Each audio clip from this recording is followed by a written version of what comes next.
Hello, everyone! As we wrap up this video, I want to share a quick note.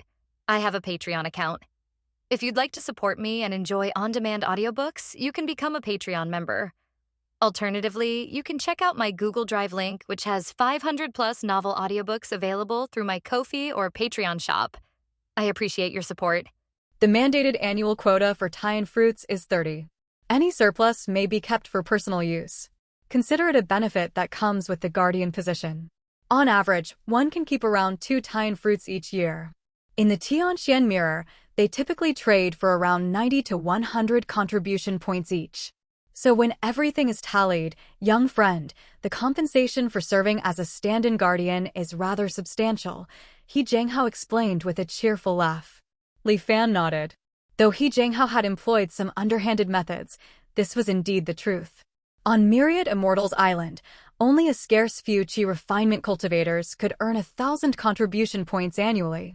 He Jianghao took the lion's share of this arrangement, but Li Fan was content with the scraps. "You have my thanks, Senior," Li Fan said, cupping his hands.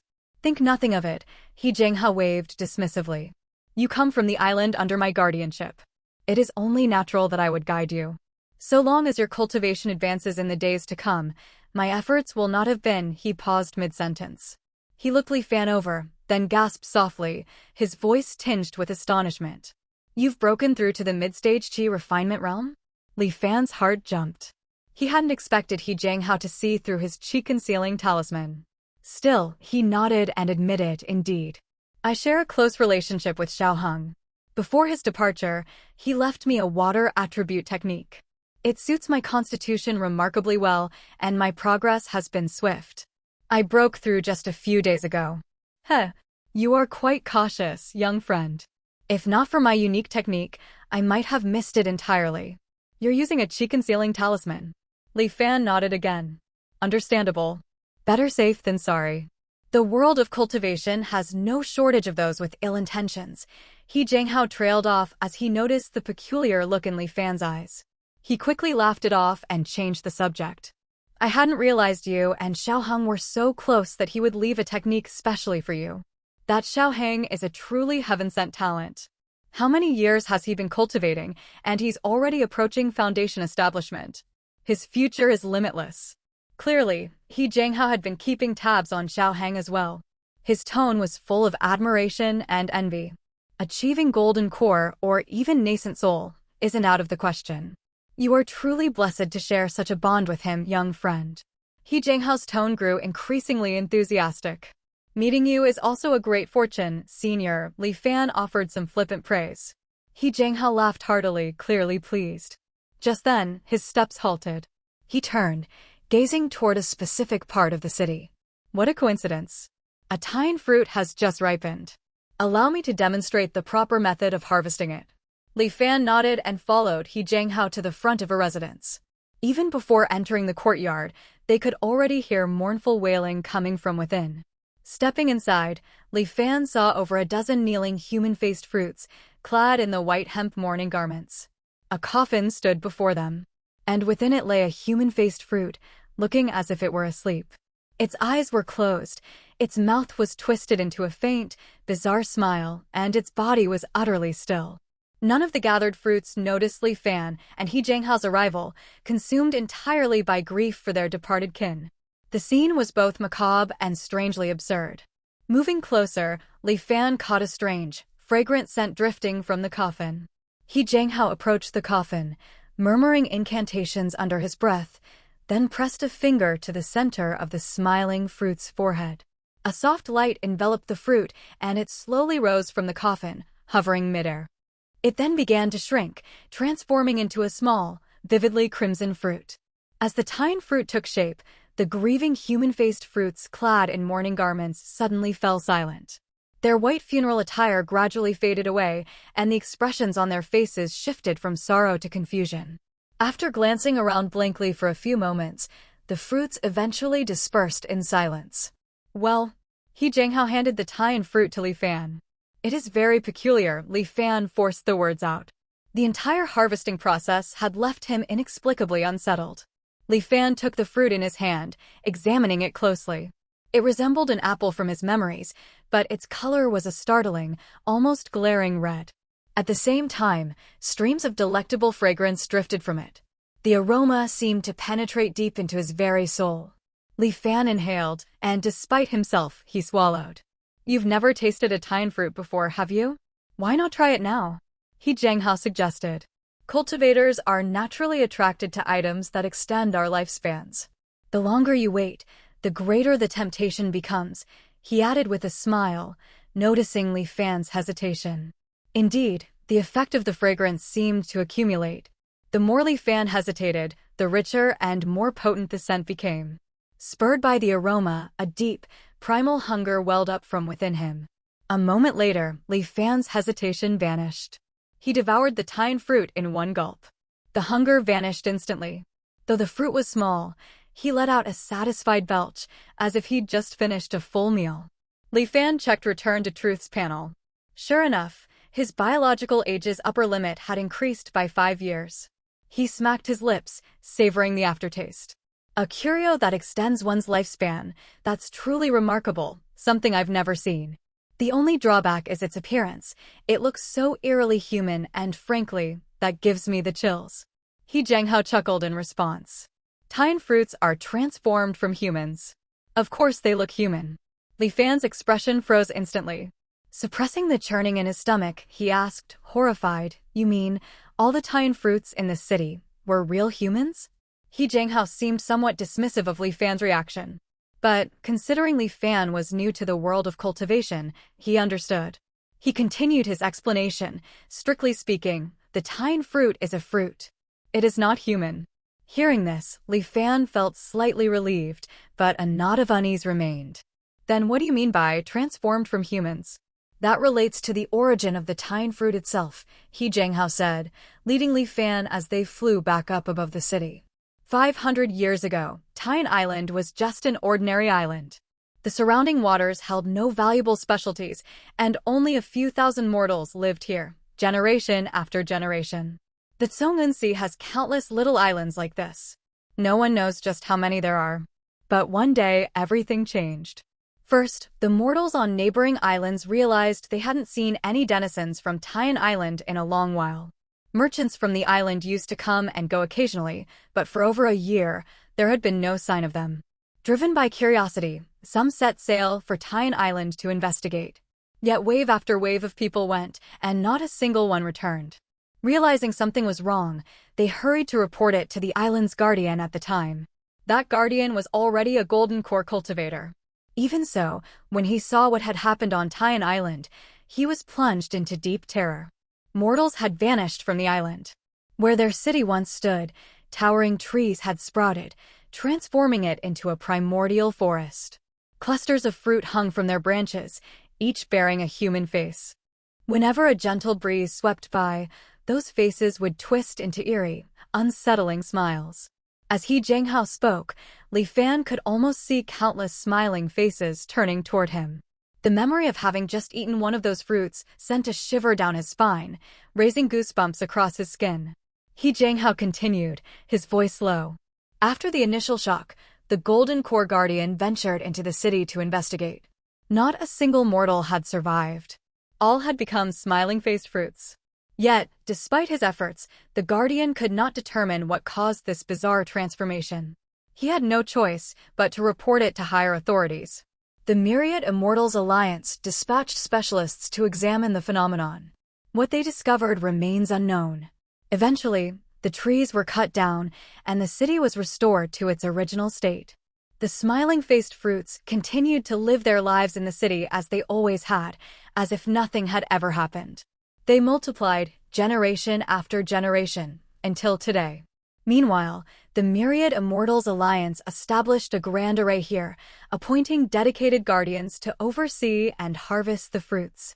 After listening, Li Fan couldn't help but remark, so, in that case, aren't the tine fruits essentially people?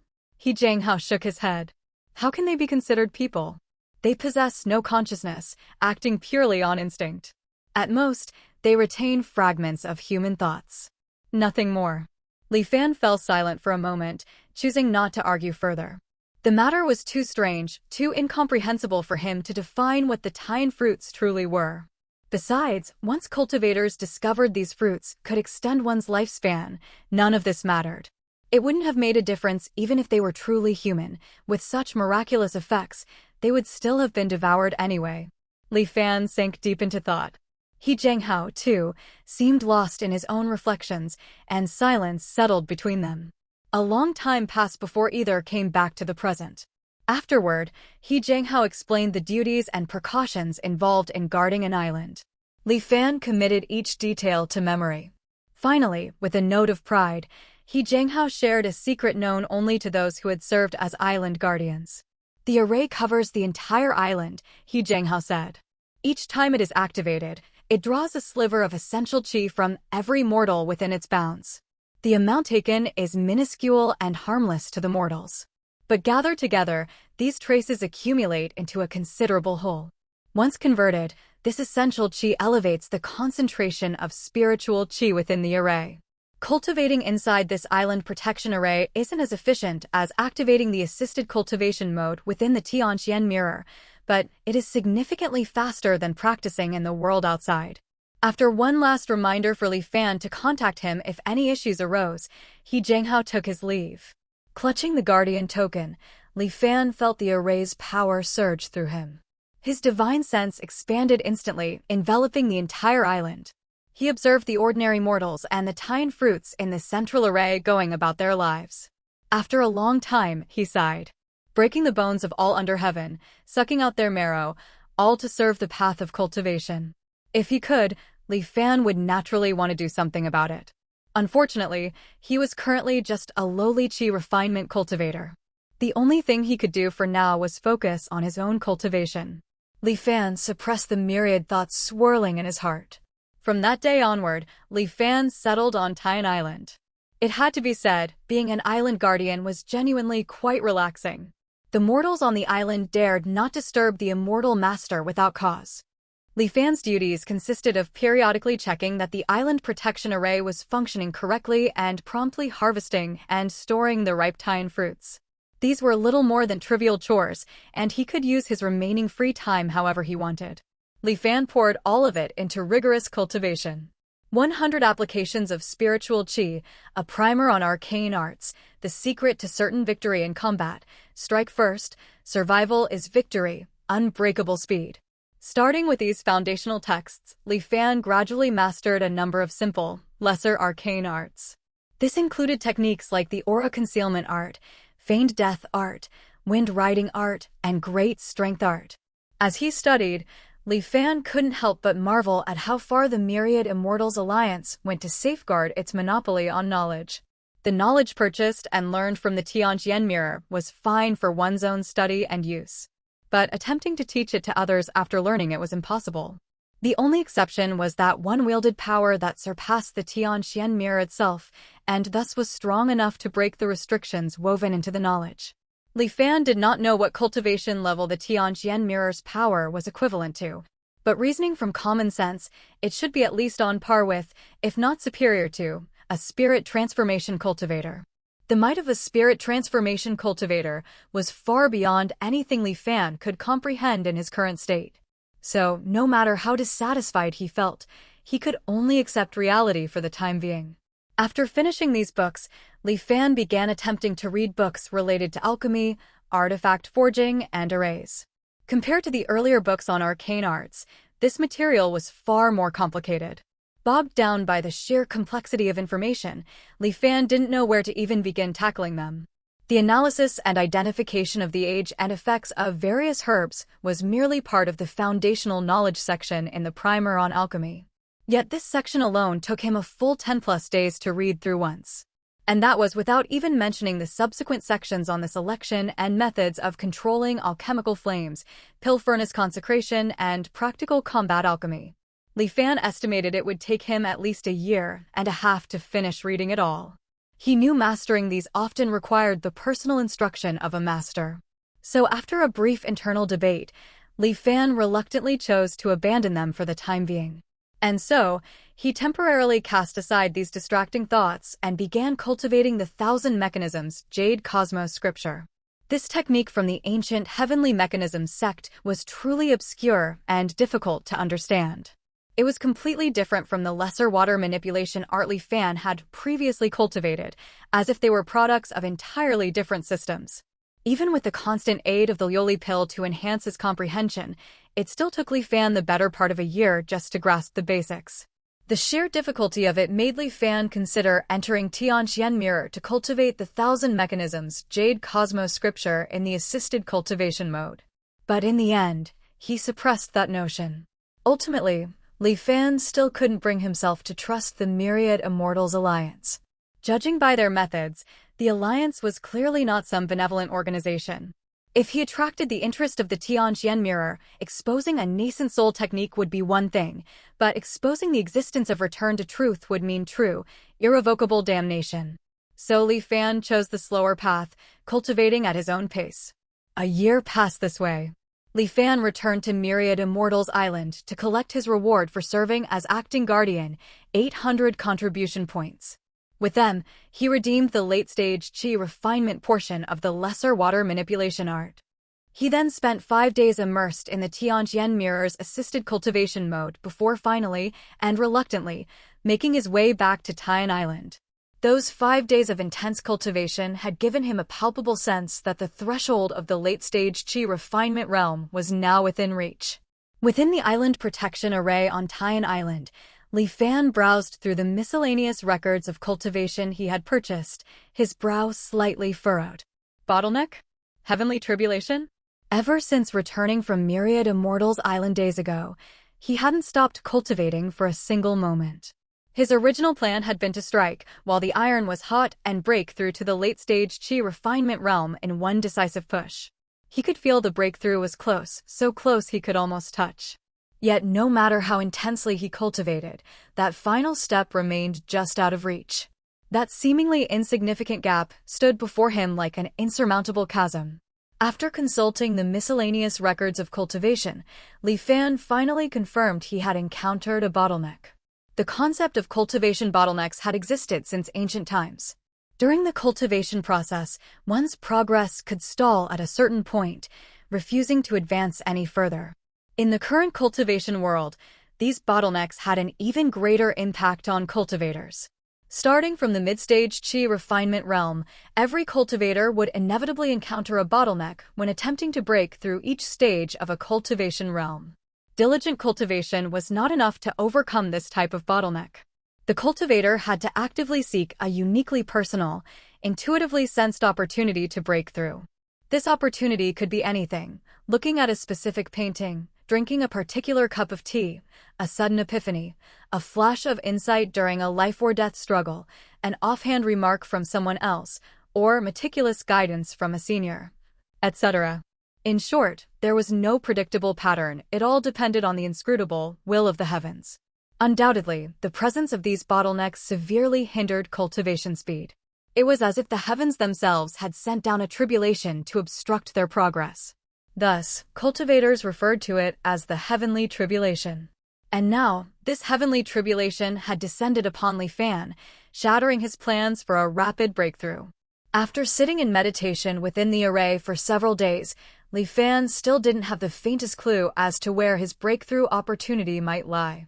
Knowing this wasn't something that could be brute-forced in a short time, he didn't grow impatient. He temporarily set aside his cultivation of the lesser water manipulation art and turned his focus to the 1,000 mechanisms Jade Cosmos scripture.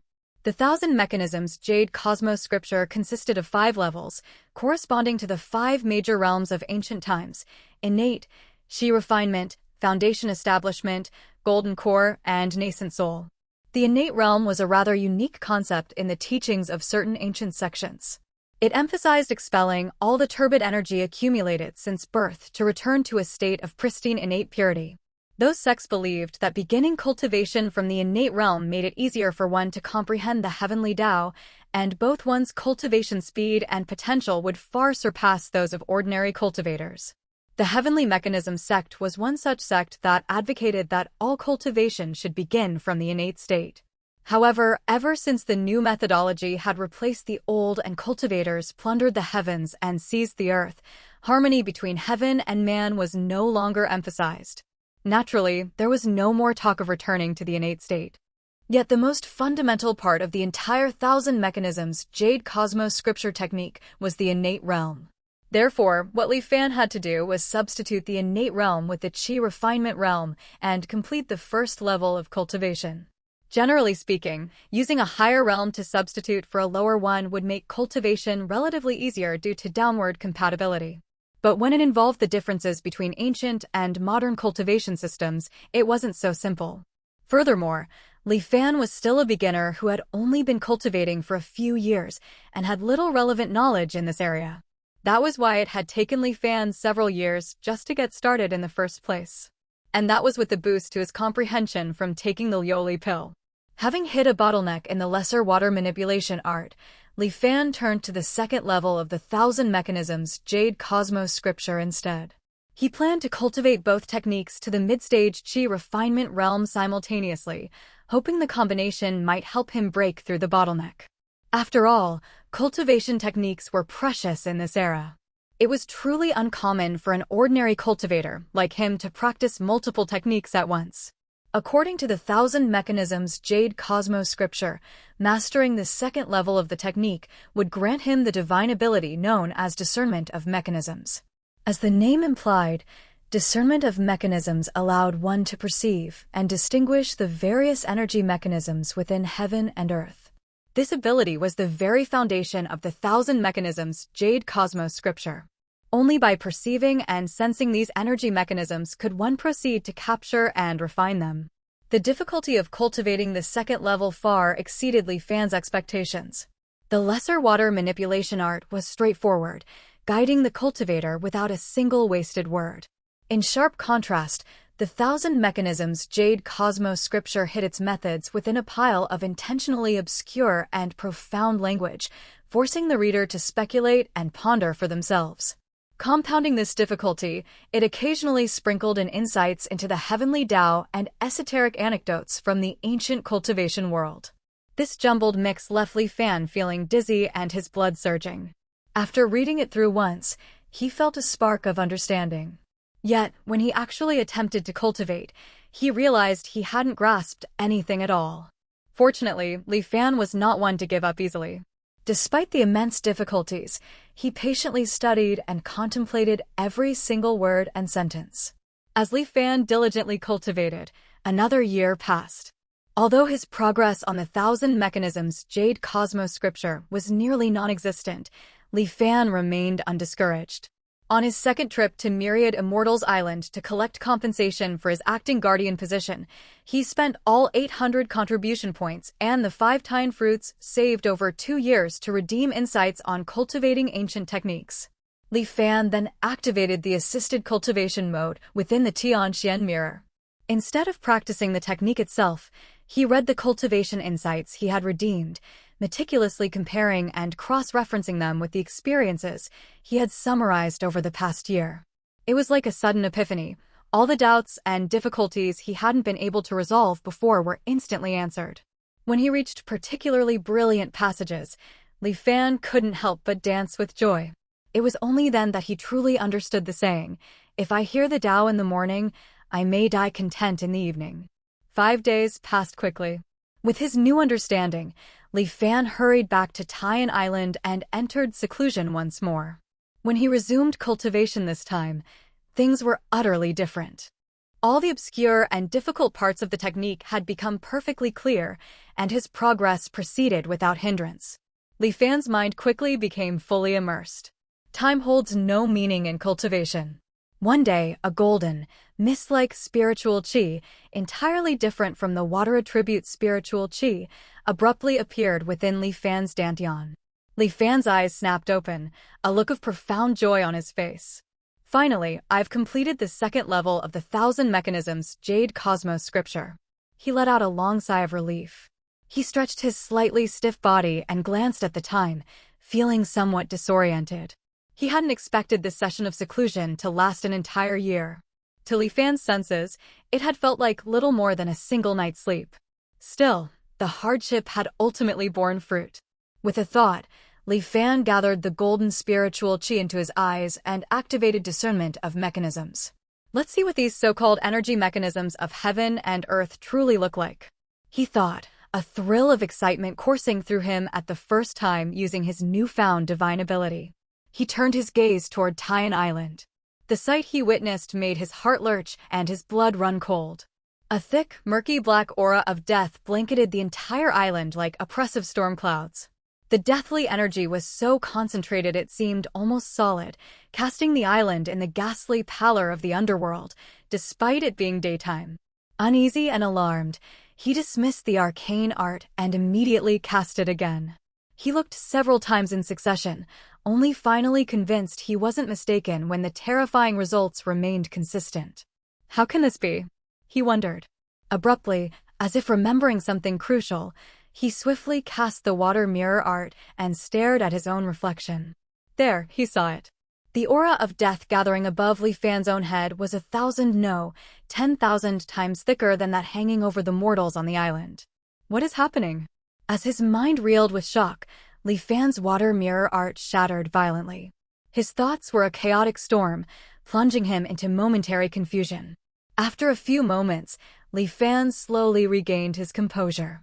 Could there be a problem with this thousand mechanisms Jade Cosmos scripture? His first thought was that the technique itself was the problem.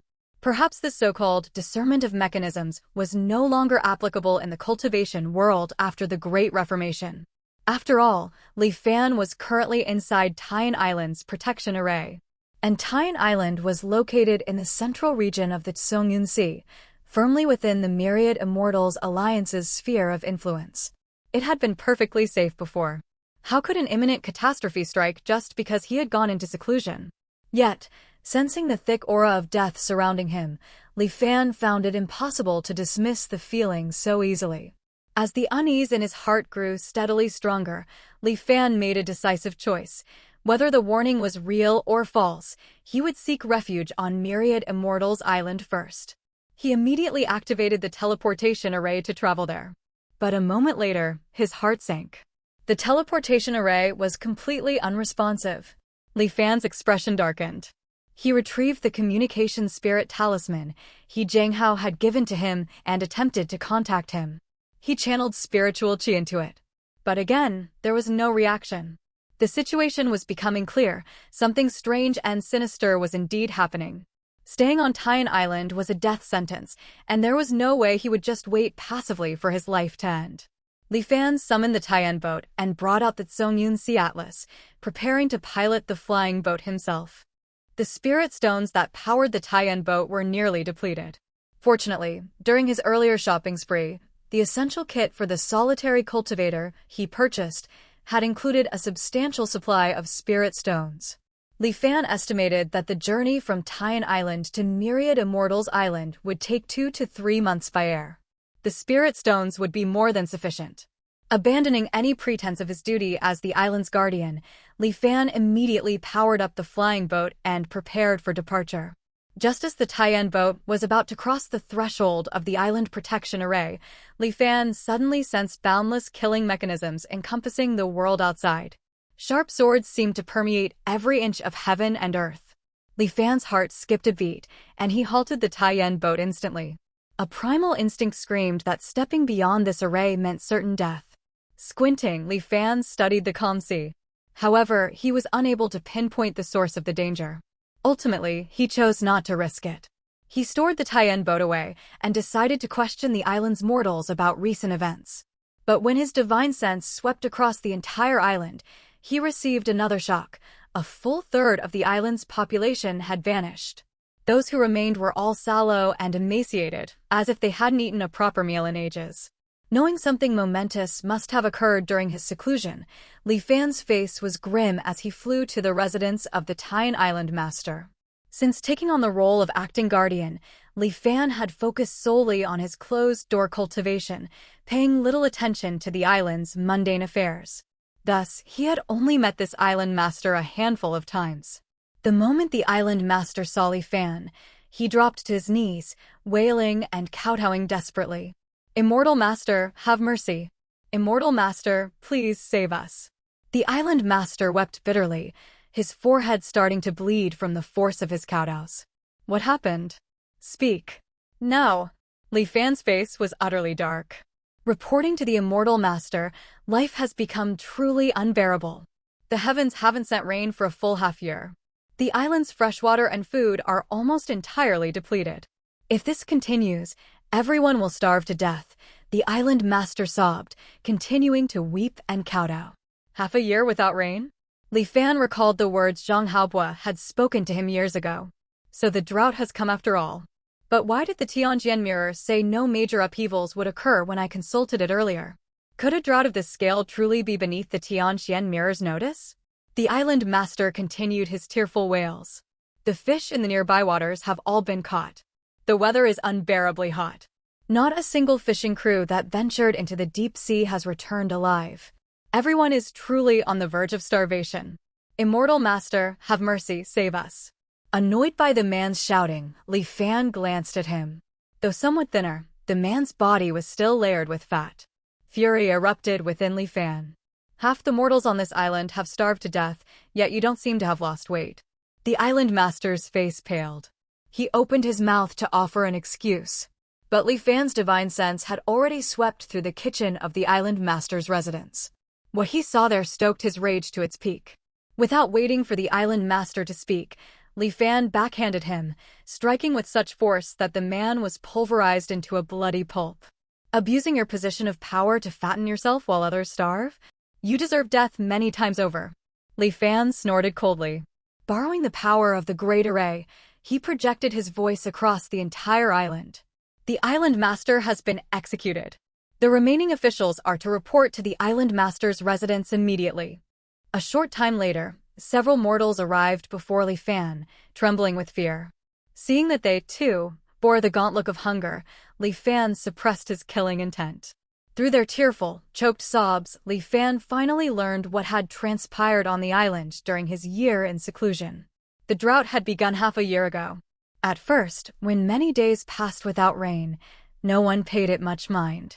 It wasn't until 2 full months had gone by without a single drop that panic truly began to set in across the island. The island did possess a source of fresh water, but as the rainless days stretched on, it had gradually dwindled to nothing. Food could initially be sustained by catching fish from the nearby waters. But as the weather grew hotter and hotter, the fish vanished from the shores. Fishing boats that ventured further out never returned. Tyne Island was plunged into famine. In just 1 month, a third of the island's population had perished. Countless tragedies had unfolded. Those who remained were merely clinging to life, surviving by a thread. Had Li Fan emerged from seclusion any later, he might not have found a single living soul left. Faced with this reality, Li Fan could not simply stand by and watch them die. When he had left Great Xian years ago, a few cabins of the Taiyan boat had been filled with gold, silver, and treasures, and the rest was stocked full of grain. It was simply a safeguard, born from his habitual caution as he ventured into the unfamiliar cultivation world. He never expected that it would finally serve its purpose nearly a decade later. The Taiyan boat was equipped with a dust purification array, so none of the grain had spoiled. Li Fan now willed the Taiyan boat to expand to its full size and ordered the island's mortals to unload a portion of the grain for emergency relief. When the people saw the food the immortal master had brought, they fell to their knees emotionally, kowtowing repeatedly. Li Fan paid them no mind, allowing them their moment of relief and celebration. If rationed carefully, the grain within the Taiyan boat should be enough to sustain the remaining islanders for several months. The most critical issue now was solving the freshwater problem. Once they had water, they could survive.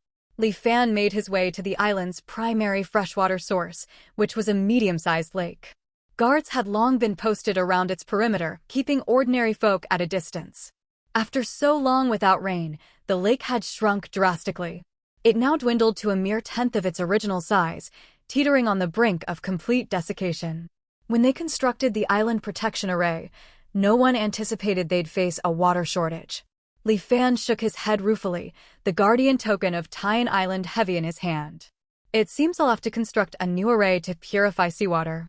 Half a month later, a rudimentary seawater desalination array was completed. With ample drinking water and food rations, the surviving residents of Tyan Island knelt and kowtowed, offering gratitude for the immortal master's grace. Yet Li Fan felt little joy, instead harboring a growing unease.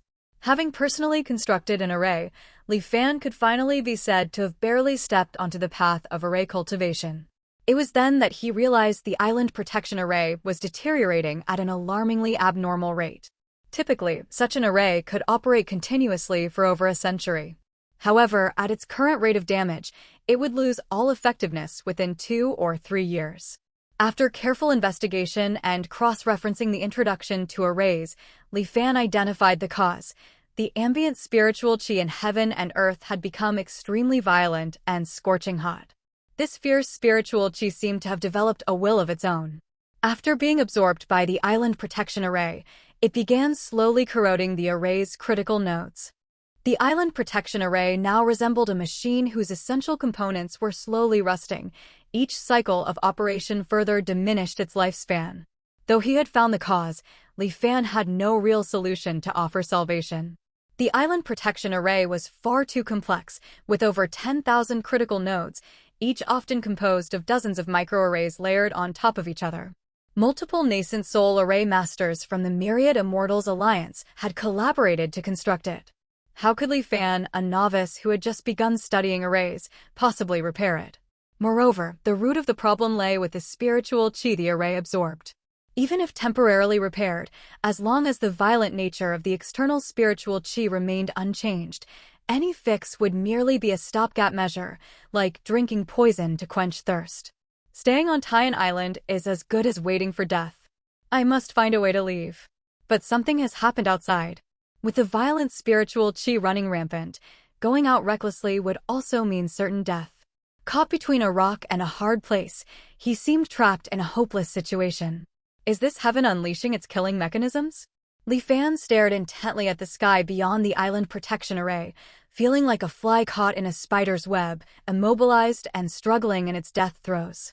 Yet Li Fan did not immediately activate Return to Truth. Not only would returning now mean wasting over a decade of accumulated charging progress, but without understanding what was truly happening, he would most likely end up dead again next time anyway. Even if he fled far from the Tsongyan Sea, could he guarantee that he wouldn't encounter new crises? One had to remember, the heavenly Tao's malice toward cultivators was ever present. Li Fan did not believe that simply relocating could help him evade it. Therefore, unless absolutely necessary, he would not choose to abandon this life outright. In the following period, Li Fan continued his cultivation while searching for a way out of this predicament. However, the turbulent spiritual qi outside showed no signs of abating. Instead, as time passed, it grew increasingly ferocious. Under the relentless assault, the island protection array grew ever more unstable and was soon on the verge of collapse. Is there really no other way? A sense of helplessness washed over Li Fan. He was truly unwilling to end this life with such a lack of understanding and clarity of the circumstances. But it seemed that there was no other choice left. Return to truth. With a reluctant final glance at Tyan Island, Li Fan called upon Return to Truth, preparing to end this lifetime. Just then, he froze. While watching the mortals below gradually recovering their vitality, Li Fan suddenly realized that the violent spiritual qi outside didn't seem to target mortals. Reports from the island's mortals stated that when they went outside the island protection array, the air was only slightly hotter than usual, with no other dangers present. Heaven and Earth's killing mechanisms are only directed at cultivators, while mortals remain unharmed. So, if he were to dissolve his cultivation and temporarily revert to being immortal, wouldn't he be able to survive? Li Fan thought of the Taishang primordial true scripture. With this miraculous technique, dissolving his cultivation wouldn't cost him much of his power. As long as he found a safe place, he could return to his original level in no time. Is this what they mean by placing oneself in mortal peril to be reborn? Having found a solution, Li Fan couldn't help but feel a surge of joy. Then, more considerations naturally followed. He was currently cultivating 2 techniques. One was the lesser water manipulation art, obtained from the Myriad Immortals Alliance, and the other was the 1,000 Mechanisms Jade Cosmos scripture from the ancient Heavenly Mechanism sect. One was from the new methodology, the other from the old methodology. The new cultivation methodology involved plundering heaven and earth. That was precisely why it provoked the world's malice. Now, heaven and earth had laid down layers of killing mechanisms, targeting cultivators who practiced the new methodology. What if he only dispersed the lesser water manipulation art, but retained his cultivation of the 1,000 mechanisms Jade Cosmos scripture? Would the killing mechanisms from heaven and earth lessen then? Li Fan was a decisive man. The array could collapse at any moment, so he acted immediately, circulating the spiritual qi within him and operating the Taishang primordial true scripture. The Taishang is nameless, returning to the primordial. As the technique took effect, the water attribute spiritual qi gained from cultivating the lesser water manipulation art slowly dissipated like melting snow, transforming into a pure energy that settled in Li Fan's dantian. In less than half a day, the lesser water manipulation art had been completely dispersed. Li Fan felt no discomfort whatsoever throughout the process. This Taishang primordial true scripture is truly miraculous. Li Fan marveled, then flew to the edge of the island protection array. It works. This method is effective. Sensing the pervasive killing mechanisms outside suddenly weaken, Li Fan felt a wave of relief. Unfortunately, I cultivated the 1,000 mechanisms Jade Cosmos scripture using the new methodology of plundering heaven and earth. Though the world's malice decreased significantly, it hasn't completely vanished, perhaps due to how I approached cultivating the technique. Realizing that venturing out would still pose a life-threatening risk, Li Fan steeled himself and chose to continue dissolving his cultivation. Soon, another stream of pure energy joined the first in his dantian. Though the two energies originated from different techniques, they merged without conflict. According to the Taishang primordial true scripture, this pure energy from dissolved cultivation can remain in the dantian for nearly 100 years. Li Fan's cultivation level had now reverted to that of immortal, but he wasn't overly concerned. As long as I return to Myriad Immortal's island, I can quickly cultivate back to my previous strength. Without further hesitation, Li Fan piloted the Taiyan boat and slowly flew out of the island protection array. Volatile, scorching spiritual qi raged outside, dyeing the distant sky a fiery orange red. But Li Fan was now a mere mortal. The rampaging spiritual qi swept past him, but no attack came. Li Fan let out a breath he hadn't realized he'd been holding. Setting his course, he pushed the Taiyan boat to its maximum speed, racing toward Myriad Immortal's island. Along the way, he passed by numerous islands. All of them were utterly devoid of life. The mortals on these islands had all perished. A cold dread settled in Li Fan's heart, and he urged the vessel onward. 3 months later, Li Fan arrived at the coordinates where Myriad Immortal's island should have been. He consulted his map, checking and rechecking 4 or 5 times, but still could not believe his eyes. The once vast Myriad Immortal's island had vanished completely. All that remained was a massive, gaping black hole that hung over the sea. The surrounding seawater poured ceaselessly into the black hole, only to vaporize into mist the moment it touched the event horizon. Above the void, the air twisted and shimmered from the intense heat. Wreathed in rising clouds of steam, the scene was a stark, monochrome tableau of destruction. A wave of primal fear crashed over Li Fan as he watched from the deck of the Taiyan boat. Myriad Immortal's island was just gone? Memories flashed through his mind, the Dao Transmission Plaza with its countless statues, the endless streams of cultivators coming and going, the grand, majestic buildings at center of the island said to house spirit transformation powerhouses. All of it had been simply erased. Not even a speck of dust remained. What kind of power could accomplish this? The malice of the heavenly Dao? Li Fan didn't know. His thoughts were a chaotic jumble in the face of such overwhelming devastation. Cultivation, attaining eternal life, the goals he had clung to now seemed utterly laughable. In the face of this sudden catastrophe, cultivators were no different from mortals. All were as insignificant as ants. Once that terror took root, it became impossible to suppress. Escape. I must get away from this damned place. Li Fan's eyes turned bloodshot as he pushed the Taiyan boat to its limits, fleeing desperately toward the western region of the Tsongyun Sea. He had to get to a continent. He had to put as much distance as possible between himself and this hellish region of the sea. He flew for what felt like an eternity, his mind a numb void. Boom! The tie-in boat slammed into something invisible and shuddered to a violent halt. Thankfully, its protective arrays held, preventing the vessel from shattering and killing him instantly. The impact jolted Li Fan, causing a few minor injuries, but the shock also helped clear his head. He looked outside. Nothing was there. In the distance, a coastline stretched into the horizon. He was close to the continent. He tried to maneuver the boat forward again. Boom! Something barred his path. He rammed against the invisible barrier again and again, but he couldn't advance an inch. He tried every direction. The result was the same. An unseen barrier separated the Songyun Sea from the nearby continent. It allowed entry, but not exit. Li Fan stared, dumbfounded. A phrase surfaced in his mind, a turtle trapped in a jar. After a long moment, he let out a hollow laugh. He looked up at the sky. How ruthless. Then, a sense of bewilderment set in. Should he activate Return to Truth and return to the initial anchor point? Or should he look around a bit more first? He felt adrift, his purpose gone. Aimlessly, he piloted the tie-in boat, drifting across the Songyun Sea. He passed Yelon Island. Like all the others, it was a scene of apocalypse, devoid of survivors. He passed Lioli Island. Its island protection array was shattered. He Zhenghao was nowhere to be found. The island was littered with corpses, not a single trace of life remaining. Luyuan Island, Zhangqiu Island, all had become dead zones. On the rare occasions he encountered other survivors, they had all been driven mad.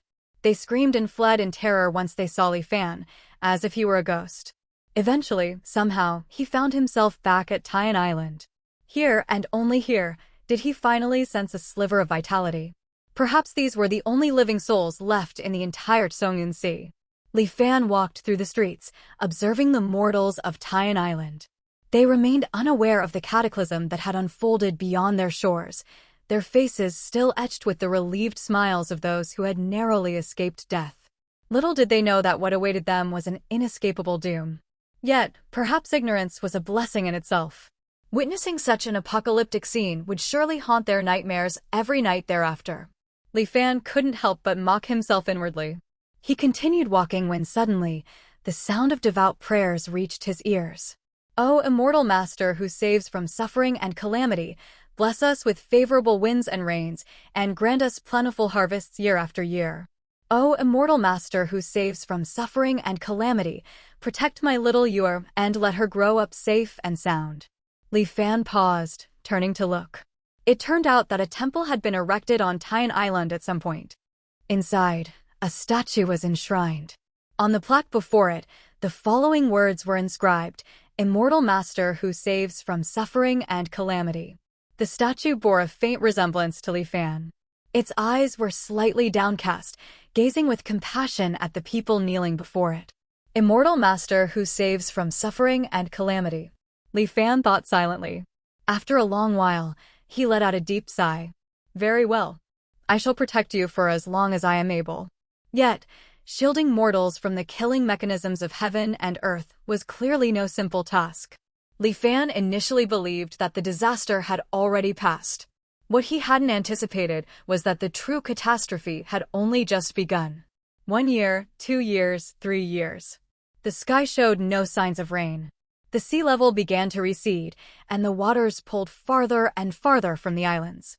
Even with the seawater desalination arrays, the mortals of Taiyan Island found it increasingly difficult to obtain water. Each trip required them to traverse great distances over long periods of time just to find a source. They didn't understand why heaven had inflicted such a calamity upon them, but they feared that Songyun Sea would eventually dry up completely. And so, household after household enshrined wooden statues of Li Fan, praying to him day and night without cease. Li Fan was powerless to change their fate. The changes of heaven and earth were not something he could hope to oppose. The only silver lining was that the killing mechanisms targeting cultivators had gradually faded from the world over the past 3 years, perhaps because most of the Songyun Sea's cultivators had already perished. Li Fan seized this opportunity to cultivate anew, reaching the mid-stage Qi refinement realm. The day you stop praying to me shall be the day I return to the anchor point. He resolved silently, finding the constant adoration of mortals day and night to be a peculiar experience indeed. He activated the discernment of mechanism's divine ability, observing the ever-thickening aura of death above the mortals' heads. Wait, why is there a faint thread of white hidden within this black aura of death? Li Fan was taken aback. Since restoring his cultivation, he had inspected the energy mechanisms of Tian Island every day without fail. This time, for some reason, he detected a faint aura of vitality he had previously failed to notice. Where was this vitality coming from? Li Fan pushed the 1,000 Mechanisms Jade Cosmos scripture to its limits and discovered that the survival of the people of Tian Island was connected to him. This only deepened his confusion. After verifying it repeatedly, Li Fan finally confirmed that the vitality did indeed originate from him. Not from Li Fan himself, but rather from an object he carried. Something he had nearly forgotten. It was the curio of heaven and earth, the deep-sea pearl. As it had not yet fully formed, he had stored the deep-sea pearl away in a corner of the Tian boat. It was only today, under the illumination of the energy mechanisms, that he remembered it. Unlike when he had first seen it over a decade ago, it now shone with a deep blue hue, thick with moisture that clung to its surface. It looked as if a sea was gestating within. As one sea perishes, another is born. Li Fan stared blankly at the deep-sea pearl in his hand, then a sudden thought struck him. He boarded the Tian boat and ascended, climbing higher and higher until he reached an altitude of 10,000 meters, then looked down. After the long drought, vast stretches of the Songyun Sea seabed were now laid bare. One after another, previously submerged mountain ranges gradually revealed their true forms. The islands of the former Songyun Sea were, in fact, the peaks of these very mountains. A vision of Ko Hong's enthusiastic face suddenly flashed before Li Fan's eyes. No matter. Once you leave this place, you can look for me in Lingtian City, within the Songyun mountain range. Li Fan shook with laughter, pressing his hands to his face. Songyun Sea, Songyun Mountains. So they were the same place all along. In his previous life, Li Fan had breached the immortal slaying Grand Array's blockade by sheer chance, arriving in the cultivation world for the first time as his lifespan neared its end. What he witnessed then was an unbroken stretch of mountain ranges and a majestic city suspended in the sky. Yet in this life, after crossing into the cultivation world, Li Fan found himself above a vast, endless sea. Until now, he had not given it much thought, simply assuming some mishap had occurred during the teleportation process. It was only today, upon witnessing the desiccated Songyun Sea and the revitalization of the deep-sea pearl, that Li Fan finally understood. There had been no mishap. The place he arrived at after passing through the immortal slaying Grand Array was indeed the same location. The only difference was the time of his arrival in the cultivation world. In his previous life, Li Fan had entered the cultivation world at the age of 85, in anchor year 65. In this life, he had entered at 40, after the virtualization charging progress reached 100%. That was anchor year 20. A gap of 45 years, greeted by a sea on one arrival and by mountains on another. It was no wonder Li Fan had never considered this possibility. Without experiencing it personally, even if someone had told him such a cataclysmic transformation of heaven and earth would occur, he would likely have remained skeptical. So Li Fan laughed. He laughed first at himself, for he had not yet shaken off his mortal mindset. Had he connected the various anomalies Zheng Haobua had mentioned with the differences between his two arrivals, he might have deduced the coming of this great change sooner. He laughed secondly because he had finally glimpsed hope for this disaster's end. In anchor year 50, Ko Hong and Dao Xuanzi had stormed into Great Xian, claiming to hail from Lingtian City in the Songyun mountain range. Clearly, the drought must have ended before then. The parched sea would transform into vibrant mountains filled with life. It was now anchor year 34. The end was not far off. Waiting without hope was the most agonizing torment. Knowing the final outcome made this seemingly endless catastrophe feel far less terrifying.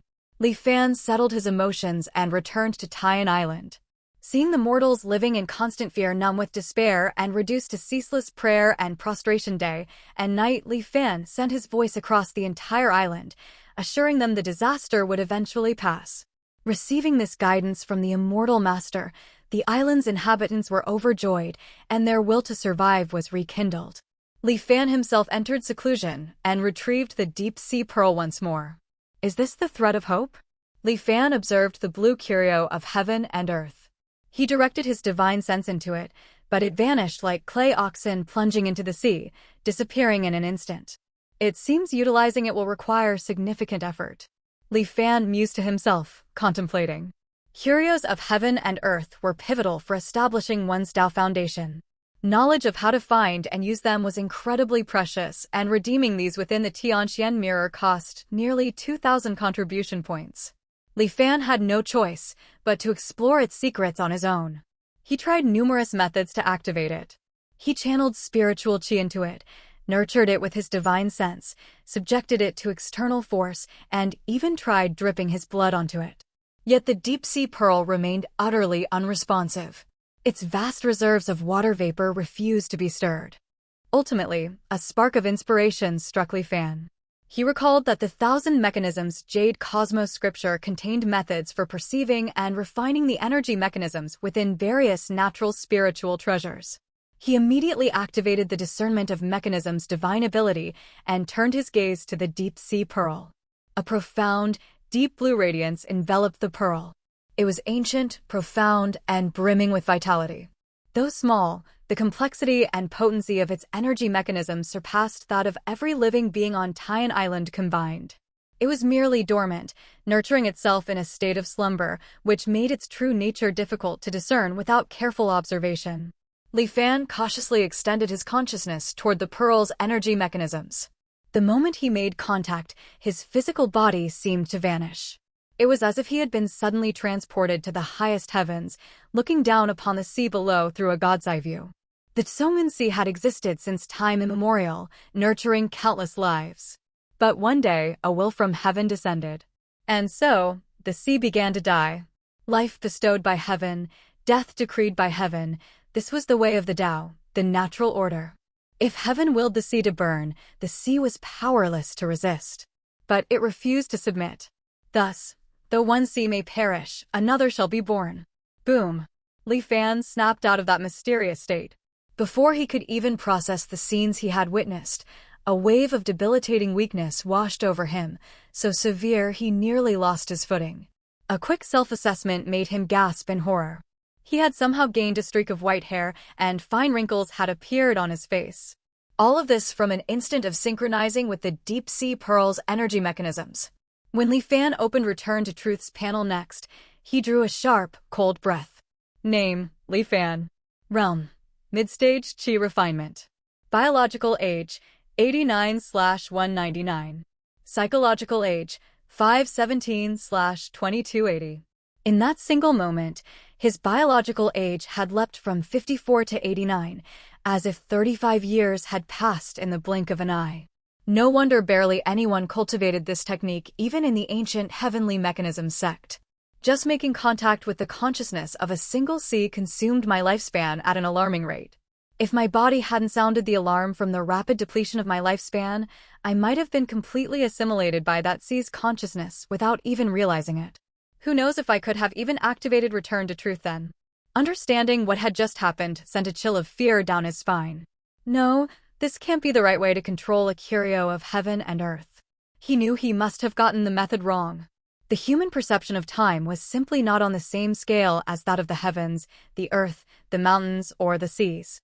Even mighty cultivators who lived for millennia were but mayflies compared to them. With a mortal mind, recklessly interacting with such a consciousness could only end in assimilation.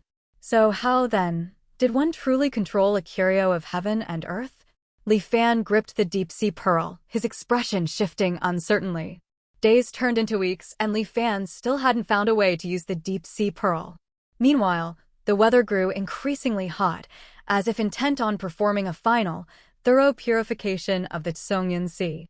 The mortals on the island gradually lost even the strength to pray. Li Fan knew that if this continued, these people would likely die before the fiery calamity passed. To perish just before the dawn was a truly despairing fate. Restlessness began to gnaw at him, and distracting thoughts cluttered his mind. In an effort to calm his heart, he found himself operating the long-unused Xian Wang Heart Refinement Sutra. Since becoming a Qi refinement cultivator, The vast majority of his energy had been devoted to practicing techniques like the water manipulation art and the thousand mechanisms jade cosmos scripture. He hadn't intentionally cultivated the Xianwang Heart Refinement Sutra for a very long time. It offered no tangible benefit to his actual cultivation, and even if he didn't actively practice the Heart Refinement Sutra, it would continue to operate slowly on its own. So, Li Fan had set it aside. Now, as the Heart Refinement Sutra circulated through him, the unease, fear, impatience, and other negative emotions churning within Li Fan slowly faded, becoming nourishment that strengthened his Tao heart. As his mind grew calm once more, Li Fan was suddenly struck by an intuition. His opportunity for a breakthrough also lay with this deep-sea pearl. Li Fan had been trapped at the mid-stage Qi refinement realm for several years now, unable to advance a single step further. Even after cultivating both techniques to the mid-stage Qi refinement realm, he still couldn't find a breakthrough opportunity.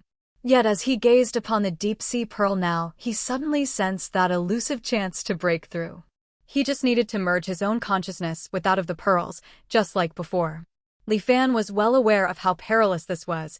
It was essentially no different from courting death. The miscellaneous records of cultivation contained many accounts of cultivators sensing their opportunities. While there were certain risks involved, opportunities always coexisted with danger. Why hadn't he sensed anything before, only for it to appear suddenly now? Li Fan immediately understood. It was the Xianwang Heart Refinement Sutra. Perhaps operating the Xianwang Heart Refinement Sutra could help Li Fan resist the assimilation of the sea's will.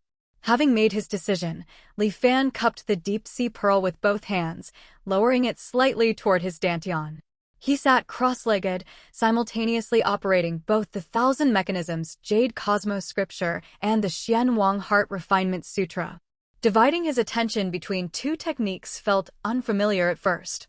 But since the Heart Refinement Sutra didn't involve spiritual qi circulation, focusing only on mental refinement, the two techniques didn't conflict. After hundreds of attempts, Li Fan gradually mastered the method of operating both techniques simultaneously. His consciousness grew hazy, as if he had transformed into a sea once more, watching the world go by around him. Sunrises and moonsets, shifting constellations, drifting clouds, and scattering rain. Such scenes were accelerated by thousands of times, flashing rapidly before Li Fan's eyes. A single thought seemed to span centuries. An ancient, primordial, weathered presence gradually seeped into Li Fan's consciousness. He began growing accustomed to viewing the world from the sea's perspective. He started slowly forgetting that he was human. Just then, a cool, refreshing energy emerged, like a mountain spring slowly washing away the mottled marks of time. Li Fan gradually regained his awareness. It actually works. Confirming his hypothesis brought Li Fan neither joy nor sorrow. While the Xianwang Heart Refinement Sutra could reduce assimilation by the sea's will to some extent, he was still far too insignificant compared to that immense consciousness. Some effects remained unavoidable. The years consumed from his lifespan were still many times greater than during normal cultivation, and human emotions like joy and anger were greatly diluted. Of course, there were benefits too. He could now mobilize a strand of the deep-sea pearl's power. His divine sense had been enhanced thousands of times. With the slightest effort, it easily covered the entire Tian Island. His consciousness didn't stop there, continuing to spread outward like ripples. Island after island devoid of life appeared in Li Fan's mind. Through his divine sense, he saw a previously extinct volcano beneath one particular island. It was stirring back to life under the influence of the disaster. Not far from Lioli Island, he saw an enormous fish skeleton lying amidst numerous human remains. A massive Lioli pearl at its midsection shimmered under sunlight. He spotted several cultivators, whom he'd assumed long dead, still surviving in hidden corners throughout the Songyun Sea. He witnessed countless secrets throughout the Songyun Sea that were normally concealed, only revealed during the sea's demise. Yet none of this concerned him anymore. All greed had vanished from his heart. His divine sense rapidly retracted. Mobilizing the deep-sea pearl, he began pulling the remaining water vapor from the air above the Songyun Sea, gathering it above Tian Island. And so, the surviving humans on Tian Island witnessed dark clouds gradually forming in the sky. Rumble. As the rain began to fall, the people wept with joy. They embraced one another, rolling about in the downpour. The heavy rain persisted for 1 hour. After it ended, a faint wisp of clouds remained above Tian Island, yet to disperse completely. This was Li Fan's doing. Every half a month, it would spontaneously draw moisture from the deep-sea pearl to bring rainfall upon Tian Island, thereby ensuring the survival of the mortals on the island. Having completed this task, Li Fan gazed quietly at the sky. The reason he felt no avarice for the many hidden treasures and secrets within that Songyun Sea was not because he, Li Fan, had suddenly become transcendent or saintly. It was because he had found something far more worthy of pursuit, an opportunity to make contact with the will of heaven and earth. According to the Thousand Mechanisms Jade Cosmos scripture, the most ideal way to practice the technique in theory was to sense and refine the energy mechanisms of heaven and earth. These energy mechanisms, being the external manifestation of heaven and earth's will, were vast and immeasurable. For an ordinary cultivator, coming into contact with them carried great risk. The slightest misstep could result in a rapid depletion of lifespan, just as it had for Li Fan before. Losing one's sense of self and becoming a puppet of the heavenly Tao was a highly likely outcome. But Li Fan now possessed this once-in-a-millennium opportunity to interact with the will of heaven and earth while still retaining his own consciousness. This was because he was no longer an ordinary qi refinement cultivator. A part of his consciousness had already merged with the deep-sea pearl. Attempting to comprehend heaven and earth as a cultivator might be a path to certain death. But attempting to comprehend heaven and earth as the sea itself might just offer a chance of survival. A faint thrill of excitement stirred within Li Fan. This was the true meaning of hearing the Tao in the morning and dying content at night. He became the sea, quietly observing this world. He sensed the myriad currents of aura flowing through heaven and earth and felt its will. 1 year, 2 years. The passage of time had ceased to hold importance for Li Fan. The more he gazed upon the sky, the more insights he gained. One by one, his previous conceptions were overturned. He had believed the killing mechanisms that once permeated heaven and earth throughout the Songyun Sea had gradually faded. But now he realized the killing intent of heaven and earth had never diminished. It remained present even now. The violent, murderous aura Li Fan had sensed before did not originate from the heavenly Tao itself. Heaven and earth would never allow its killing mechanisms to be detected by mortal cultivators. It was not violent. It was not angry. It did not have such emotions. It was pure will, pure law. It was the impartial, treating the myriad creatures as straw dogs. 1. It was destruction, and what concern was it of yours? 2. Beneath the heavenly Tao, all were ants. Mortals, cultivators, the vast sea itself. In its eyes, there was no difference. Cultivators plundered the heavens and seized the earth. The heavenly Tao naturally unleashed killing mechanisms. Yet the heavenly Tao did not act directly, for cultivators themselves were also a part of the heavenly Tao. Appropriate laws naturally evolved in response, corresponding to the killing mechanisms of heaven and earth. Such as the law of the exclusivity of immortal techniques, or the scene Li Fan now witnessed. Above the Songyun Sea, a crimson, translucent figure gazed down with cold indifference. In its hand, a small flame danced and flickered relentlessly, scorching and drying the Songyun Sea. Sensing Li Fan's gaze, the crimson figure turned its head. Their eyes met. In that instant, the waters within the deep-sea pearl boiled violently. Fortunately, it only glanced his way before withdrawing its attention.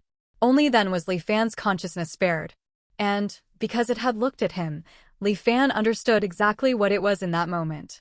An arbiter of heaven and earth's soul, flame. 1. Iwanwu Wei Chudu is a line from the Tao Te Ching. In ancient Chinese rituals, chugu were figurines of dogs woven from straw. They were carefully crafted and treated with utmost respect and ceremony before the ritual. But once the ceremony was over, they were trampled on, burned, or thrown away without a second thought. The line describes the utter impartiality and non-attachment of the Tao. The Tao does not love or hate anything. It does not favor or disfavor anything.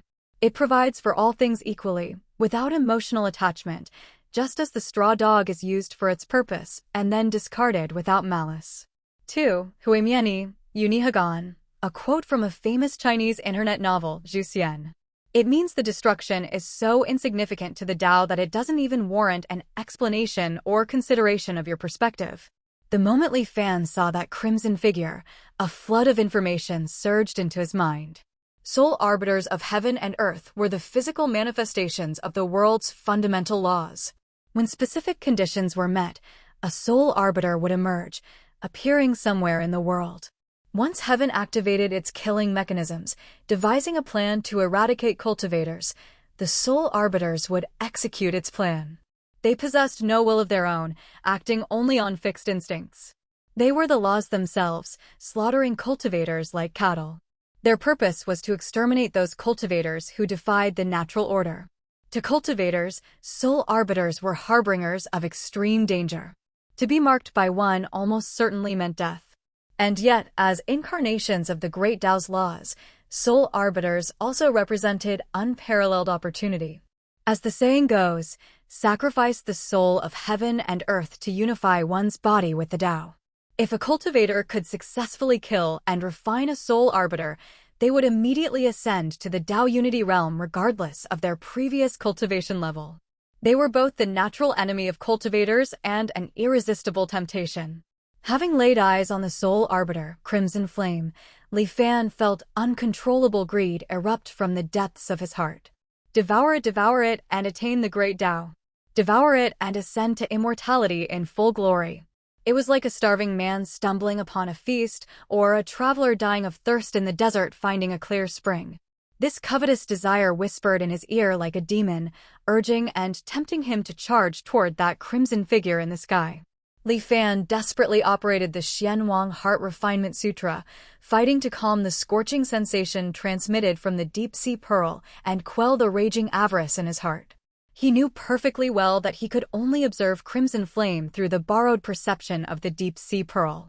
To Crimson Flame, Li Fan was merely an unformed consciousness of the deep sea. Even after sensing his gaze, it had only glanced his way once before losing interest. But if Li Fan lost control, attacked Crimson Flame, and revealed his identity as a cultivator, he would be mercilessly obliterated. Reason and desire tore at Li Fan's soul. Two diametrically opposed impulses threatened to rip his consciousness in two. He could only grimly maintain the operation of the Xianwang Heart Refinement Sutra, trying his best to hold on to his Tao heart. He didn't know how much time passed before the storm of greed finally began to subside. Shaken by the experience, Li Fan didn't dare observe any further. Surviving this glimpse of heaven's mechanisms with his mind intact was already a great fortune. As his consciousness prepared to withdraw from the deep-sea pearl and return to his body, Li Fan made an embarrassing discovery. It had taken him nearly half a year to resist the greed induced by the sole arbiter. His consciousness had been merged with the deep-sea pearl for far too long, exceeding the limits of what a Qi refinement cultivator could endure. For now, while his consciousness remained connected to the pearl, he was safe. But if he returned to his body, he would likely age and die before long. The consequences of a single distant glance were already this severe. It seemed his cultivation journey in this life was about to end here. Though he felt some regret, there was no true bitterness in Li Fan's heart. He had learned the truth behind the great upheaval in the Tsongun Sea and witnessed the sole arbiter, Crimson Flame, with his own eyes. He had also personally contemplated the mechanisms of heaven and earth. Li Fan's gains were undeniably immense. Even if this life were to end now, he could accept it. However, he had no intention of activating Return to Truth and concluding this lifetime just yet. Since he was here, he might as well make the best of it. Now that his consciousness was trapped within the deep-sea pearl, he decided to seize this opportunity to contemplate the energy mechanisms of heaven and earth once more. As long as he didn't foolishly attempt to spy on the sole arbiter of heaven and earth again, it should pose no danger. The lifespan of his physical body was exhausted. Without a body to nourish it, his consciousness was like water without a source or a tree without roots, slowly withering within the deep-sea pearl. By Li Fan's estimate, it could last a dozen more years or so. If he made good use of this time, he could still manage to gain something significant. Li Fan drew a trace of pure energy from the deep-sea pearl to protect his body, preventing it from decaying. Then, his consciousness immersed itself in the perspective of the deep-sea pearl once again. He observed the flow of heaven and earth's energy mechanisms, the rise and fall of the sun, moon, and stars.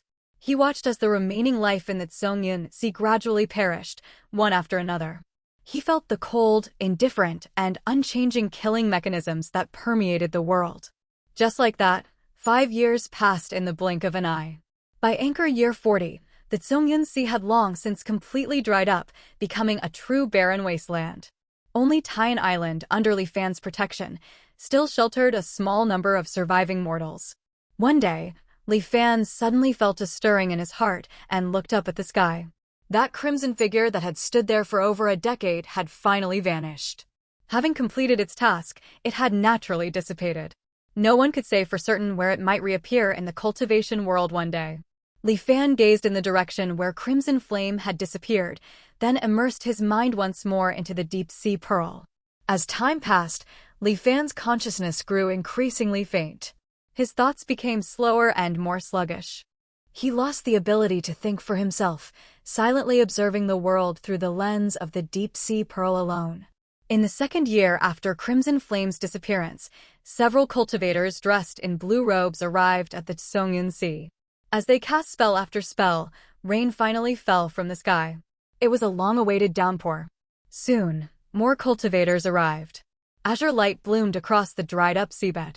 Vegetation began to emerge from the earth, brimming with vitality. A gentle breeze swept through, and trees sprouted from the ground. In less than a year, the scorched land regained its vibrancy. The recent catastrophe of Crimson Flame evaporating the sea seemed like nothing more than a nightmare, gently brushed away. The Tsongyun Sea had completed its transformation into the Tsongyun mountain range. A city began to take shape in the air above the mountains.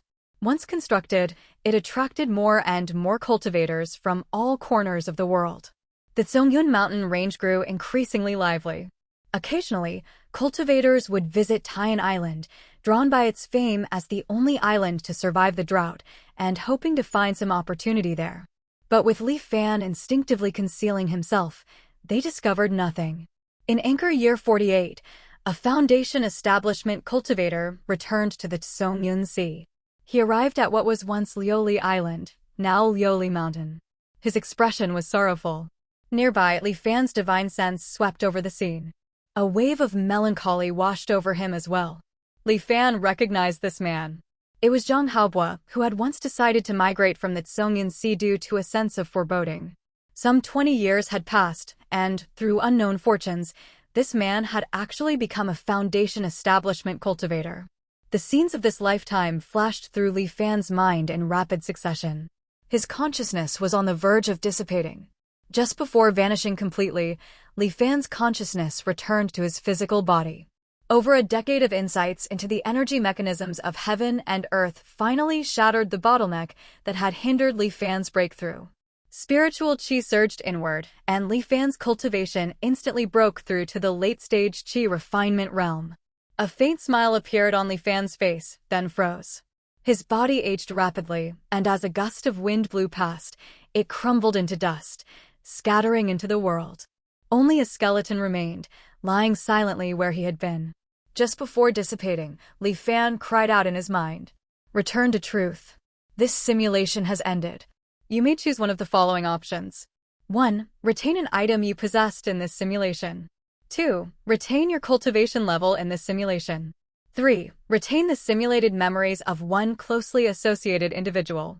These memories can be inherited by that person. 4. Forfeit the above choices to accelerate charging process. Consciousness returned slowly. Eventually, Li Fan felt himself regain the youthful vigor of his 20-year-old body. Meanwhile, his eyes took in his surroundings. They were both familiar and strange, and it took him a long moment to fully reorient himself.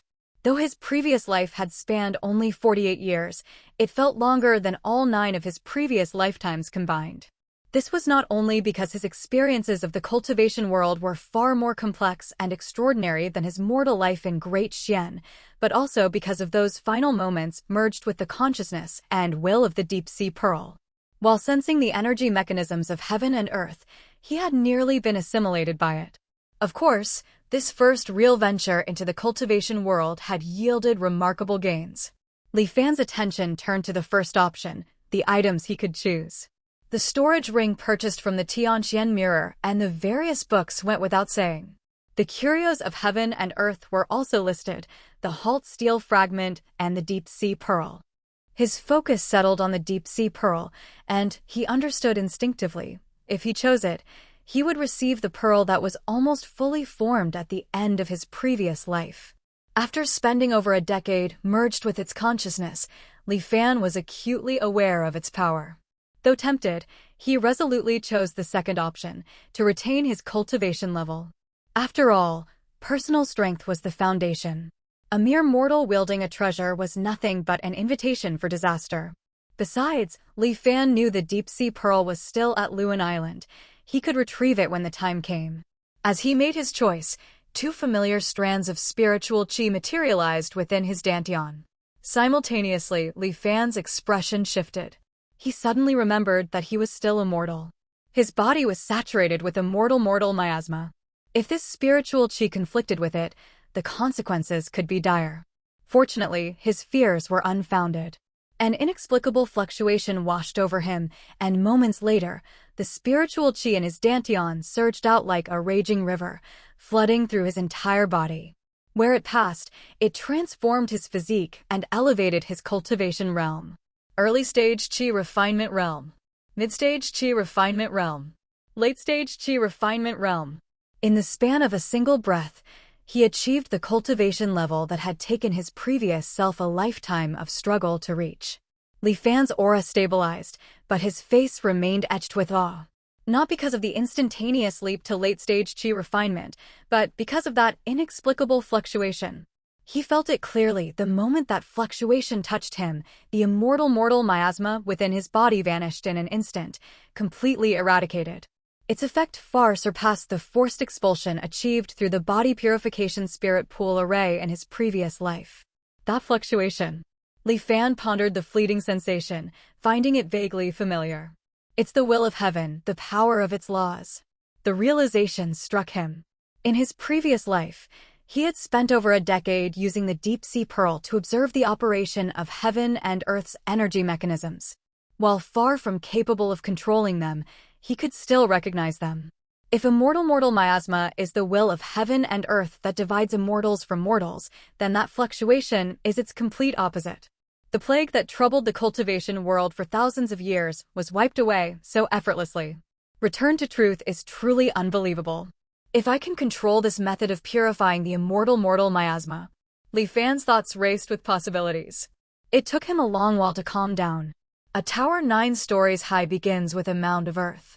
With his current cultivation at the qi refinement realm, attempting to replicate that power would be nothing short of delusional. He had to take this step by step. Li Fan opened Return to Truth's panel, reviewing his current status. Name, Li Fan. Realm, late-stage qi refinement. Biological age, 20/199. Psychological age, 531/2300. Virtualization charging progress, 0%. Charging progress of next anchor point, 51%. Anchor points in use, 1. Bound items, 1000 mechanisms Jade Cosmo Scripture, Tien Boat, Halt Steel Fragment, damaged. Techniques, Shenwang Heart Refinement Sutra, Lesser Water Manipulation Art, 1000 mechanisms Jade Cosmo Scripture. The path of cultivation is exceedingly difficult, especially in this world, where cultivators plunder heaven and earth, and killing mechanisms permeate the world. When I first entered the cultivation world in my previous life, I met Su Changyu. His single-minded devotion to the Tao and his exceptional will made me believe he was destined for greatness. Who could have imagined he'd die mysteriously after just a few days? On the contrary, that unremarkable Xiao Heng by his side possessed heaven-defying talent. In just a few years, he showed promise of establishing his Tao foundation. Both he, Zhenghao, and I believed he would undoubtedly reach the golden core realm within his lifetime.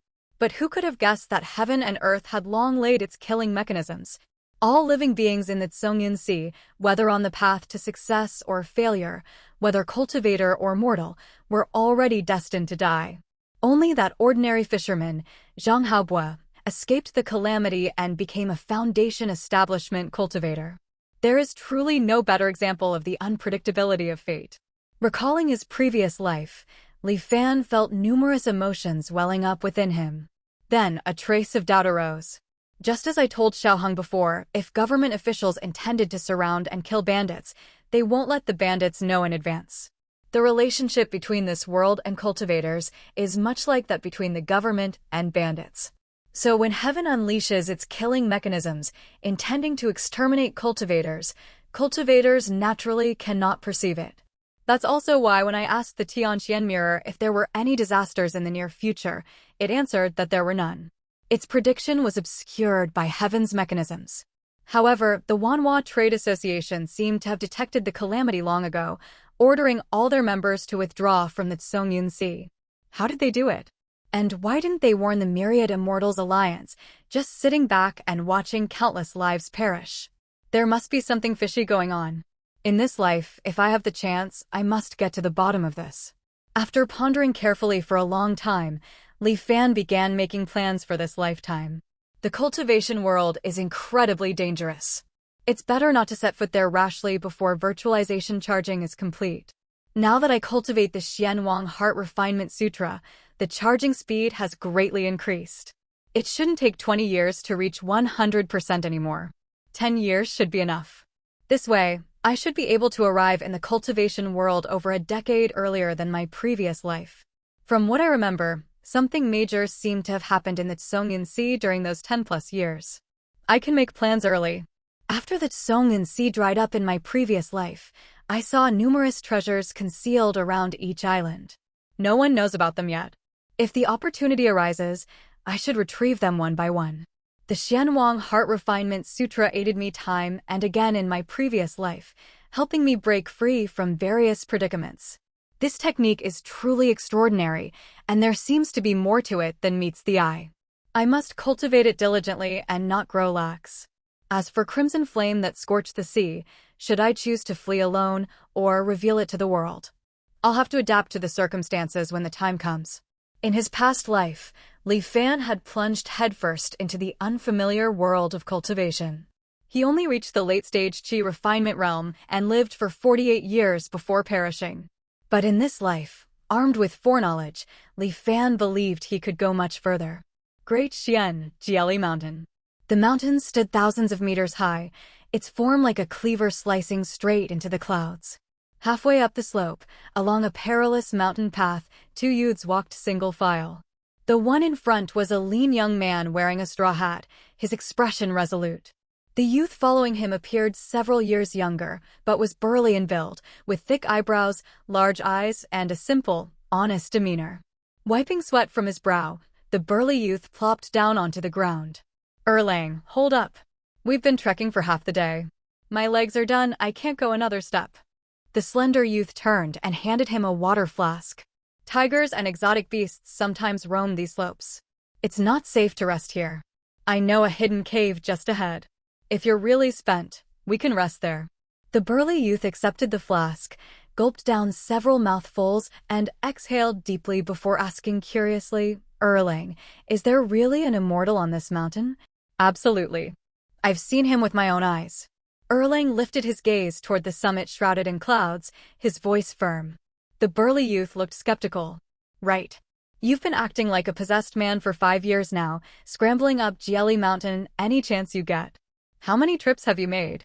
And still, you've never actually found one. I think you should give it up. Immortality is too vague, just a fantasy. You should focus on martial arts training like me. Erlang cut him off with a frown. Wang Xuanda, you're starting to sound like my mother. If you keep spouting nonsense, you can head back down the mountain alone. The burly youth awkwardly scratched the back of his head and wisely fell silent. The two continued their ascent along the mountain path. Before long, an eerie wind swept through the valley. Wang Xuanda's ears twitched, and his expression shifted. He stepped forward, tapped Erlang's shoulder, and raised a finger to his lips in a signal for silence. There's something up ahead, he began, his eyes narrowing. But the rest of the words died in his throat. A cold sweat trickled down his forehead. On the path ahead, a massive white python slithered down the mountainside, producing a distinct rustling sound. The creature was enormous.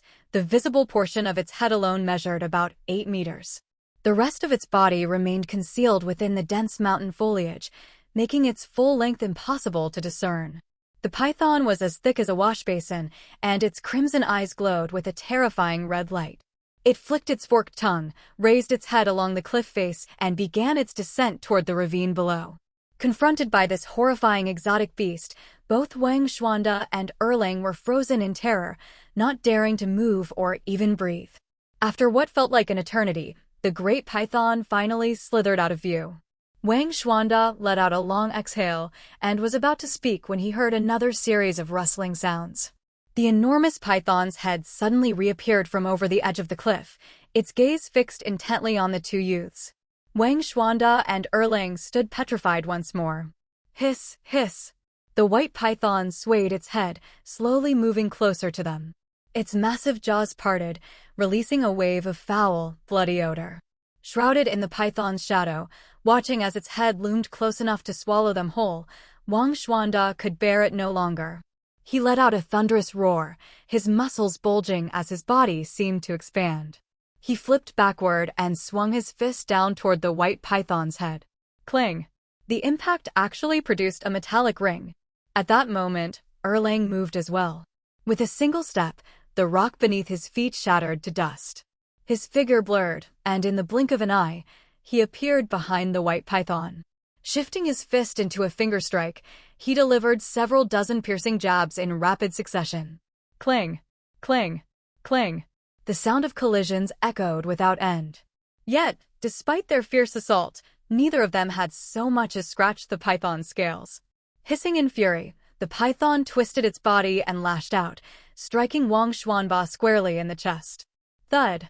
Wang Xuanba was sent flying, crashing against the cliff face and sending shattered stone flying in all directions. Instead of chasing Wang Xuanba, the python swung its enormous head around, yawning wide as it lunged at Erlang. Thrown off balance, Erlang had no time to evade. He could only brace himself, arms outstretched, forcing its jaws apart with every ounce of strength he had. The python unleashed a chilling roar and drove forward with overwhelming force. For an instant, it looked as though Erlang had been swallowed whole, but with a low, guttural growl, he held his ground, muscles trembling as he pried its jaws open. A fierce stalemate followed. Furious at its failure to devour this seemingly insignificant human, the python thrashed violently, smashing Erlang again and again against the mountain trail and jagged cliffs in an effort to shake him loose. With each impact, Erlang's fingers sank deeper into the python's flesh, sharp as blades. As time passed, the mountain path was gradually pounded into a mess of craters and shattered stone where Erlang's body had slammed into it again and again. Suddenly, a crimson light flashed in the python's eyes, and it spewed a stream of dark brown liquid from its mouth. Erlang barely twisted his head aside in time to avoid a direct hit, but the venom drenched his body. Sizzle. Where the venom touched, flesh sizzled and corroded, revealing glimpses of a dark, glimmering gold beneath. He grunted in pain, his strength finally failing. The python flung him aside, and he landed hard beside the unconscious Wang Xuanba. Spitting a mouthful of blood, Erlang struggled to prop himself up. He stared at the approaching python, a flicker of bitter defiance in his eyes. Ever since that evening months ago, when he'd witnessed an immortal soaring through the skies above Jelly Mountain, his heart had been consumed by the pursuit of immortality. Time and again, he had ventured deep into these mountains, hoping to find that very immortal and become his disciple. His obsession had even driven a wedge between him and his mother. Yet here he was, not only had he failed to find the immortal, but he was about to die in the jaws of this beast. Son Erlang was born with divine strength and mastered every martial art he'd ever attempted. Was this truly how his life would end? How could he accept such a fate? But as the python's shadow fell over his spent and broken body, Erlang could only close his eyes in despair. Just as he resigned himself to his death, the clear, piercing cry of a crane echoed from deep within the mountain. The python froze at the sound, as if it had encountered its natural predator. Its head shot up and its tongue flickered, its entire focus locked in the direction of the cry. Sensing a shift in the situation, Erlang forced his eyes open. A white crane descended and engaged the python in fierce combat. The crane danced through the air, deftly evading the python's strikes while driving its sharp beak into the python's body, tearing away strips of flesh with each precise peck. Though less agile, the python's thick, rugged hide allowed it to endure dozens of the crane's attacks without significant loss of vital essence. Yet a single successful bite from the python would be enough to cripple the crane. Gradually, the white crane began losing ground. Seeing the two exotic beasts locked in fierce combat, paying no attention to his presence, Erlang struggled to his feet, intending to seize the opportunity to flee with Wang Xuanba. Just then, a sound like crashing tides came from the mountains. Erlang froze, looking up to witness a bizarre spectacle. In the sky, countless birds flocked together from all corners of the mountain, darkening the heavens like ominous clouds as they swarmed toward the battle. On the slopes, mountain rats, crawling insects, even apes, tigers, leopards, and countless creatures Erlang had never seen before emerged abruptly from every direction, forming a beast tide that charged toward the dueling crane and python. Realization dawned on Erlang, and his face paled. If they were caught in this beast tide, the two of them stood no chance of survival. The red-eyed white python also sensed the danger, ceasing its fight with the crane and attempting to flee. Yet the crane refused to relent, as if harboring some irreconcilable hatred toward the python. Even as it was bitten until bloodied and torn, it refused to let the snake escape. In moments, the birds and beast tide arrived. They ignored both the crane and Erlang, their eyes fixed solely on the massive python. The white python let out a terrified cry, but it was already surrounded by countless wild beasts. There was no way out, no escape. The beasts went mad, trampling one another in their frenzy to tear into the python's flesh. Even as their teeth shattered and blood flowed freely, they refused to release their grip. Many beasts literally chewed themselves to death, only to be immediately replaced by others. It was as if the white python had committed some unforgivable sin. All creatures, feathered, furred, or otherwise, charged forward relentlessly, determined to devour the white python completely. This would only end in death.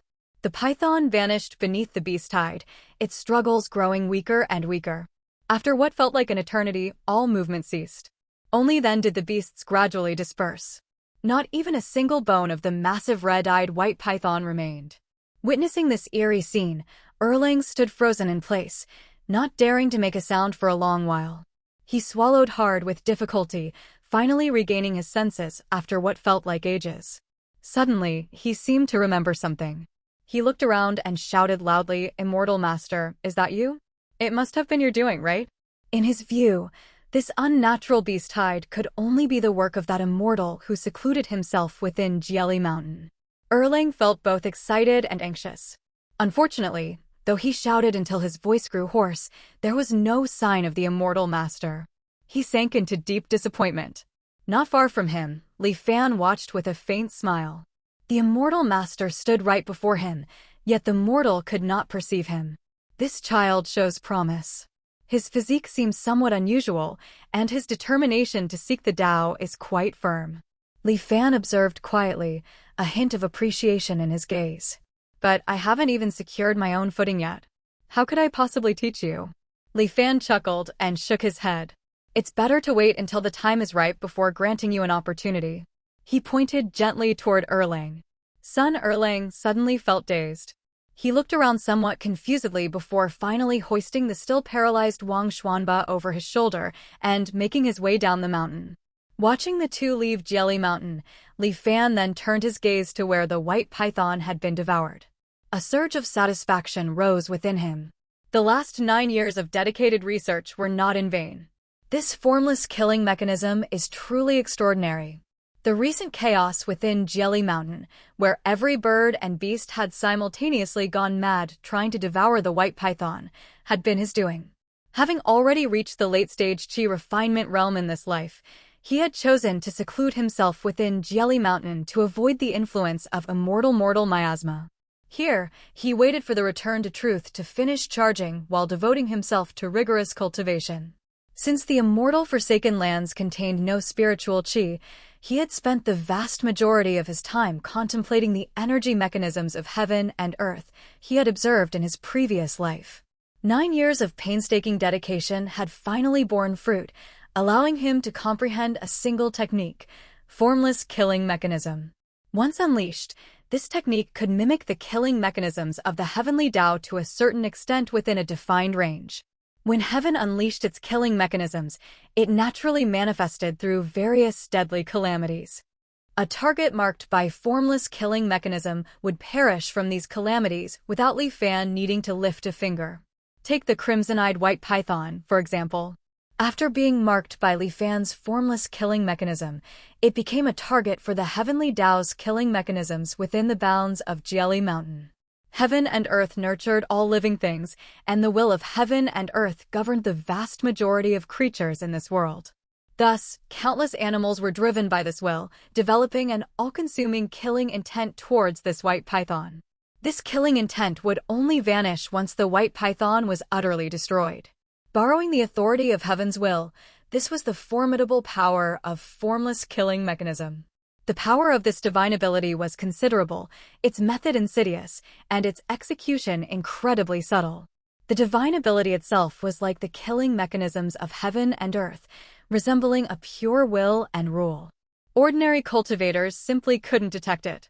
Possessing so many advantages, it was truly the essential tool for murder and plunder. No wonder Li Fan was so pleased. Of course, since this initial experiment of the formless killing mechanism had only targeted ordinary mountain beasts, the resulting spectacle was quite grand. As for what effect it would have on cultivators of equal or higher cultivation levels than Li Fan, that was something he would have to test personally in the future.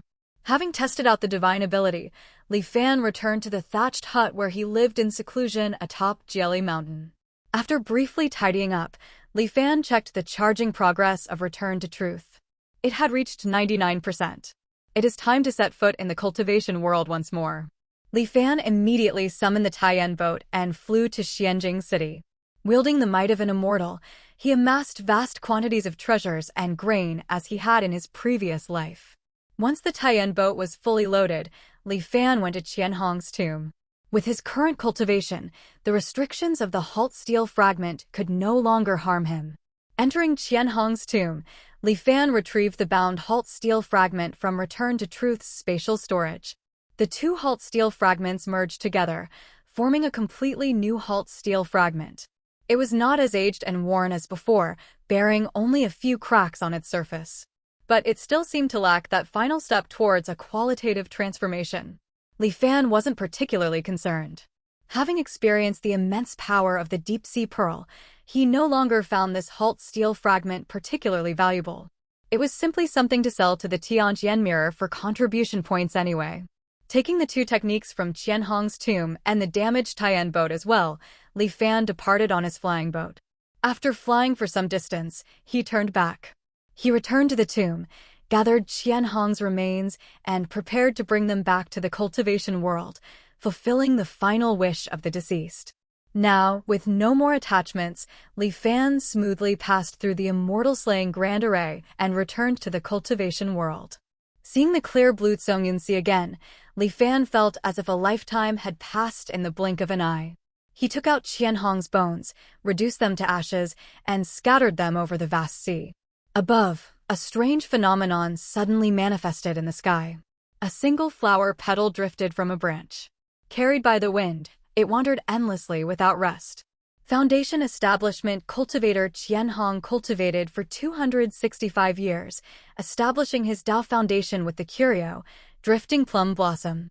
Exiled for 3,670 years, his soul now returns home, his Tao returned to the heavens. The phenomenon lasted no longer than half the time it took to drink a cup of tea before fading away without a trace. A few minutes.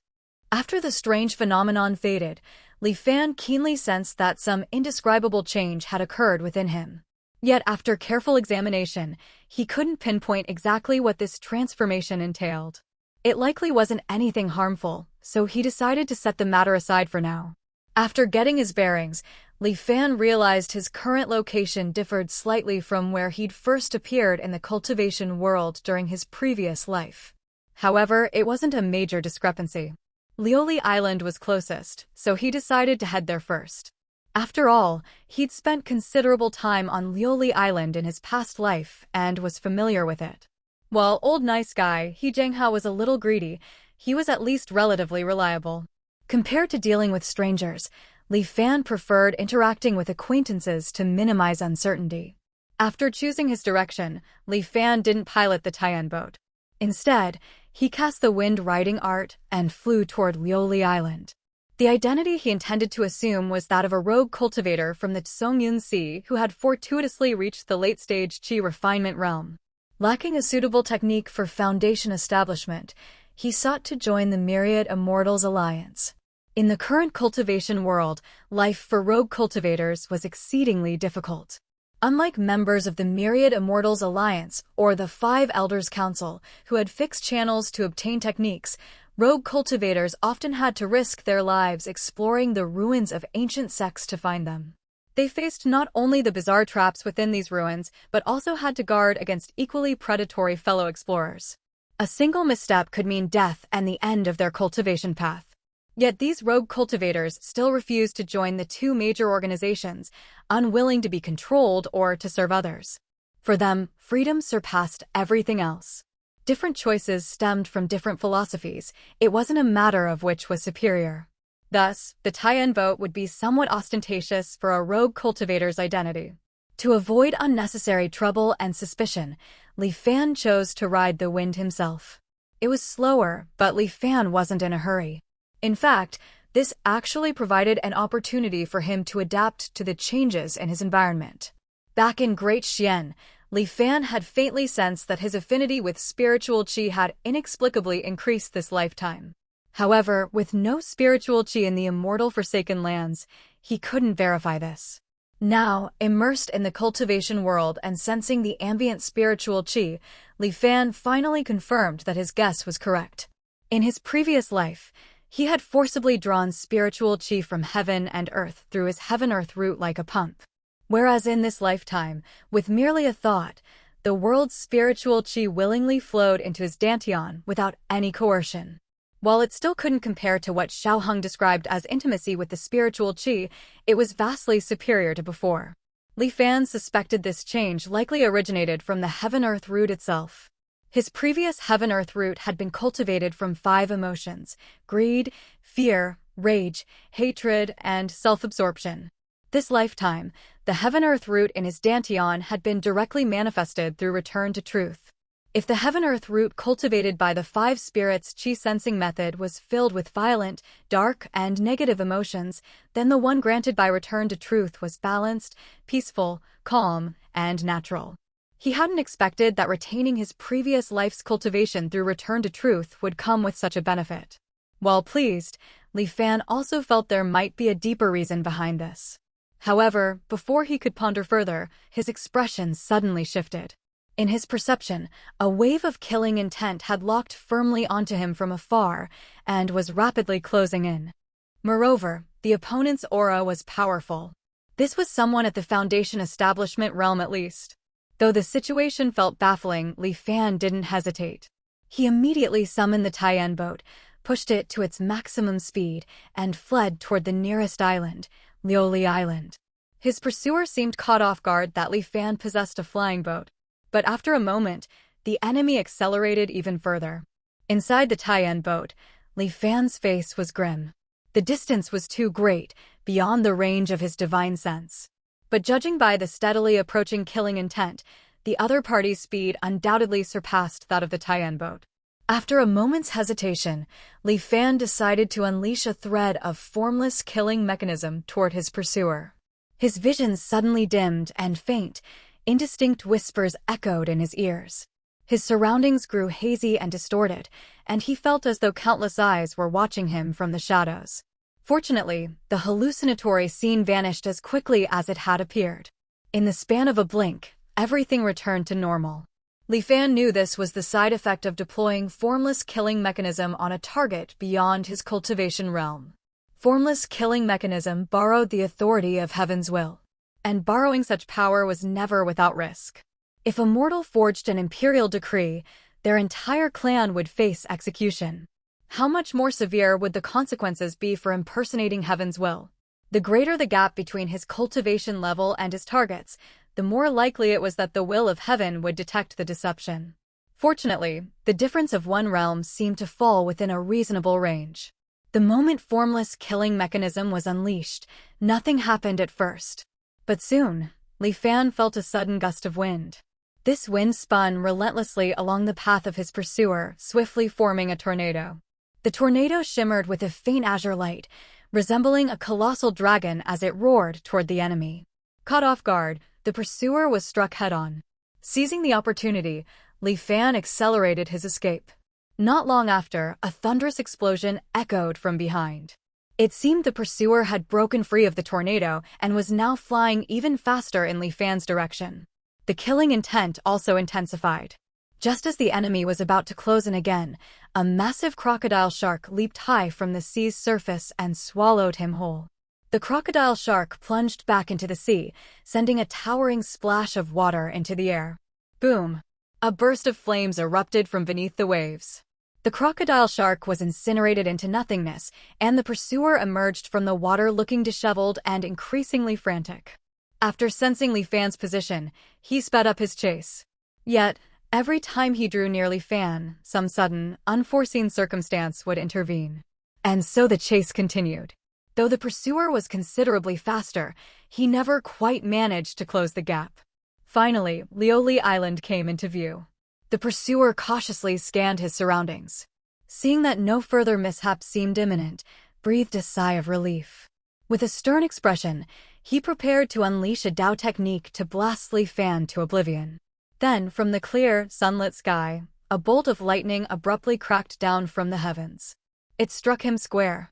Had it not been for a sudden glow that erupted from his body at a critical moment, deflecting most of the lightning's force, he would have been killed outright. Even so, his entire form was charred, and he was now barely recognizable as human. Seeing this, Li Fan immediately flew toward the island protection array in the center of Lioli Island. The man hung motionless in the air for a moment before slowly recovering. Shaken and enraged, he roared, "He Jianghao! Get out here and help me kill this little thief." A voice Li Fan recognized came from Lioli Island. "Enforcer Wan? What happened to you?" Li Fan, still flying toward the island, halted abruptly at their exchange. Trapped between them with nowhere to run, he cursed under his breath. Then he silently recited in his mind, "Return to truth. This simulation has ended." Li Fan regained consciousness, still feeling somewhat speechless. That life was the shortest one he'd experienced since he first received Return to Truth. It had been terminated after just 9 years. He'd originally been full of grand ambitions and meticulous plans. Who could have guessed that he'd be inexplicably hunted down the moment he entered the cultivation world? What was even more absurd was that his pursuer was actually a member of the Myriad Immortals Alliance. Unaware of the man's identity, Li Fan had even thought to flee to He Jianghao on Lioli Island for protection. The result was him being cornered by 2 Foundation establishment cultivators. His pursuer had come from 1,000 li away with a clear objective, to execute Li Fan. Li Fan didn't believe asking for a reason would yield an honest answer. Facing 2 Foundation establishment cultivators, he didn't have the slightest chance of survival. So, he decisively chose to start over. Why would the Myriad Immortals Alliance hunt him down? And so soon after he entered the cultivation world at that? A deep frown creased Li Fan's brow as he fell into deep thought. Without resolving this issue, all subsequent plans would be completely meaningless. The Zhongmunsi was still under the Myriad Immortals Alliance's control, and they clearly had some method of pinpointing his location. What had gone wrong? Could it be because he had brought Qian Hong's remains back to the cultivation world? Or perhaps, Li Fan inspected and eliminated each of the items in his possession one by one. Finally, he locked onto a target, the lesser water manipulation art. After much thought, this technique was the most suspicious. After all, he could be said to have no connection to the Myriad Immortals Alliance whatsoever at the moment. Only this technique was linked to the Alliance in his previous life. Li Fan narrowed his eyes. As he pondered carefully, a faint answer began to form in his mind. The Myriad Immortals Alliance must be constantly monitoring the lesser water manipulation art and all other techniques. If they suddenly discover that a particular technique hasn't been redeemed, Yet the number of people cultivating it has increased by 1, they would know the technique has been leaked. Regardless of how it was leaked, the Alliance would inevitably want to recover it. As for the method of recovery, naturally, it's simpler to just kill the practitioner. As for how they pinpointed my location, those who cultivate the same technique can sense each other and detect each other's positions. For a mere Qi refinement realm technique, they actually dispatched a foundation establishment cultivator. Judging by his tone when speaking to He Jianghao, his cultivation level was likely higher than He Jianghao's. At minimum, mid-stage foundation establishment, possibly even late stage. He envisioned a scene within the myriad Immortals Alliance. Information on tens of thousands of techniques was arranged in sequence. The text was dense and numerous, like a towering wall of data. Before this wall, a pair of eyes watched intently, capturing every minute change. If the number of practitioners of a technique suddenly dropped to 0, or if a technique that had no practitioners suddenly gained 1 without being formally exchanged, the owner of those eyes would calmly and methodically make arrangements. Enforcer. What a fine technique enforcer indeed. Li Fan clapped his hands in a gesture of mock praise. Looking at the options still floating before his eyes, Li Fan calmed his mind and still chose to retain the cultivation level of his previous life. In an instant, he returned to the Qi refinement realm. Afterwards, Li Fan activated the Taishang primordial true scripture without the slightest hesitation and dissolved his late-stage Qi refinement cultivation of the lesser water manipulation art. After that, everything proceeded the same as in his previous life. In Anchor Year 9, Li Fan arrived in the cultivation world once more. Passing through the immortal slaying grand array, Li Fan waited in place for a long time. Indeed, his conjecture was correct. Since he didn't cultivate the lesser water manipulation art, he didn't draw the pursuit of the myriad Immortals Alliance's enforcers this time around.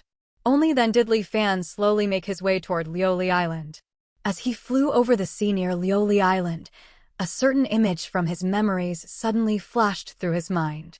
He immediately halted, looking downward. His gaze pierced through the seawater, reaching the depths of the sea floor. There, schools of Liuli fish were dragging the corpses of mortals, offering them as tribute to a massive, golden Liuli fish. These were people from all corners of the sea who had met their ends through various misfortunes. The golden Liuli fish swayed its bloated body, swallowing the human corpses gathered by its subordinates one after another. After chewing for a moment and spitting out the shattered bones, it even revealed a somewhat dissatisfied expression. It glared at them with its large eyes, then greedily gazed toward the surface of the sea. It seemed to know that there were more, fresher mortals up there. Li Fan watched the scene and snorted coldly. Formless killing mechanisms stirred in response. Deep beneath the sea, the Liuli fish that had been clustered around their leader, diligently offering tribute, suddenly froze in unison. The golden Liuli fish, somewhat displeased, was just about to discipline its underlings when it abruptly noticed that the surrounding school of Liuli fish had begun to act strangely. Their eyes glowed with a red light, all fixed intently on the giant golden Liuli fish. The golden Liuli fish sensed danger and tried to flee. But it was already too late. Countless Liuli fish seemed to have gone mad, swarming around it and encircling it completely. The figure of the golden Liuli fish vanished within the school. Streaks of golden blood slowly rose to the water's surface. Li Fan held a Liuli pearl in his hand, examining it closely. It was about the size of a pigeon's egg. A pity it's not a curio of heaven and earth. But just carrying it provides an effect similar to consuming a Liuli pill. This object is still quite remarkable. Satisfied, Li Fan stored it away and continued flying toward Liuli Island. As he drew near Liuli Island, Li Fan halted midair and released his spiritual qi. Within moments, a voice called out from a distance, "May I know which fellow Taoist has come to Liuli Island?" Along with the voice, the figure of He Jianghao appeared. Though He Jianghao was a foundation establishment cultivator, he did not act arrogantly toward this late-stage qi refinement cultivator who had arrived unannounced, politely addressing him as fellow Taoist. "Greetings, fellow Taoist," Li Fan cupped his hands in salute. "I am Li Fan, a rogue cultivator from the Tsongyan Sea. Reaching the late-stage qi refinement realm was already an immense struggle, and I know that as a rogue cultivator, I have no hope of establishing my Tao foundation. Thus, I wish to join the Myriad Immortals Alliance to obtain a foundation establishment technique. Li Fan paused, then added, I have long heard of your reputation for righteousness and generosity, which is why I have come to seek your counsel, fellow Taoist. I hope you can provide a referral. Once the matter is settled, I will certainly repay your kindness. He Jinghao was somewhat stunned to hear that Li Fan wanted to join the Myriad Immortals Alliance. He never expected that such a fortune would fall into his lap. Upon hearing Li Fan's promise of future repayment, He Jinghao was overjoyed. Such words are unnecessary between fellow cultivators. Those who walk the path of cultivation understand its hardships all too well. Naturally, I will help wherever I can. Don't worry, consider your entry into the Myriad Immortals Alliance assured. I will see to it personally. Li Fan smiled faintly. Your epithet, timely rain, is indeed well-deserved. I am impressed. He Jinghao nearly corrected him, explaining that he had no such epithet, but then paused. The name felt fitting. If it were to spread, it might even benefit his cultivation of the mountain-sitting art. So he did not deny it. The two men exchanged smiles. Li Fan stood suspended in the air, observing Liuli Island in Anchor Year 9. The island was far from the bustling hub he'd witnessed in his past life. Its population was less than a third of what it would be a decade later, and it lacked that vibrant, thriving energy. Scars from the storm flood still marred the island's edges, and smiles were rare among the mortal populace. Liuli Island had yet to recover its vitality from the Great Storm Flood in Anchor Year 5. If I manage to further shorten the charging time of return to truth, perhaps I'll have a chance to witness it firsthand. Li Fan mused silently. When he was still mortal, he had learned about how the storm flood had sheared away 2/3 of the island. Back then, he had been awed by the terrifying might of heaven and earth. But later, he witnessed crimson flames scorch the sea and watched it transform into a mountain range over a mere decade. Compared to that, this storm flood seemed almost insignificant. Li Fan was currently waiting for He Jinghao to return from Myriad Immortals Island. According to He Jinghao, any cultivator at the late-stage Qi refinement realm or above who tried to enter Myriad Immortals Island without permission would face automatic attacks from the Myriad Immortals array. So he had gone ahead to secure a travel permit for Li Fan. He didn't keep Li Fan waiting long. Soon enough, He Jinghao returned. Mission accomplished. He handed Li Fan a jade spirit talisman engraved with the word Myriad. Fellow Taoist, you can just imprint a trace of your aura onto this passage talisman. Li Fan took the talisman and channeled his spiritual qi into it. A flash of light gleamed across the engraving before vanishing, flying off to some unknown destination. Seeing this, He Jinghao nodded. That should do it. Then he added, remember to return this talisman after you officially join the Myriad Immortals Alliance. Otherwise, you'll need to pay the equivalent value in contribution points. He Jinghao's face twitched, as if recalling something deeply unpleasant. Such a tiny talisman actually costs 100 contribution points. It's really... He cut himself off mid-sentence when he noticed Li Fan watching him with faint amusement. My apologies, fellow Taoist. He Jinghao cleared his throat, and his expression instantly returned to normal. After leading Li Fan through the island protection array, He Jinghao activated the teleportation array. A wave of dizziness later, Li Fan finally set foot once more on Myriad Immortals Island. In the Dao Transmission Plaza, a statue of an elderly man with a tall headpiece and long beard stood silently, gazing down upon the island. Cultivators hurried to and fro, using various teleportation arrays to travel across the Tsongyan Sea. Little did any of them know that everything here would soon be reduced to ash. Li Fan felt a pang of emotion. Assuming Li Fan was simply awestruck by the magnificent scenery, He Jinghao paid it no mind. Just as he had in a past lifetime, He Jinghao began introducing the place. This is the Dao Transmission Plaza. It was built to commemorate the Immortal Venerable's original act of imparting the Dao. Li Fan listened and nodded along. Following the path, the two arrived at the Tianqian Mirror. As a rogue cultivator, you might not know this, but members of the Myriad Immortals Alliance can recommend rogue cultivators to join the alliance. Depending on the recommended member's realm and potential, the referrer receives corresponding contribution points as a reward. Before entering the Tianqian Mirror, He Jinghao seemed to remember something and turned back to Li Fan. So you coming to me for help works out just fine. I see. I'd worried I might be troubling you, but it looks like I needn't have. Li Fan wore an expression of sudden understanding, then added solemnly, "Either way, I won't forget this kindness, brother he." He Jinghao smiled and nodded, clearly pleased with Li Fan's reaction. The two then stepped into the Tianjian mirror. Within the mirror space, He Jinghao looked at Li Fan and announced, "This is the late-stage Qi refinement rogue cultivator I reported earlier. He wishes to join our myriad Immortals alliance." A moment later, a voice echoed through the space, recommending one late-stage Qi refinement cultivator. Recorded as a grade D+ merit, converted to 300 contribution points. Current total contribution points, 1340. He Jinghao froze for a moment upon hearing this. A strange light flickered in his eyes as he stared at Li Fan. After a while, he asked, "If you don't mind me asking, how old are you, fellow Daoist?" Li Fan thought for a moment before answering, 29. He Jinghao drew a sharp breath, his face a mask of shock. 29 years old, late-stage Qi refinement, and a rogue cultivator. Then, elation washed over him. "Fellow Daoist, I have never witnessed such talent in my life." He immediately produced a mountain-shaped spirit talisman and handed it to Li Fan. "You're new here, so you'll definitely have a lot of questions. Feel free to ask me, I'll tell you whatever I can.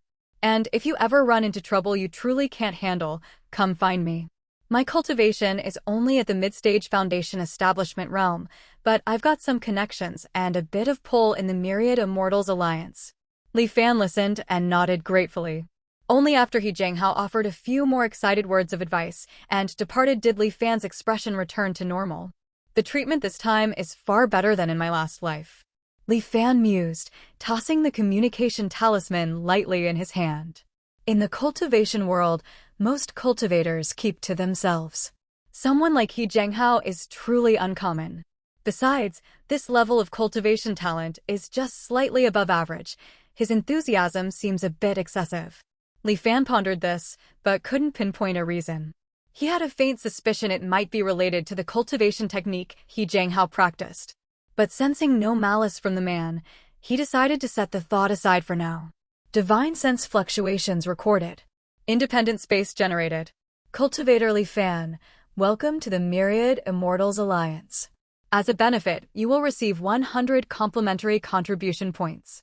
You may use contribution points to redeem spirit stones, techniques, artifacts, and more. The Tianjian mirror began its usual introduction to the relevant procedures. Though already familiar with it all, Li Fan listened attentively, comparing the situation to that of his previous life. He discovered that after advancing to the late-stage Qi refinement realm, the cost to activate the assisted cultivation mode had increased from 10 contribution points per day to 30. The higher the realm, the more resources one requires. That's only natural. It seems acquiring a large number of contribution points remains the priority. Accumulating points slowly through missions was far too slow for Li Fan's taste. In truth, he already had a plan to earn a substantial amount of contribution points in a short time. After spending 10 contribution points to purchase a slightly larger storage ring, Li Fan stepped through the teleportation array, making his way to a desolate stretch of land. There, he transferred the hoard of gold, silver, and jewels, along with the halt steel fragment, from the Taiyan boat into his new storage ring. He returned just as swiftly, immediately converting them to contribution points. Batch of gold and silver, convertible to 863 contribution points. Curio of heaven and earth, halt steel fragment. Quality, flawed. Convertible to 1968 contribution points. Moments later, the Tianjian mirror gave its assessment. To secure a spot in Liuli Island's body purification spirit pool in a past life, Li Fan had spent most of his plundered treasures on his laundering operations. The remainder was converted to just 235 contribution points. Seeing that the total was originally valued at 863 contribution points, Li Fan understood why some cultivators would secretly help mortals sneak into the cultivation world. Just by raiding the homes of a few corrupt officials and wealthy landlords, he had earned over 800 contribution points. For those cultivators, making over 1,000 points per trip was probably normal. Considering a Qi refinement technique only cost a little over 1,000 points, making one trip every 10 years or so would still count as a significant income. Wealth truly tempts the hearts of men. Li Fan sighed, then took out the Lioli pearl he had obtained from the giant Lioli fish. Exquisite Lioli pearl, convertible to 850 contribution points. After some thought, he realized the exquisite Lioli pearl was like a weaker version of the Lioli pill. Though its effects were somewhat inferior, it had the advantage of being reusable. Since it would definitely be useful for his future cultivation, Li Fan decided not to convert it and instead stored it away. Looking at his total of 2,831 contribution points, Li Fan shook his head. It was still not enough. Knowledge related to curios of heaven and earth alone would cost over 2,000 points. When he was being hunted by an enforcer of the Myriad Immortals Alliance, Li Fan realized that although he had reached the late-stage Qi refinement realm, his actual combat strength was pitifully weak. The Thousand Mechanisms Jade Cosmos Scripture, his current primary cultivation technique, lacked effective killing methods. Apart from formless killing mechanism that he had comprehended, he had no other means to defend himself against enemies. Though formless killing mechanism was powerful, it had a fatal flaw. It often took some time to take effect. It was only suitable for ambushing opponents stealthily, not for direct confrontations. Once engaged in combat or surrounded by multiple enemies, Li Fan's only option was to flee. And with only the most basic wind riding art at his disposal, he would most likely fail to outrun his opponents. Unable to fight and unable to escape, tragedy was inevitable. Therefore, whether it was the myriad of killing techniques, evasion arts, defensive techniques, or various artifacts, array diagrams, and pills available in the Tianqian mirror, Li Fan wanted them all. This meager amount of contribution points was far from sufficient. After pondering for a moment, he began browsing the mission tasks posted by other cultivators in the Tianqian mirror. When he had merged with the consciousness of the Tsongyun Sea during his previous life, he had glimpsed many hidden treasures and secrets within the sea. Some of these were within his current ability to retrieve, like the exquisite Lioli pearl. However, many others were extremely dangerous. Even Foundation establishment cultivators couldn't easily claim them. Rather than letting these secrets rot at the bottom of the sea, it was better to sell some of them early and convert them into combat strength as soon as possible. His gaze swept quickly across the listings. When he saw one particular task, Li Fan abruptly stopped. With a thought, he focused his divine sense to examine the task details. Elder Qin of the Medicine Hall requires a supplementary ingredient for pill refining purposes, blue blood coral. A bounty is hereby offered to all members of the Myriad Immortals Alliance. Those who provide relevant information will be rewarded with 1,000 contribution points upon verification. Those who can directly provide a stock of blue blood coral will be rewarded with 3,000 contribution points. Li Fan scanned the other tasks, but this one offered the highest reward. Thus, Li Fan accepted it. Northwest sector of the Tsongyun Sea, roughly 200 li west of Mist Crow Island. I've seen this type of coral on the seafloor there. Unfortunately, there's a sea serpent guarding it. I couldn't gauge the serpent's exact strength back then, but glimpsing it from a distance filled me with a sense of lethal danger. Li Fan fabricated a story and submitted his report. Trusting in the Myriad Immortals Island's efficiency, he knew the verification of his information would be swift. Sure enough, in just half a day, Li Fan received his reward. Yet, intriguingly, the bounty for the blue blood coral remained posted.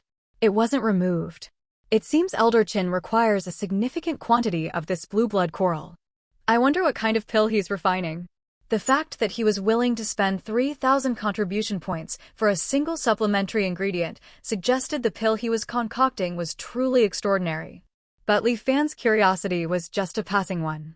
Elder Qin was rumored to be the chief elder of the Myriad Immortals Island's Medicine Hall, a mighty cultivator at the nascent soul realm. That level was still far beyond Li Fan's current reach. Suppressing his fleeting curiosity, Li Fan focused his attention on the most eye-catching bounty among the many posted. It was also the reason he was so desperate to grow his strength. Mission: bounty for the Cloudwater model. Reward: 100,000 contribution points. There were just two simple lines with no additional explanation. But that number, 100,000 contribution points, made every cultivator who saw it tremble with desire, unable to stay calm. 100,000 contribution points. Many cultivators in the Myriad Immortals Alliance might never accumulate that much in their entire lives. With 100,000 points, reaching the nascent soul realm was uncertain, but attaining the golden core realm would be virtually guaranteed. Countless cultivators had greedily read those 2 lines over and over, fantasizing about the glory and prestige that would follow upon completing such a task. Unfortunately, the bounty had been posted for over a decade. During this time, not only had no one completed it, but no one had even managed to figure out what the Cloudwater model actually was. The task issuer was also shrouded in mystery, having never appeared or provided any clarification. It was as if they were saying, "Those who understand, naturally understand.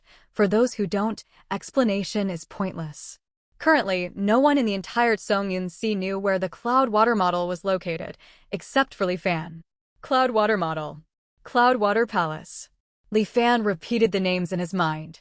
This treasure, worth 100,000 contribution points, was located within the Cloudwater Palace. The Cloudwater Palace, or rather its ruins, was the place mentioned in Xiao Hang's letter from a past life, the place he had gone to search for a curio of heaven and earth. The reason no one else knew this secret was simply because the Cloudwater Palace had yet to be revealed to the world. In his previous life, Li Fan had only become interested in the Cloudwater Palace because of Xiao Hang's message. He had committed this upcoming event, which was destined to shake the Songyun Sea, to memory. The Cloudwater Palace stood isolated far out at sea.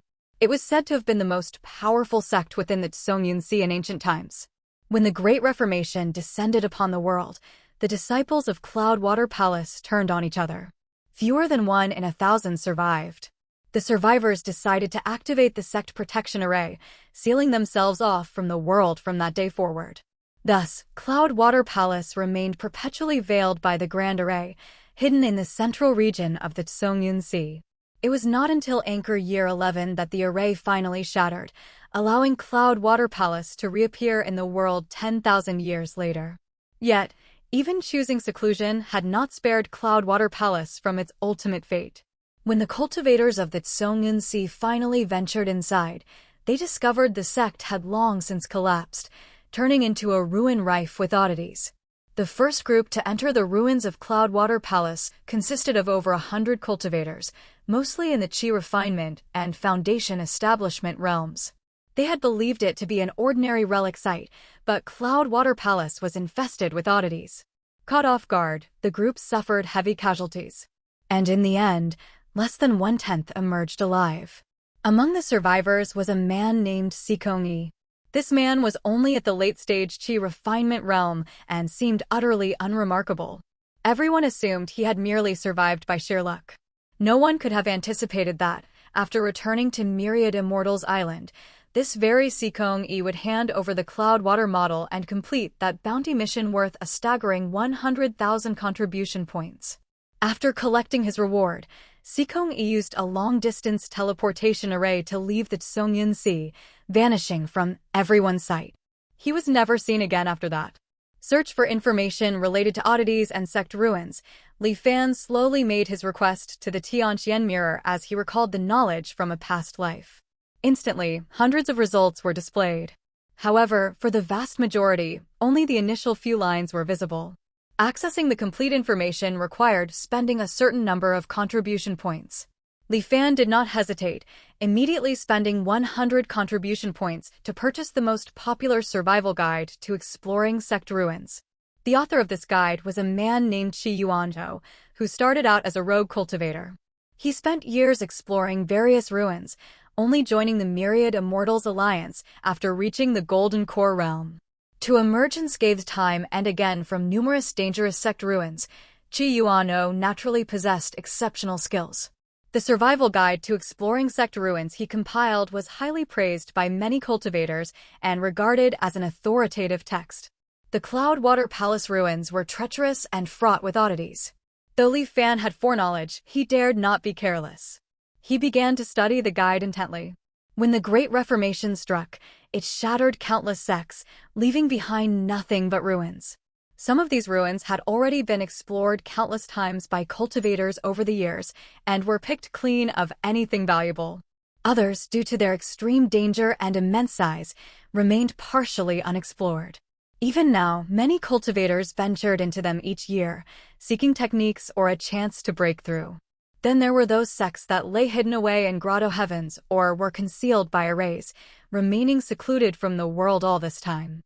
These sects were completely untouched places, brimming with opportunities. Once revealed, they would inevitably attract swarms of nearby cultivators. The various experiences detailed in the survival guide to exploring sect ruins pertained to these latter two categories. The guide mentioned that all sects worth exploring in the current cultivation world could be divided into two major types. One type had no oddities present. The other type had oddities present. If no oddities were present, then as long as one was cautious of array traps and mechanical traps, there was generally no particularly grave danger involved. But if oddities were present, extreme caution was required. So-called oddities referred to the various strange phenomena within ruins that fell outside the bounds of conventional understanding. Oddities seemed not to belong to this world, each often possessing its own unique rules. The strength of an oddity's rules also varied. Within the cultivation world, it was conventionally accepted to classify the strength of oddities based on the highest realm of cultivation they could affect, correspondingly categorized as Chi refinement level oddities, Foundation establishment level oddities, Golden Core level oddities, and so on. Any cultivator who entered the range of an oddity and whose cultivation fell below the oddity's rule level would be forced to obey that rule. To violate it was to die, without exception. Those whose cultivation exceeded the oddity's rule level might remain unaffected and could leave safely.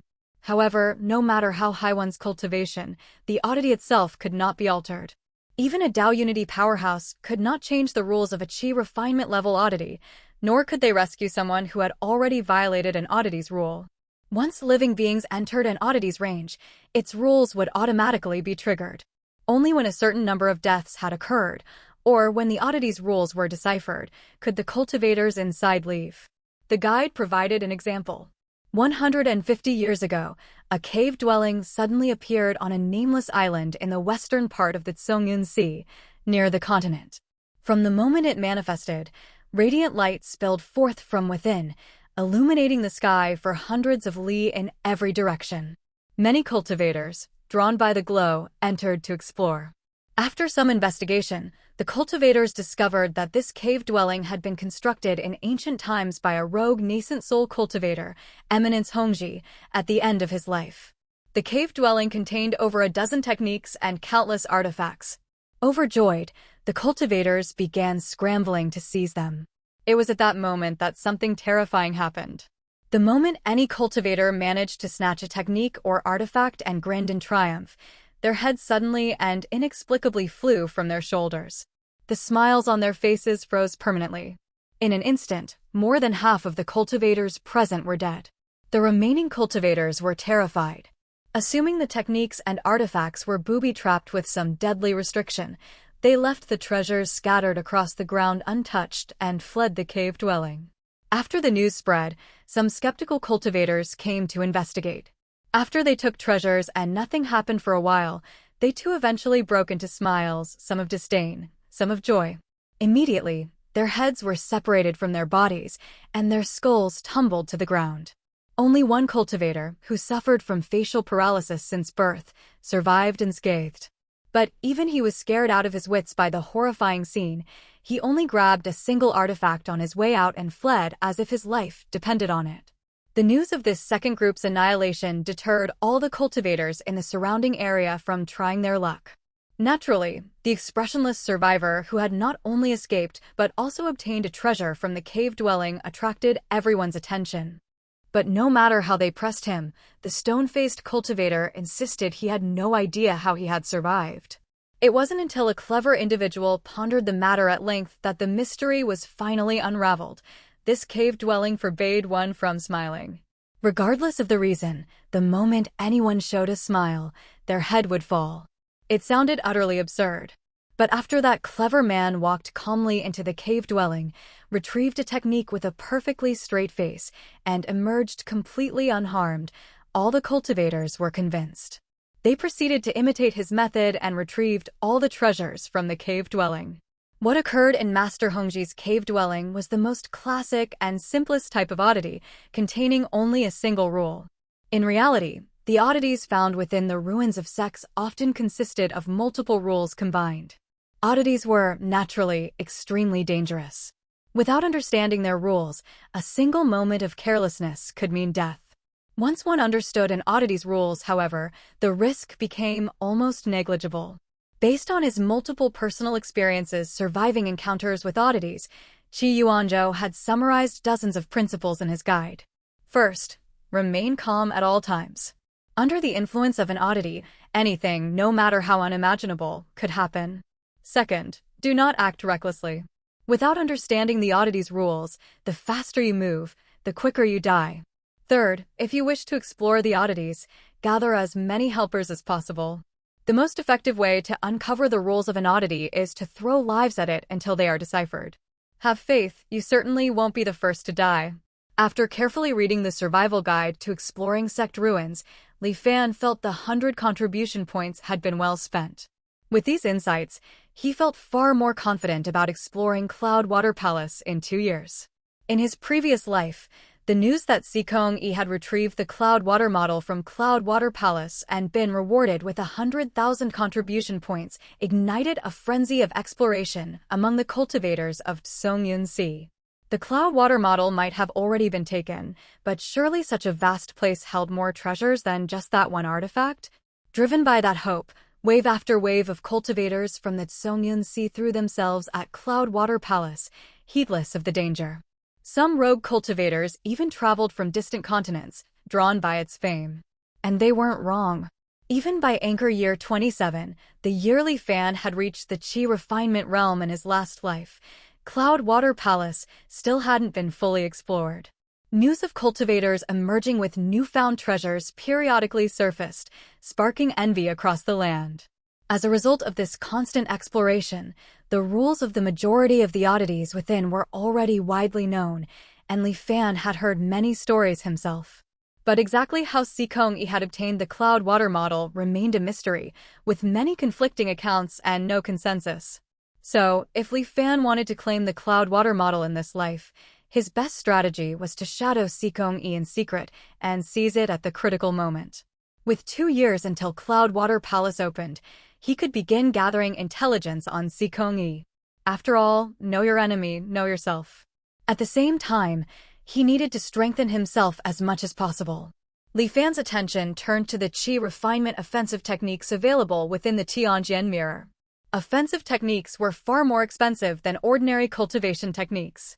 The lesser water manipulation art he had been practicing cost only 1,200 contribution points, while offensive techniques started at around 1,500. Li Fan quickly scanned through the technique descriptions, searching for one that suited him. Flowing water sword art, lesser cyclone sword, crimson meteor. Suddenly, his gaze settled on one technique, nether spirit illusion art. After reading the description several times, his heart began to race. According to the introduction, this was an illusion-based technique. It involved visualizing and nurturing a phantom spirit within one's mind, which could be summoned in battle to confound enemies. Once the phantom spirit grew powerful enough, it could even invade an opponent's sea of consciousness and launch direct divine sense attacks. This technique seemed tailor-made for him. He wasn't sure how his divine sense compared to other cultivators, but after numerous lifetimes of experience, and bolstered by the Xianwang Heart Refinement Sutra, it certainly shouldn't be weak. Moreover, the practice of visualizing and nurturing a phantom spirit. A crimson figure flickered unbidden into Li Fan's mind. If he used crimson flame as the template for visualization, the resulting phantom spirit would likely be exceptionally powerful. Turning the idea over, Li Fan decided to purchase this technique then and there. But the price? Li Fan's eyelid twitched as he looked at it. 2,500 points. That was almost the same as a relatively weaker foundation establishment technique. No wonder this technique seemed so powerful yet had been sitting here untouched all this time. Actually, Li Fan had it wrong. The reason the nether spirit illusion art was priced so high was simply that illusion-type techniques were relatively rare, not because it was particularly powerful. In the current cultivation world, the vast majority of cultivators had roughly the same divine sense strength.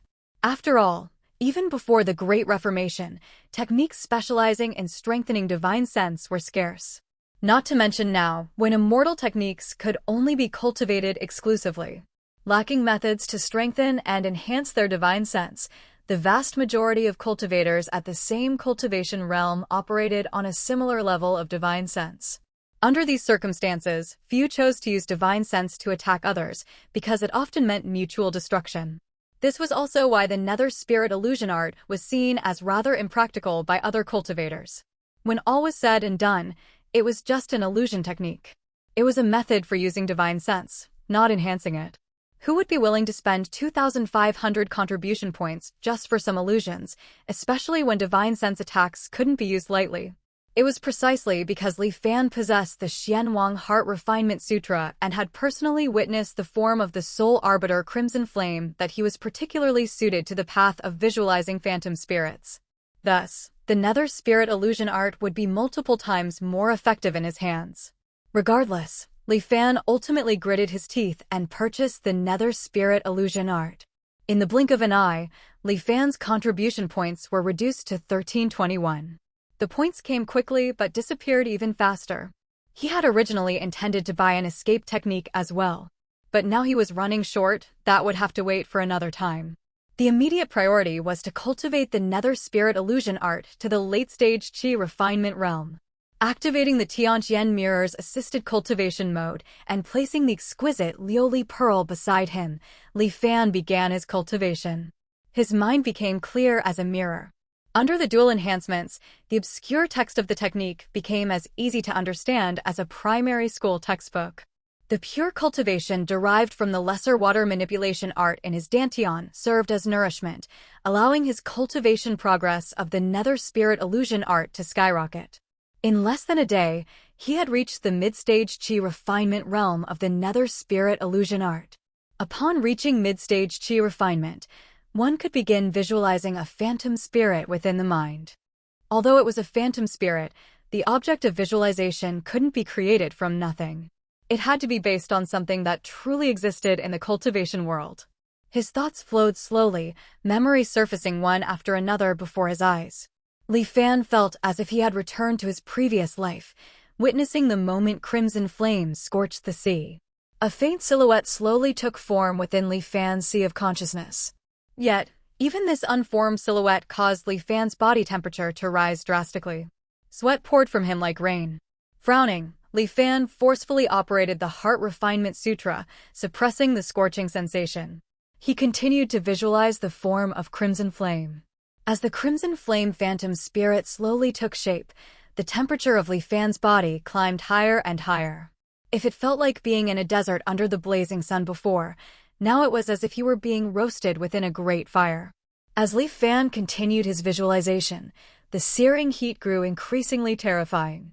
Finally, when the temperature reached a certain level, the clothes Li Fan wore spontaneously combusted. His meditative state was shattered instantly, and the image within his mind vanished without a trace. A moment later, Li Fan violently coughed up a mouthful of blood. The blood itself seemed to radiate intense heat, transforming into a plume of white vapor and evaporating before it could even hit the ground. Li Fan wiped the blood from his lips. Though this attempt was unsuccessful, he didn't feel discouraged. He purchased a single restoration pill from the Tianqian mirror. After taking a moment to recover, he began his visualization anew. As Li Fan's body temperature rose, the form of Crimson Flame grew distinct once more within his sea of consciousness. But even when Li Fan pushed the Xianwang Heart Refinement Sutra to its absolute limit, ignoring the faint charred scent that began to emanate from his own body, he was still inexplicably forced out of his meditative state at the very moment the Crimson Flame phantom spirit was about to take form. Is the heat too intense, exceeding my body's tolerance? Li Fan pondered, then searched the Tianqian mirror for medicines that could resist extreme heat. He spent 10 contribution points to purchase a single ice heart pill. After consuming it, Li Fan began his attempts anew. This time, the moment the searing sensation from visualizing Crimson Flame appeared, a cold aura simultaneously welled up from his dantian.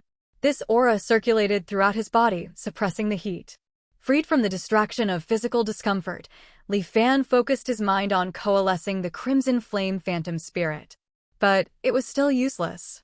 The Phantom Spirit still shattered at the final moment before formation. It was as if some unseen force deliberately obstructed it, preventing the Phantom Spirit from fully manifesting. After more than a dozen attempts, the effects of the ice heart pill began to fade. Li Fan stopped. The sole arbiters of heaven and earth are truly extraordinary.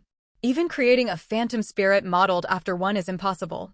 There must be some rule or restriction at play here that I'm unaware of. Li Fan thought for a moment, then searched the Tianqian mirror for information related to the sole arbiters of heaven and earth. As he expected, the Tianqian mirror notified him that his permission level was insufficient to access such knowledge.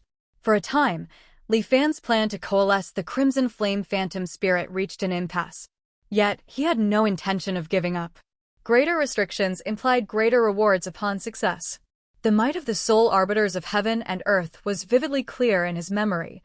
Even obtaining a mere 10,000th of their power would be immensely significant.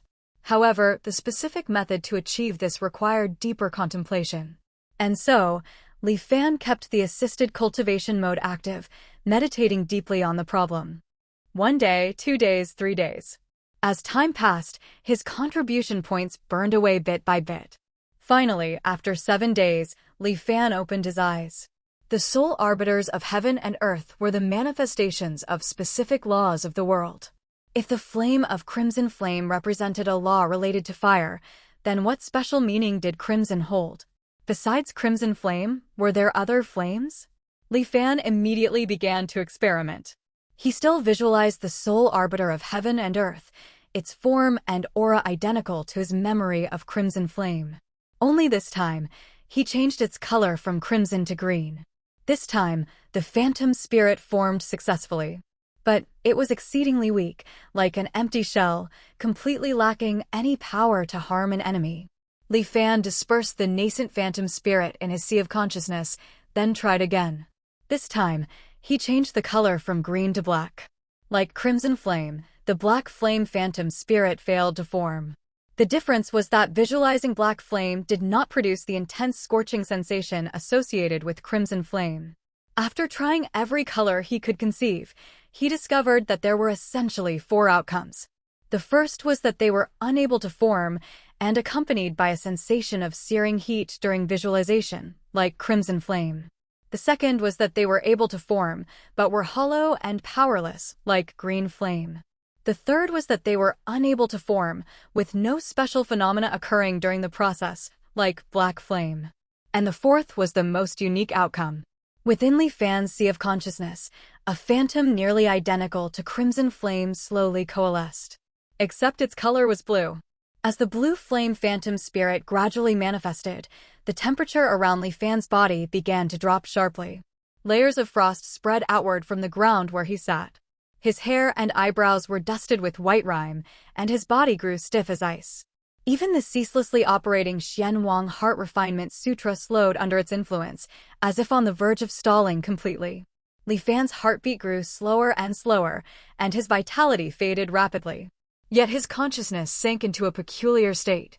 It was as if his soul had left his body, observing the changes in his physical form from an outsider's perspective, devoid of any emotional fluctuation. Li Fan had a feeling that in this state, even if his body were destroyed and he faced immediate death and the dissolution of his Tao, he would feel no fear. This was a state of absolute calm and rationality. It was in this state that Li Fan silently watched as his body was completely encased in ice. It seemed to be plunged into absolute zero, falling into utter stillness and silence. Simultaneously, within Li Fan's sea of consciousness, the blue flame phantom spirit fully took form.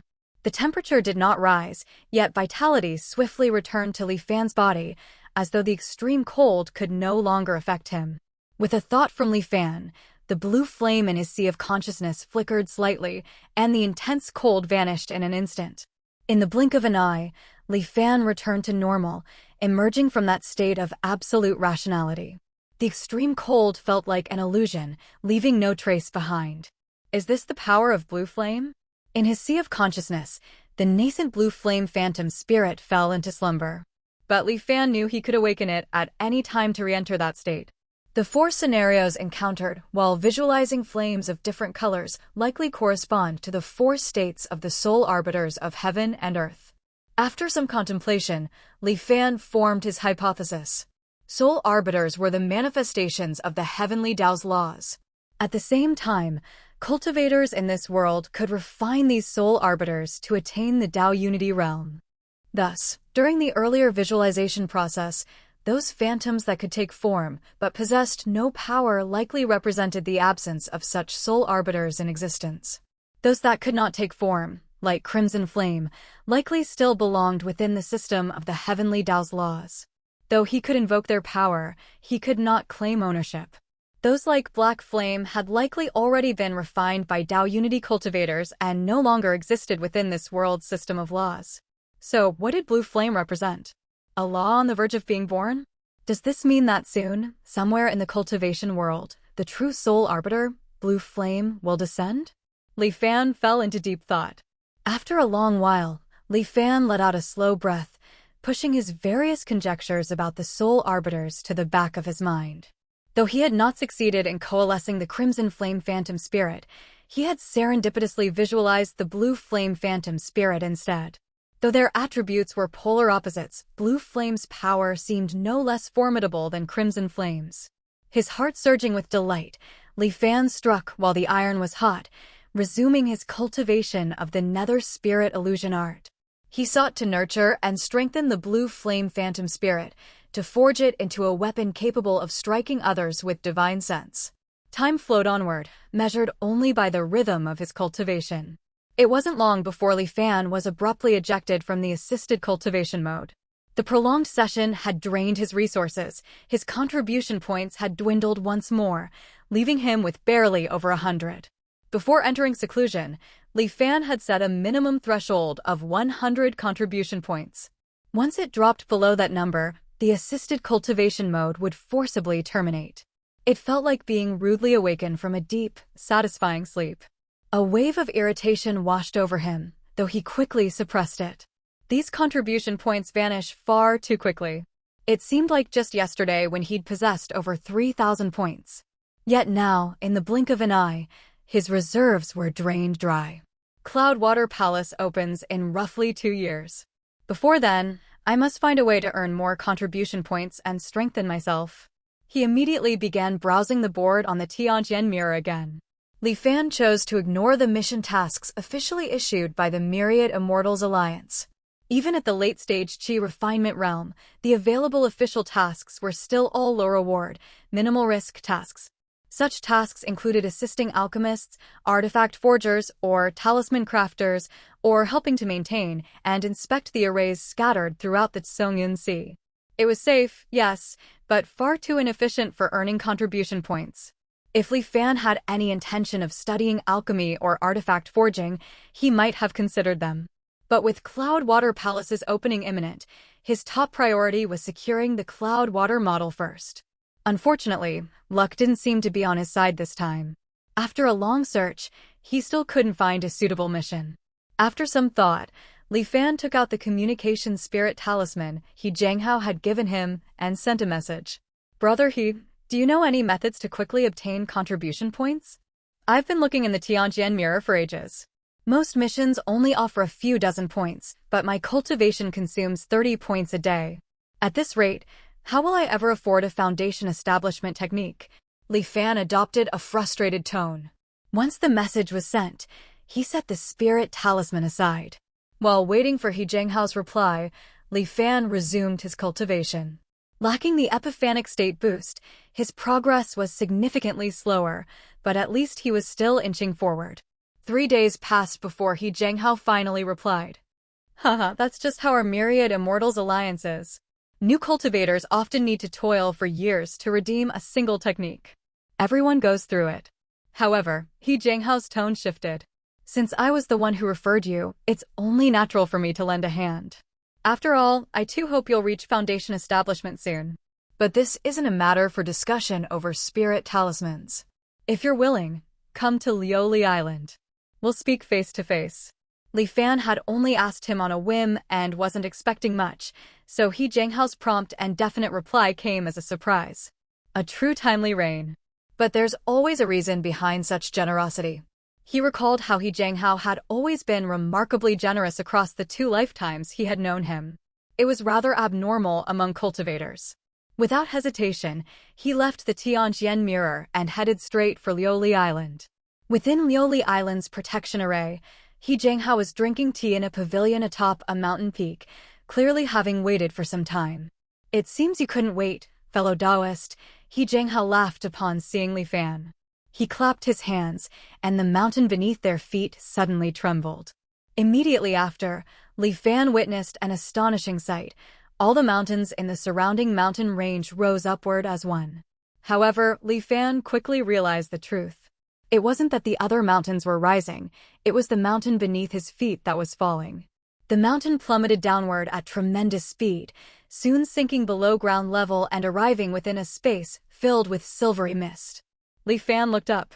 The mountain range within the island protection array now floated above his head like a cluster of stars.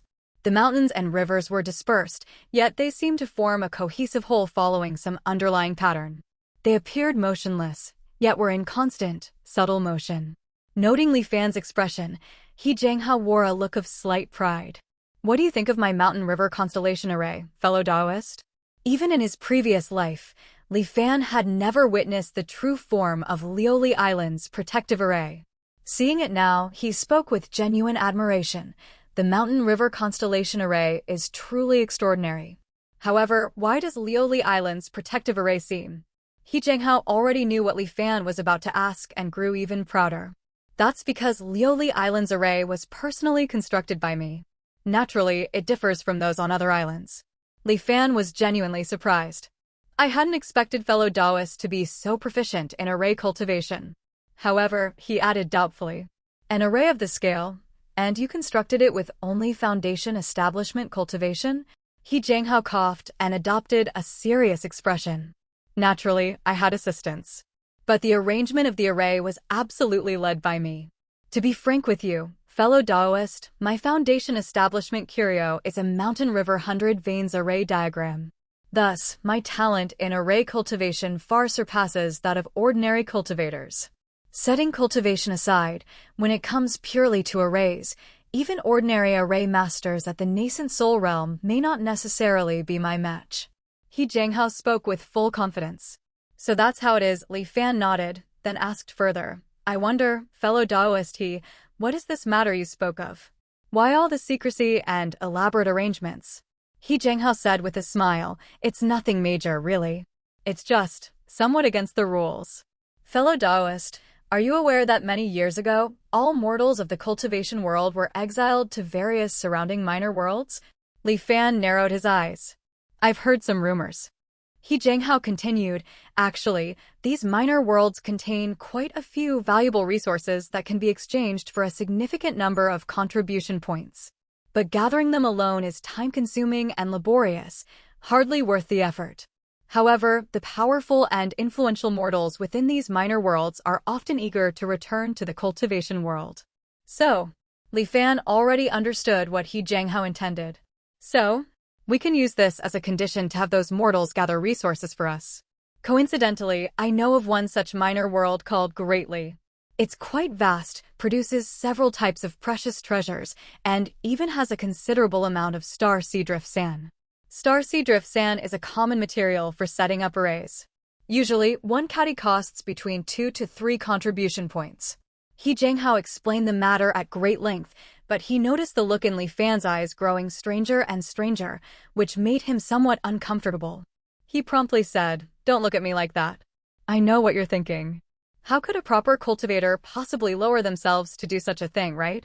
But what you may not realize, fellow Taoist, is if you don't do this kind of work, someone else will. A single minor world, harvested once every dozen years, can yield over 2,000 contribution points. Secure a few more such worlds, and it's like gaining 2,000 points for free every year. See? When I lay it out like that, doesn't it start to sound perfectly reasonable?" As He Jianghao prattled on with his explanation, Li Fan watched the man's figure gradually overlap with the cultivator who had saved the group from the Li world when their ship had capsized. "So it was you. You scoundrel, stealing from right under your own nose." No wonder Tianbao Pavilion's smuggling operation ran smoothly right under your watch without any issues. Even in my last life, when the rumors of Tianbao Pavilion smuggling mortals was common knowledge across the island, it never caused any real trouble. Thinking it over, it made perfect sense. Given He Jianghao's greed, why would he ever let such a lucrative opportunity slip through his fingers? It was only logical that he would utilize it himself. Li Fan felt a wave of exasperation, but quickly accepted the reality of the situation. So, what are you proposing, fellow Taoist he? Seeing that Li Fan didn't object, He Jianghao brightened considerably. It's simple. I just need you to make a trip to the Li world for me and bring back some supplies that I had the people there gather a decade ago. Once we sell them, we'll split the contribution points 50-50. I'm stuck here as the guardian of Lioli Island and can't leave. I was originally going to find someone else for this, but since you reached out to me, I figured I'd offer it to you instead. After some thought, Li Fan concluded the job carried little risk. Earning over 1,000 contribution points in 30 days far exceeded what most ordinary missions offered. How long will the round trip take? This was crucial. He couldn't afford to miss the opening of Cloudwater Palace. Don't worry, it'll take 30 days at most. It won't interfere with your cultivation, He Jianghao assured him. All right, I'll take the job. He Jianghao smiled with satisfaction and handed Li Fan a small wooden boat. Once you have the supplies, give this to the mortals in Li world. You needn't concern yourself with anything beyond that. Li Fan took it and examined it. The boat resembled the Taiyan boat, though far less refined. It's just an ordinary wooden boat inscribed with a few basic arrays, not an artifact. But it's enough to protect those mortals as they pass through the immortal slaying grand array to get here, He Jianghao explained. Of course, the array's strength is only sufficient for a single crossing. Once they arrive in the cultivation world, the array will run out of fuel, and it will dissipate on its own. This is just to prevent those mortals from attempting to replicate it. You have truly thought of everything, fellow Taoist, Li Fan remarked, though his words carried little sincerity. He Jianghao laughed, unbothered.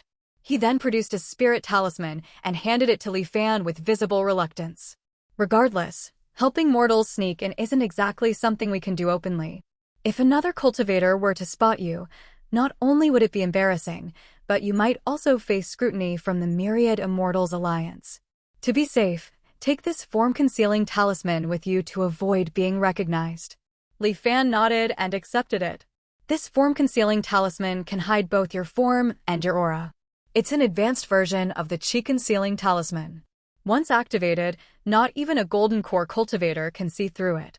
It's practically made for Asa, He Jianghao caught himself.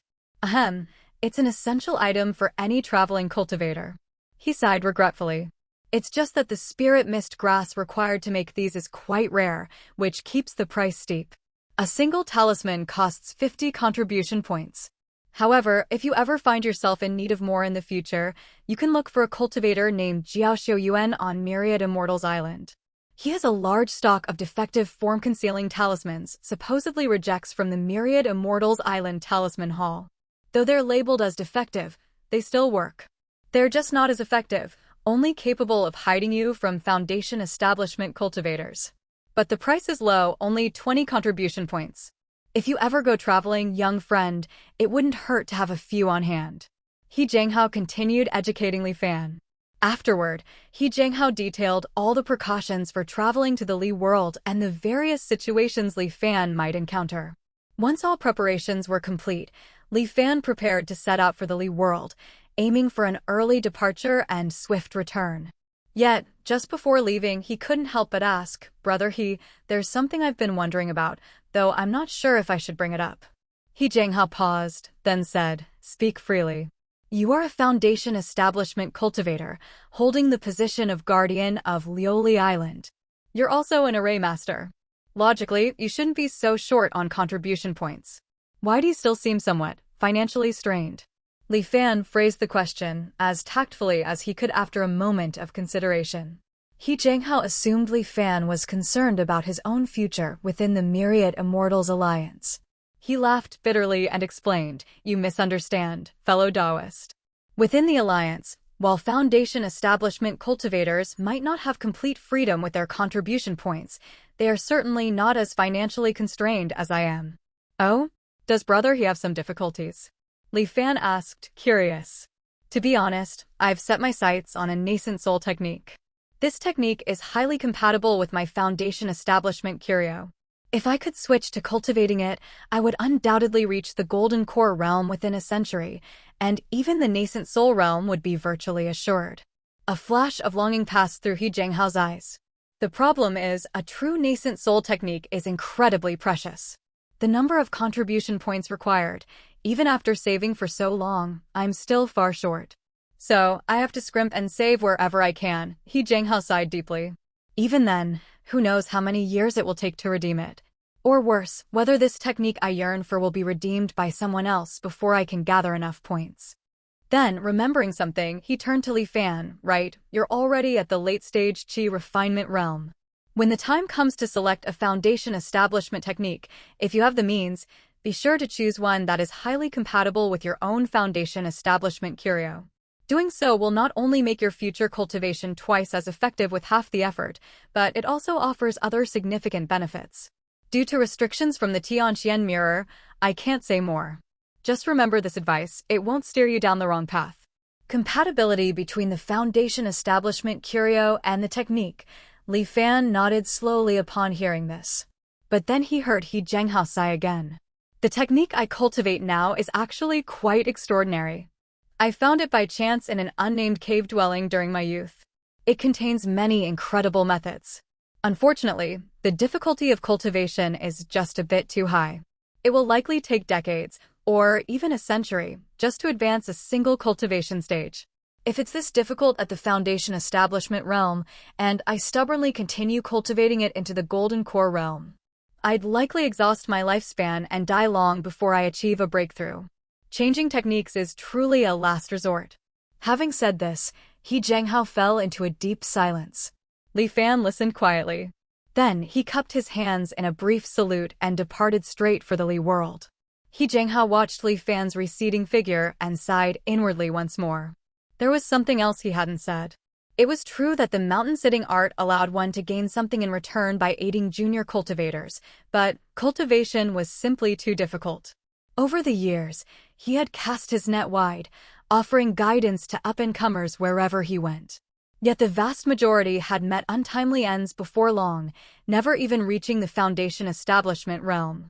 To encounter a talent like Li Fan, someone who had already reached the late-stage qi refinement realm at such a young age, was nothing short of a heavenly fortune. After all, how many true geniuses were there in this world, and what were the odds that he would be the one to stumble upon them? After leaving Liuli Island, Li Fan flew westward for 2 days following He Jianghao's directions, arriving at a region of the sea dotted with hidden reefs and whirlpools. Activating the form-concealing talisman, he dove beneath the waves and found the entrance to the Li world. It was an unremarkable well among some ruins deep on the seafloor. Sliding into the well, Li Fan sensed a familiar aura surrounding him. It felt reminiscent of the abyssal chasm in Great Xian. He continued down the passage for what felt like an immeasurable length of time until a sudden wave of dizziness struck him. When his senses cleared, the seawater was gone, replaced by an endless, lightless void. It seems the immortal slaying grand arrays sealing these minor worlds are all the same. Li Fan mused, gazing into the expansive darkness. A pod of thousands of realm-splitting whales lurked within the shadows, tirelessly carving through space and pushing the Li world further from the cultivation realm, just as they had with Great Xian where Li Fan had once resided. The whales were highly sensitive to mortal auras, but indifferent to cultivators.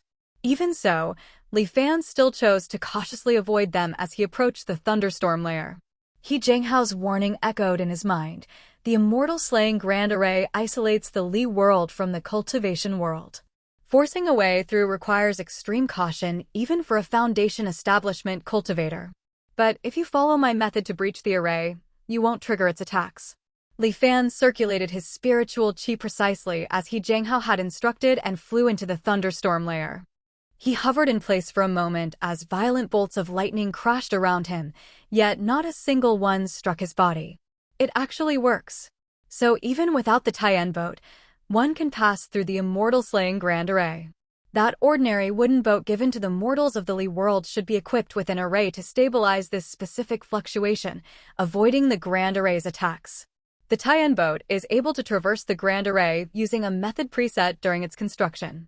He Jianghao essentially hacked the array's defenses, creating a hidden backdoor for himself. It seems he wasn't boasting after all. His mastery of arrays is truly exceptional.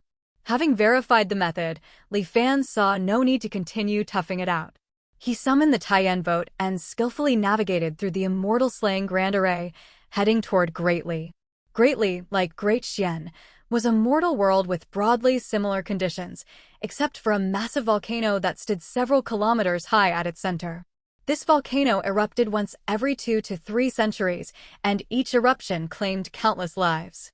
Worse still, the intervals between eruptions had grown shorter, and each outburst was more devastating than the last. The ruling class of the Great Li dynasty lived in terror, fearing the day the volcano would finally turn their entire world into a hellscape of lava. Driven by desperation, they searched tirelessly for any means of escape. For years, they found nothing until 50 years ago, when an immortal master descended from the heavens.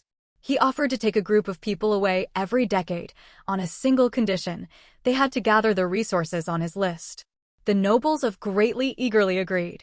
Thus, their transaction had continued for 5 decades. With the next exchange approaching, watchtowers in the capital were manned by appointed officials day and night, as the people awaited the immortal master's return. As Li Fan flew over the capital of Great Li, he heard the tolling of bells rising from below. Before long, the Emperor of Great Li, leading his civil and military officials, arrived before Li Fan. "We humbly welcome the immortal master." Across the plaza, the voices of the Emperor and all his officials rose as one as they knelt. "The appointed day has arrived. Have you gathered the required materials?" Li Fan asked coldly, looking down upon them from his elevated position. The Emperor of Great Li hurriedly replied, reporting to the immortal master, "All items on the list have been prepared and are ready for collection." Li Fan gave a nod. "In that case, lead me to them." Thus, under the personal guidance of the Emperor, Li Fan was led into the imperial treasure vault. Here, the materials He Jianghao had requested were neatly sorted into piles, each one labeled with its name and quantity. Li Fan's divine sense swept over it all, and he nodded in satisfaction. Not only were all the materials present, but many exceeded the minimum quota. He stored the materials in the storage ring provided by He Jianghao. With that, this mission was successfully concluded. Everything went smoothly, without a single hitch. Apart from having to travel, the risk involved was practically zero. No wonder He Jianghao decided to involve himself with this. It was truly a deal with immense profit for minimal effort. Handing the wooden boat engraved with arrays to the Emperor, Li Fan watched the man's face light up with joy. Suddenly, Li Fan asked, "Is the Prince of Jiannan in the capital today?" The Emperor was taken aback. In the past, the immortal master always took the supplies and flew straight off. He didn't know why he would suddenly ask about the Prince of Jiannan today. Not daring to ignore the question, the Emperor answered with some trepidation, replying to the immortal master, "My younger brother guards our southern borders year-round. He is not in the capital. However, his son, Xiaoheng, is here." Fearful of angering the immortal master, the Emperor hastily added. Li Fan nodded. He was aware that Xiaoheng was being kept in the capital as a hostage. "Where is he now? Take me to see him." How would the Emperor know the whereabouts of a mere prince's son? Unable to answer, he froze on the spot, anxious sweat beading on his forehead. Fortunately, a nearby eunuch guard quickly whispered a reminder, "Your Majesty," that Xiaoheng should be fostered at Scholar Su's residence. The Su family. Li Fan's heart stirred slightly upon hearing this. The Emperor breathed a sigh of relief and immediately arranged for someone to lead the way. Before long, Li Fan saw Xiaoheng at the Su residence. At this time, he was still just a child of 7 or 8 years old. Having suddenly been surrounded by so many strangers, his small face was tense. The small figure overlapped with the memory of Xiaoheng in his mind, and Li Fan let out a soft chuckle. "I observe that this child possesses extraordinary talent. It will be a waste to confine him to such shallow waters," he said abruptly. The expressions of everyone present shifted as they looked toward Xiaoheng, who still wore a bewildered expression, unaware of what was happening. Then, Li Fan gently pointed a finger, touching Xiao Heng's forehead. He transmitted the Xianwang Heart Clarification Sutra and the methods for using its accompanying medicines directly into his mind. When I return in 10 years, I will personally take him away. Li Fan swept his gaze over the crowd, his tone mild. Instantly, those who had been harboring crooked thoughts broke out in cold sweat, trembling with fear. The Emperor of Greatly naturally understood the meaning behind Li Fan's words and hurriedly promised, "Immortal Master, please be at ease. I will ensure he is well cared for." Li Fan nodded in satisfaction. His footing in the cultivation world was still unsteady, and in 2 years, he would be exploring the perilous Cloud Water Palace. His future was fraught with uncertainty. For now, he could only pass the Xianwang Heart Clarification Sutra to Xiao Heng and wait until the time was ripe to bring him to the cultivation world. With matters in the Li world settled, Li Fan prepared to depart. But then, a young, pleading voice rang out from the crowd. "Immortal Master, I beg you, please save my sister." The sudden outburst silenced every official and noble of Greatly present. Even the Emperor's face turned ashen. To an immortal master, mortals were little more than ants. And what happened when ants made demands? The bloodshed that had painted the capital's skies 20 years ago was answer enough.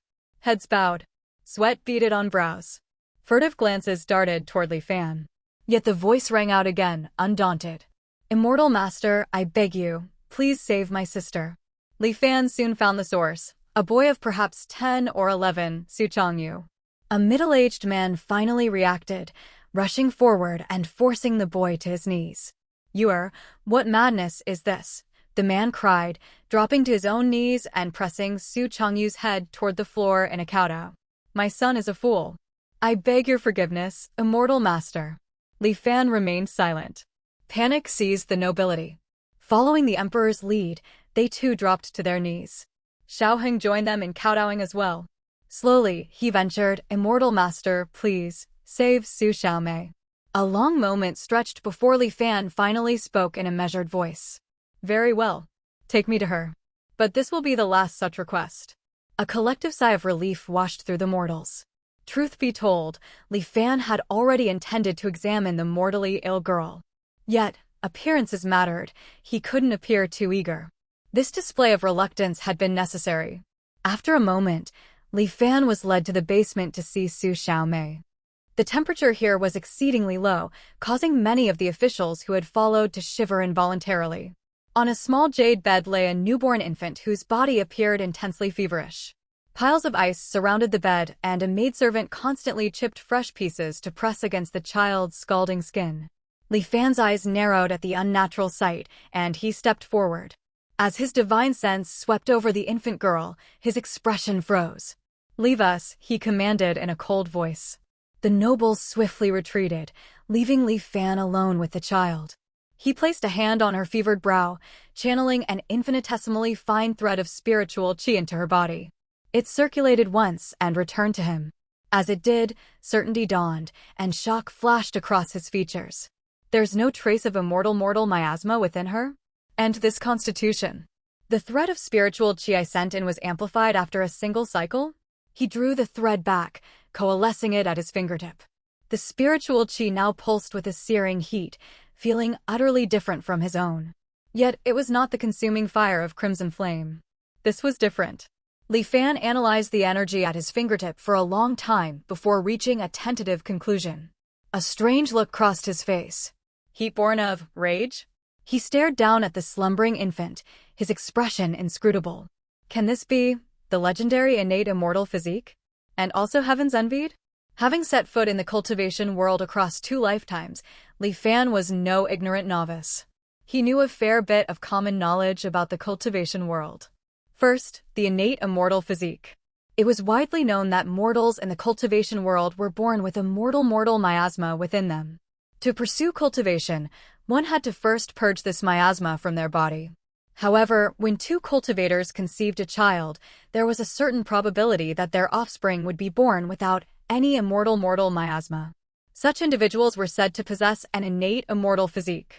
Those with an innate immortal physique possessed an unparalleled affinity for all manner of cultivation techniques and arts. Their natural talent for cultivation was also exceptional. These two qualities combined meant that not only did those with an innate immortal physique cultivate at terrifying speed, but their techniques also received a natural potency boost when unleashed. Ordinary cultivators couldn't compare to them, and they were truly worthy of being called heaven's favored. In the distant continents, the legends of those forming a golden core after just a dozen or so years of cultivation were all forged by those with innate immortal physiques. Now, for heaven's envied. In the cultivation world, there existed a category of people born with innate divine abilities. Some were born with a third eye that could see through falsehoods, others possessed anomalous bones, granting them near limitless potential and vitality that seems almost inexhaustible. Still others were born with the divine ability to command water, fire, lightning, and the like.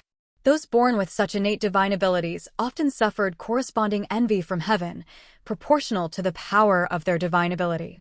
From birth, they were plagued by various tribulations. If they could overcome these tribulations one by one, they would naturally emerge stronger from the ordeal. But if they couldn't withstand them, they would die, taking their divine abilities with them to the grave. This was heaven's restriction upon such people, and also its test. Those who possessed innate divine abilities did not necessarily cultivate with exceptional speed. But in combat against others, they were often invincible among those of the same cultivation realm. Many with powerful innate abilities found killing cultivators of the same realm as easy as slaughtering chickens. Some could even fight those of full cultivation realm above them. Every single one of these individuals had a fearsome reputation and a stellar record of achievements within the cultivation world. Both constitutions were exceptionally rare, one in countless millions. And now, what was Li Fan seeing? These two constitutions actually appeared simultaneously in a single infant.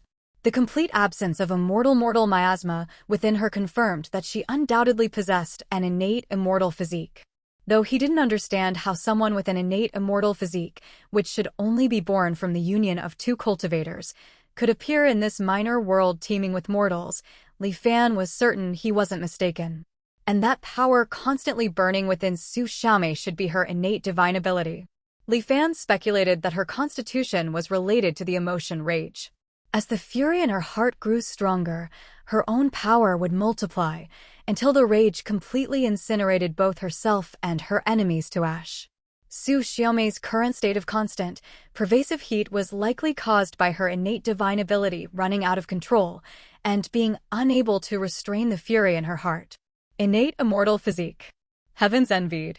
No wonder she faces such a mortal tribulation just moments after birth. With the inner rage constantly burning her life force, even if she hid in an ice cellar all day, Su Xiaomei would absolutely never live to adulthood. No wonder Su Chengyu was so desperate in that past life. He was even willing to become a test subject himself, just so he could become a cultivator as soon as possible. In his view, perhaps he could save his sister's life after becoming a legendary immortal master. Unfortunately, even a golden core cultivator might not be able to preserve her life. As Li Fan looked at Su Xiaomei, the blue flame phantom spirit within Li Fan's consciousness suddenly stirred from its slumber. Fortunately, she encountered me. A faint blue figure materialized before Li Fan. It drifted like a wisp of mist, slowly approaching the small form of Su Xiaomei. A hand reached out, gently resting upon the infant's head. Gradually, the searing heat radiating from the baby dissipated. Her tightly furrowed brow relaxed, and Su Xiaomei smacked her lips softly before slowly turning over. The blue flame phantom spirit left a trace of its power within Su Xiaomei's body, helping to suppress the raging heat within her. Afterward, it returned to Li Fan's sea of consciousness. Even though it only took a moment, Li Fan felt a wave of exhaustion wash over him. His cultivation of the nether spirit illusion art had not yet reached the late-stage chi refinement realm, so the newly formed phantom spirit was still somewhat frail. Moreover, he had to concentrate intensely, carefully controlling the phantom spirit's output to avoid damaging Su Xiaomei's young body. For Li Fan, it was no easy task. Thankfully, it had concluded without incident. This intervention would ensure her safety for the next 10 years. If Li Fan emerged unscathed from Cloud Water Palace in this life and obtained the Cloud Water model, he would return for her ahead of schedule. If misfortune befell him, she could still journey to the cultivation world a decade later alongside Su Chengyu and the others. After regaining some of his energy, Li Fan stepped out of the basement. The nobility of Greatly had been waiting for him outside. Once he informed them that Su Xiaomei had been successfully treated, Li Fan dismissed them. He only asked Scholar Su to stay behind, and began to inquire further about Su Xiaomei's circumstances. Scholar Su's face flushed, and he hesitated for a long moment before stammering out the whole story. It turned out that Su Xiaomei was not Scholar Su's daughter, but rather the daughter of his younger sister, Su Yuqing. Su Yuqing was much younger than Scholar Su. She was only 16 last year when she became pregnant with Su Xiaomei. At the time, her unexplained pregnancy caused an uproar within the Su household. That was because she was not yet married. To conceive before marriage was already an outright scandal. What infuriated Old Master Su even more was that Su Yuqing stubbornly refused to reveal the identity of the child's father. She insisted that she had done nothing improper, claiming that one day, while strolling in the garden, she suddenly felt weary and took a short nap. Shortly after waking, she noticed something unusual about her body. But as a young woman living in her parents' home while awaiting marriage proposals, how could she bring up such a matter? It wasn't until her belly grew by the day that she could no longer hide it. The Su family, of course, found this absurd explanation unbelievable. In his fury, Old Master Su wanted to terminate the pregnancy. But feeling the fetus's heartbeat within her, Su Yuqing displayed a mother's resilience. She absolutely refused to end the pregnancy, even threatening to take her own life. Though Old Master Su was incensed, he would not actually kill his own daughter. He could only lock Su Yuqing in her room, forbidding her from going out to prevent the news from spreading. And so, the day of delivery finally arrived. It took tremendous effort for Su Xiaomei to be born. Su Yuqing had always been delicate, and during her pregnancy, she had not received proper care. Furthermore, the ordeal of childbirth was more than her body could withstand. Thus, just a few days after giving birth to Su Xiaomei, she passed away with regrets. On her deathbed, she pleaded desperately with the Su family to take good care of Su Xiaomei. The Su family was not heartless. After Su Yuqing's death, the entire household doted on the little one who had lost both parents from birth, wishing for her to grow up safe, sound, and happy. Who could have imagined that not long after Su Xiaomei was born, she would be afflicted by a strange illness? Her entire body burned with fever, to the point where she required constant application of ice to find relief. The Su family summoned every renowned physician in the capital, but none could cure her, until Li Fan arrived. After listening to Scholar Su's account, Li Fan lifted his gaze to the sky, deep in thought. Conceived by heaven's will, perhaps? That might explain why Su Xiaomei's talent is so extraordinary. Yet, according to the original trajectory of history, even with her heaven-defying gifts, she would find it difficult to escape death in the face of such tribulation. How many in the entire cultivation world are like Su Xiaomei, blessed with such magnificent talent, yet die as unknown and unremarked as any common mortal? In this regard, the heavenly Tao is truly impartial. With this matter concluded, Li Fan let out a long sigh, summoned the Taiyan boat, and swiftly departed. After around 25 days, he returned safely to Liuli Island, just as Zhenghao had previously estimated. Even now, the form-concealing talisman he had activated earlier was still in effect. A single form-concealing talisman can last this long as one avoids conflict. It really is cost-effective. Perhaps I should buy some to keep in reserve once I'm back on the island. Li Fan thought to himself. Back within the Mountain River Constellation Array, Li Fan handed the storage ring to Zhenghao. Zhenghao seemed distracted, only glancing at it briefly before storing the ring away. His attention was instead wholly focused on an ancient-looking mirror in front of him. It appeared somewhat similar to the Tianjian mirror. Following Zhenghao's gaze, Li Fan saw a line of small characters displayed on the mirror's surface. Spirit Mist Grass. Current price, 15 contribution points per stock. The number 15 flickered incessantly, changing to 16 one moment, then quickly dropping to 14 the next.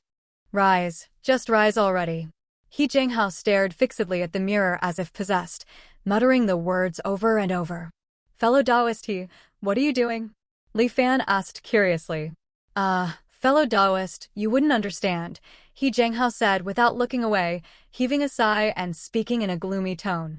A few days ago, not long after you left, I received some news from a reliable source. The island where spirit mist grass is cultivated was attacked by an exotic beast from the sea, and most of the grass there was destroyed. As I told you before, spirit mist grass is the main ingredient for crafting form-concealing talismans and is exceedingly rare to begin with. Now, with so much destroyed, the price is bound to skyrocket. At the time, this news hadn't spread yet, so I thought I'd seize the opportunity to make a profit. I invested heavily, spending a fortune in the Tianjin mirror to hoard a large quantity of spirit mist grass. This operation sounded somewhat familiar to Li Fan. He studied He Jianghao, somewhat puzzled. Wouldn't that be a good thing? Why do you look so dispirited? It should be a good thing. I just celebrated too early, He Jianghao replied. His eyes were still glued to the mirror as he sighed dejectedly. At first, the price of spirit mist grass did rise a bit, going from 20 points per stock to 25. But who could have guessed that before I could even sell my stock, the price suddenly plummeted. It crashed all the way from 25 points down to 13, nearly cut in half. He Jianghao's voice was thick with pain. Thankfully, the price has rebounded a bit recently, climbing back to around 15. Listening to He Jianghao, Li Fan couldn't help but remark, fellow Taoist, why not take this chance to sell all your spirit mist grass? At the very least, you could recoup some of your losses. He Jianghao shook his head vehemently. Absolutely not. I've sunk nearly a century's worth of savings into this. I must at least wait for the price to climb back up before I sell. His words cut off abruptly as he gasped in shock. It's falling again? 13? 12? 10? 8? Still falling. In the blink of an eye, the price of spirit mist grass plummeted like an avalanche, crashing from 15 contribution points per stock to a mere 6 before finally, agonizingly, stabilizing. A long silence ensued. Watching the utterly despondent and dazed He Jianghao, Li Fan spoke slowly. It should climb back up, right? 1. TL's understanding. I don't think her family mistreated her when they locked her in the room. Rather, I think that she might have taken drastic measures while trying to hide the pregnancy for the first few months. Not too sure how the author plans for us to interpret it. What do you guys think? The bizarre price fluctuations of spirit mist grass had long since thrown myriad immortals' island into an uproar. After a few inquiries, Li Fan understood the situation. Just as expected, someone had set a trap, ruthlessly harvesting cultivators like He Jianghao who had sought to profit from the chaos. The destruction of the spirit mist grass island was real. Once the news was confirmed, many had rushed to invest, hoping to make a killing. What they didn't know was that the Myriad Immortals Alliance had recently discovered a grotto heaven sealed away for 1,000 years. It was said to be brimming with wood attribute spiritual qi and overgrown with all manner of rare spiritual flora. Spirit mist grass, in particular, was abundant, so plentiful that one could crush several plants underfoot with a single step. This information had initially been known only to the upper echelons of the Alliance. The news was only suddenly released after the market players had already fought tooth and nail over spirit mist grass. No wonder the price had plummeted so abruptly afterward. It seems fellow Taoist, he has no hope of recouping his losses. Li Fan mused with a mix of amusement and pity. Still, this mastermind isn't playing fair. Li Fan reviewed the transaction records within the Tianjin mirror. Eminence Jingmu Huaxing was the individual who had first driven up the price of spirit mist grass. Then, during the battle between the bulls and the bears, he had delivered the final, crushing blow, smashing the price into the ground. An obvious insider who knew the truth all along. Li Fan thought with silent derision. But when a nascent soul eminence made a move, those who suffered losses likely lacked the courage to seek retribution. They could only swallow their bitterness and accept their misfortune. Li Fan even darkly speculated that this nascent soul eminence might have been the one to secretly destroy the spirit mist grass island in the first place. The market is truly treacherous. Li Fan shook his head. Just as Li Fan was indulging in a bit of schadenfreude, a message arrived from He Jianghao. Fellow Taoist, I have sold all the goods we retrieved from the Li world. He Jianghao's voice sounded drained and utterly listless. We obtained a total of 2,342 contribution points. As we agreed, we will split them evenly. Despite his devastating losses in this investment venture, He Jianghao had not embezzled Li Fan's rightful share. Receiving 1171 contribution points from He Jianghao, plus the 125 he had left before, Li Fan's total now stood at 1,296 points. It was enough to get by for a little while. After a moment's thought, Li Fan decided against going into seclusion immediately. Instead, he searched for information on Jiao Xiuyuan. He'd heard this man could acquire large quantities of form-concealing talismans from the Myriad Immortals Alliance's Talisman Hall, suggesting that he had significant connections. This was a good opportunity to buy some spirit talismans and see if he could also pry some information about Sikong Yi from him. Myriad Immortals Island was roughly divided into 3 concentric sections from its core to its outskirts. The innermost core district housed the official buildings of the Myriad Immortals Alliance. This included structures like the Council Hall, the Martial Hall, the Medicine Hall, and the Talisman Hall. The middle ring consisted of individual cave dwellings. With enough contribution points, one could purchase one of these, escaping the cramped quarters assigned by the Tianqian Mirror. These cave dwellings were fully equipped. Anything achievable within the Tianqian Mirror space could be done there. The outermost ring was a mix of commercial and residential districts. The Dao Transmission Plaza and the Tianqian Mirror were located at the border between this outer ring and the middle ring. The residences here offered only basic shelter, with no spiritual qi amplification or connection to the Tianqian Mirror. For proper cultivation, one still had to return to the Tianqian Mirror space. As for the commercial district, it consisted of shops independently operated by various cultivators, separate from the Tianqian Mirror's trading system. The prices of goods in these shops were often lower than those in the Tianqian Mirror, but the quality was unreliable. Jiao Xiuyuan ran a shop here. Following the information he had received from the Tianqian Mirror, Li Fan arrived at the location. He glanced up at the slightly crooked signboard that read Thousand Li Hall and walked inside. The shop was small and cluttered with miscellaneous items piled all over the floor. A man's voice could faintly be heard. "Listen, we're trading these 10 form-concealing talismans at the price we agreed on. I don't care how much the price has dropped now." "What? You're canceling the deal? You're not even taking the deposit back." Bang. Damn it. Another one.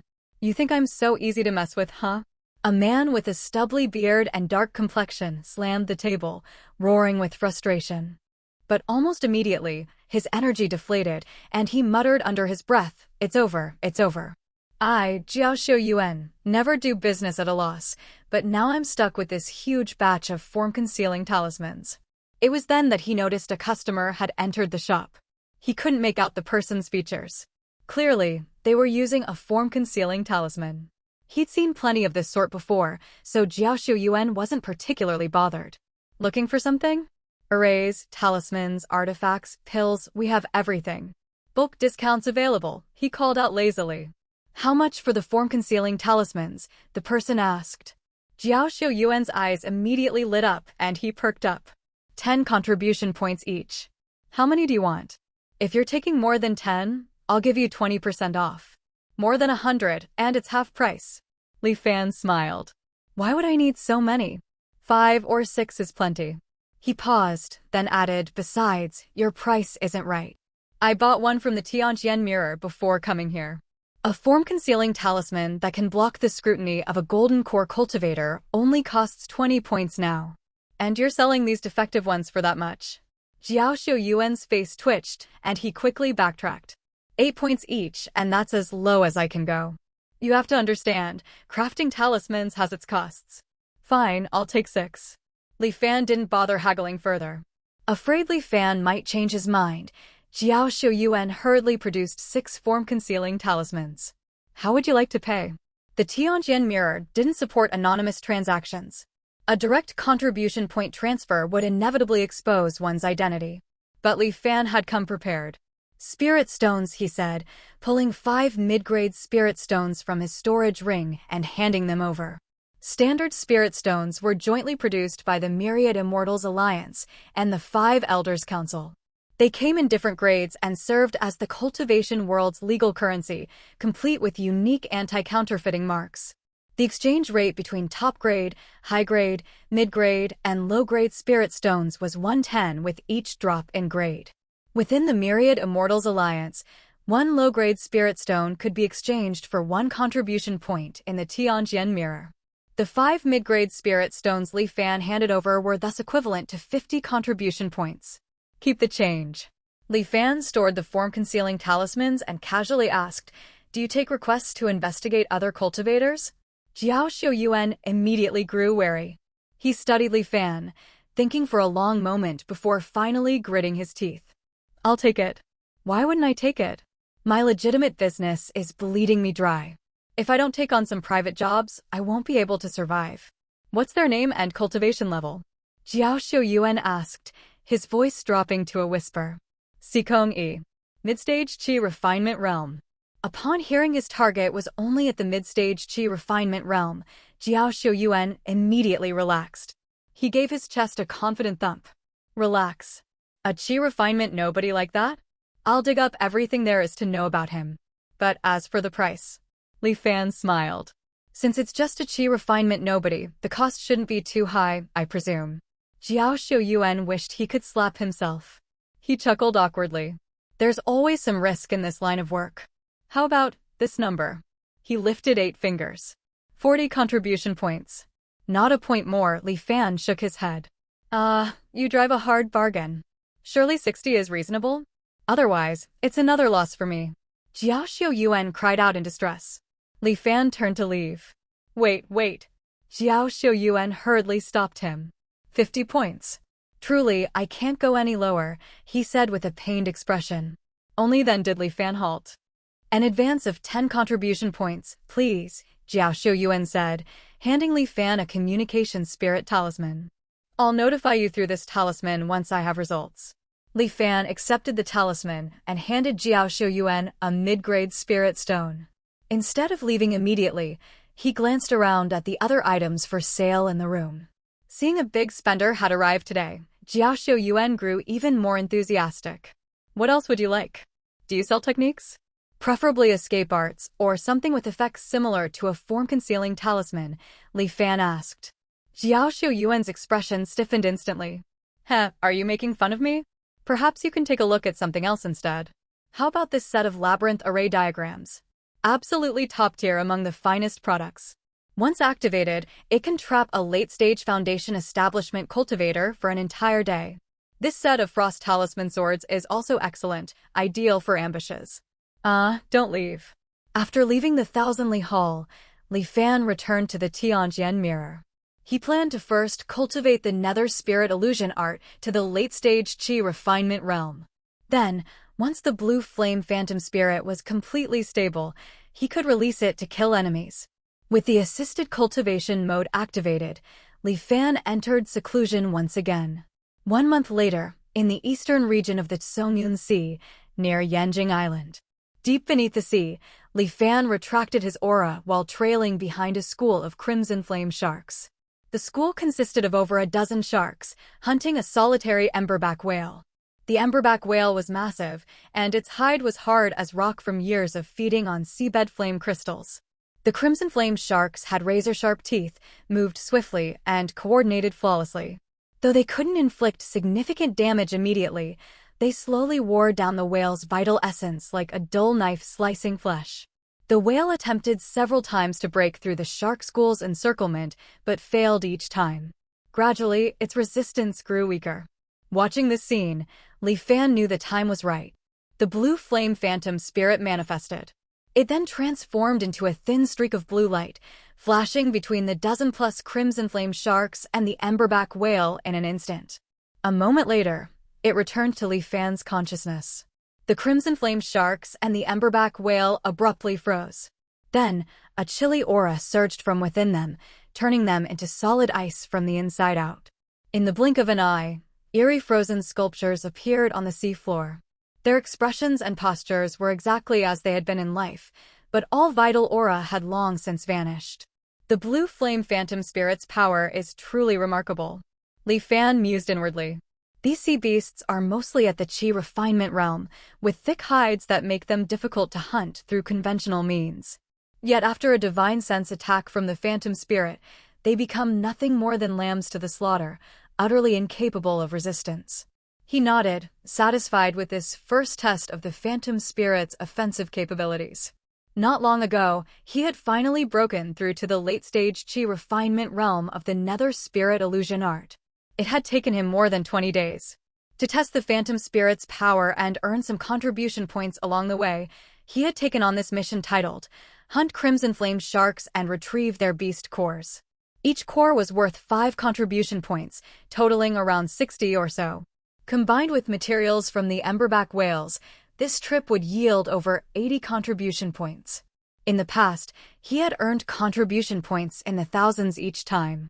Such a meager amount now hardly stirred any emotion in him. But at least it was better than nothing.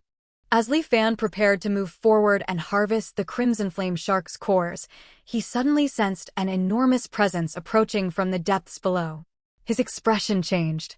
Ignoring the nearby cores, he swiftly retreated. A deep brown, ferocious-looking leviathan emerged from the shadows of the seabed.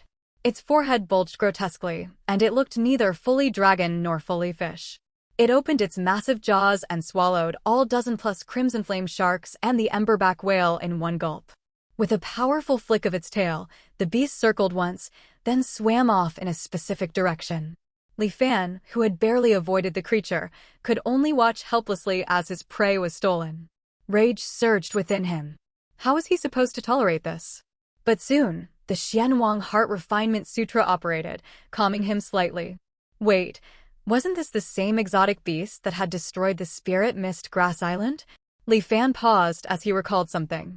While accepting the mission task to hunt Crimson Flame sharks, he had noticed another bounty posting at the corner of his eye. Because it was somewhat related to him, he had examined it carefully. It turned out that those who had speculated on the Spirit Mist grass prices had nearly all suffered massive losses, and many were left bankrupt. The frustration and resentment churning within them was so intense that it disrupted their cultivation. Yet they dared not confront Eminence Qingmu Huaxing or the Myriad Immortals Alliance. So, they vented their fury on the exotic beast that had destroyed the Spirit Mist Grass Island instead. According to witnesses, the attacker was a Dracohale, one roughly at the Foundation establishment level. The island's guardian was also a Foundation establishment cultivator. But the Dracohale's colossal size rendered the guardian's attacks utterly ineffective. Ignoring the guardian entirely, the Dracohale shattered the island protection array, rampaged across the island, and devoured most of the Spirit Mist grass. Only afterward did a Golden Core cultivator from the Myriad Immortals Alliance arrive belatedly. After taking a blow from the Golden Core cultivator, the Dracohale was severely wounded, but somehow survived and fled back into the deep sea. The Songyun Sea was vast. Those eager to kill the Dracohale for revenge searched for over 10 days without success. In desperation, they could only pool together what few remaining contribution points they had left and jointly posted a bounty. Slay the Dracohale and get a reward of 2,000 contribution points. Since even Foundation establishment cultivators had been helpless against the beast, a Qi refinement realm cultivator like Li Fan had naturally steered clear of accepting the mission task before. But now, things were different. Not only had this Dracohale worth 2,000 contribution points shown up right in front of Li Fan, it had even snatched away his mission reward. How could he possibly tolerate that? A Foundation establishment cultivator might be powerless against such a beast, but that didn't mean Li Fan couldn't kill it. Li Fan's eyes narrowed to slits as formless killing mechanism locked onto the Dracohale. The whispering in his ears and the hallucinatory visions returned, though this time the side effects were noticeably less severe than when he had targeted Enforcer Wan. He recovered quickly, and his gaze snapped to the distant, fading silhouette of the Dracohale. He sped off in pursuit. The Dracohale exotic beast remained utterly unaware it had been marked. It was currently hunting in the depths of the sea. A throbbing from the protrusion on its head told it the time was near. It knew that by continuing to hunt, its body would soon undergo a monumental transformation, finally shedding its hideous form to match the sacred image etched in its memory. The Dracohale patrolled the deep sea leisurely, as if strolling through its own garden. Soon, it detected prey ahead. It was one of its own kind, a female Dracohale. Attracted by the powerful pheromones of the male, the female swam forward in a coaxing, ingratiating manner. Looking at this creature, which would be considered beautiful for their species, the Dracohale exotic beast felt a wave of nausea and disgust. This is my kin? How absurd. A dangerous light glinted in its eyes. As the female drew near, it opened its massive maw and ruthlessly swallowed her whole. Pathetic creature. As it quietly digested the flesh and blood in its belly, the Dracohale exotic beast couldn't help but recall its own past. Once, it too had been like that pitiful wretch, muddling through existence on the seafloor, living by instinct and spending most of its time eating and seeking mates. But one day, everything suddenly changed. It was like waking from a long nightmare. Consciousness stirred within it, and it gained a purpose. It wanted to grow powerful as those creatures that flew above the sea surface every day. Knowledge flooded its mind out of nowhere. It learned what best to devour and digest to grow stronger. Its premonitions also grew sharper. Several areas on the seabed filled it with intense danger whenever it drew near, so it always avoided those places when hunting. Its growth rate sped up, and its intelligence rose. Eventually, it could even sense things on the sea surface that might benefit it. That was when it breached the surface for the first time, gorging itself on an island before fleeing just as danger approached. After that, a bulge appeared on its forehead, and the image of an incredibly powerful exotic beast surfaced in its mind. An instinctual sense told it that this was a power buried deep within its bloodline. If it kept devouring, it too could become as mighty as its ancestors. Yes, it would keep eating. Nothing would stand in its way. A dangerous presence snapped the Dracohale exotic beast back to the present. It suddenly realized a massive sea serpent was blocking its path. From what it could remember, this serpent had lived for ages. It had been the ruler of these waters since the Dracohale was born. In the past, it would have circled around to avoid the sea serpent for safety's sake. But now, times had changed. A flash of greed shone in the Dracohale exotic beast's eyes as it lunged toward the sea serpent. After a fierce battle, blood dyed the seabed red. As the Dracohale devoured the most valuable parts of the sea serpent, a gentle energy welled up continuously from its stomach, healing its injuries. The Dracohale felt a thrill of excitement. The injuries were worth it, absolutely worth it. Once it fully absorbed the sea serpent's energy. Before it could indulge in further fantasies, another dangerous presence rapidly approached from not far away. The giant octopus? Why were they all coming at once today? Fine. It would just have to eat them all. The Dracohale let out a roar and clashed with the giant octopus. A long time later, the octopus's massive body was torn to shreds. But the Dracohale exotic beast was also covered in wounds. There was no time to eat and absorb the octopus's flesh.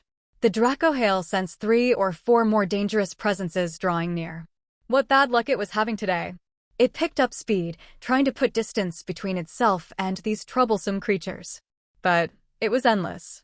No matter where it went, it encountered enemies that attacked on sight. Even those who were clearly outmatched fought with insane desperation, throwing their lives away. At first, it thought to teach them a lesson. But soon, it could only flee in panic. There were too many of them, and it hadn't rested in so long. It was growing more and more exhausted as time passed. The Dracohale sensed that something was amiss, but it couldn't pinpoint what. The pursuit of the other sea creatures seemed never-ending. The Dracohale's consciousness began to blur. In the moment before death, it vaguely saw a shimmering blue phantom appear before it. Then, its consciousness plunged into icy oblivion. After unleashing the blue flame phantom spirit to deliver the final blow to the Dracohale exotic beast, Li Fan finally let out a long sigh of relief. Formless killing mechanisms faded. The surrounding sea creatures that had been watching the Dracohale menacingly lingered in confusion for a moment before finally retreating. The hunt for the Dracohale had taken far longer than Li Fan had anticipated. This exotic beast was simply too formidable. Recalling the several brutal undersea battles he had witnessed while tailing it, Li Fan still felt a tremor of apprehension.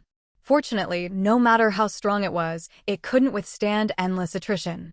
It had taken over 20 days to exhaust this Dracohale exotic beast to death, a testament to its incredible vitality. Good thing it was me. An ordinary Foundation establishment cultivator would have had no way to deal with it.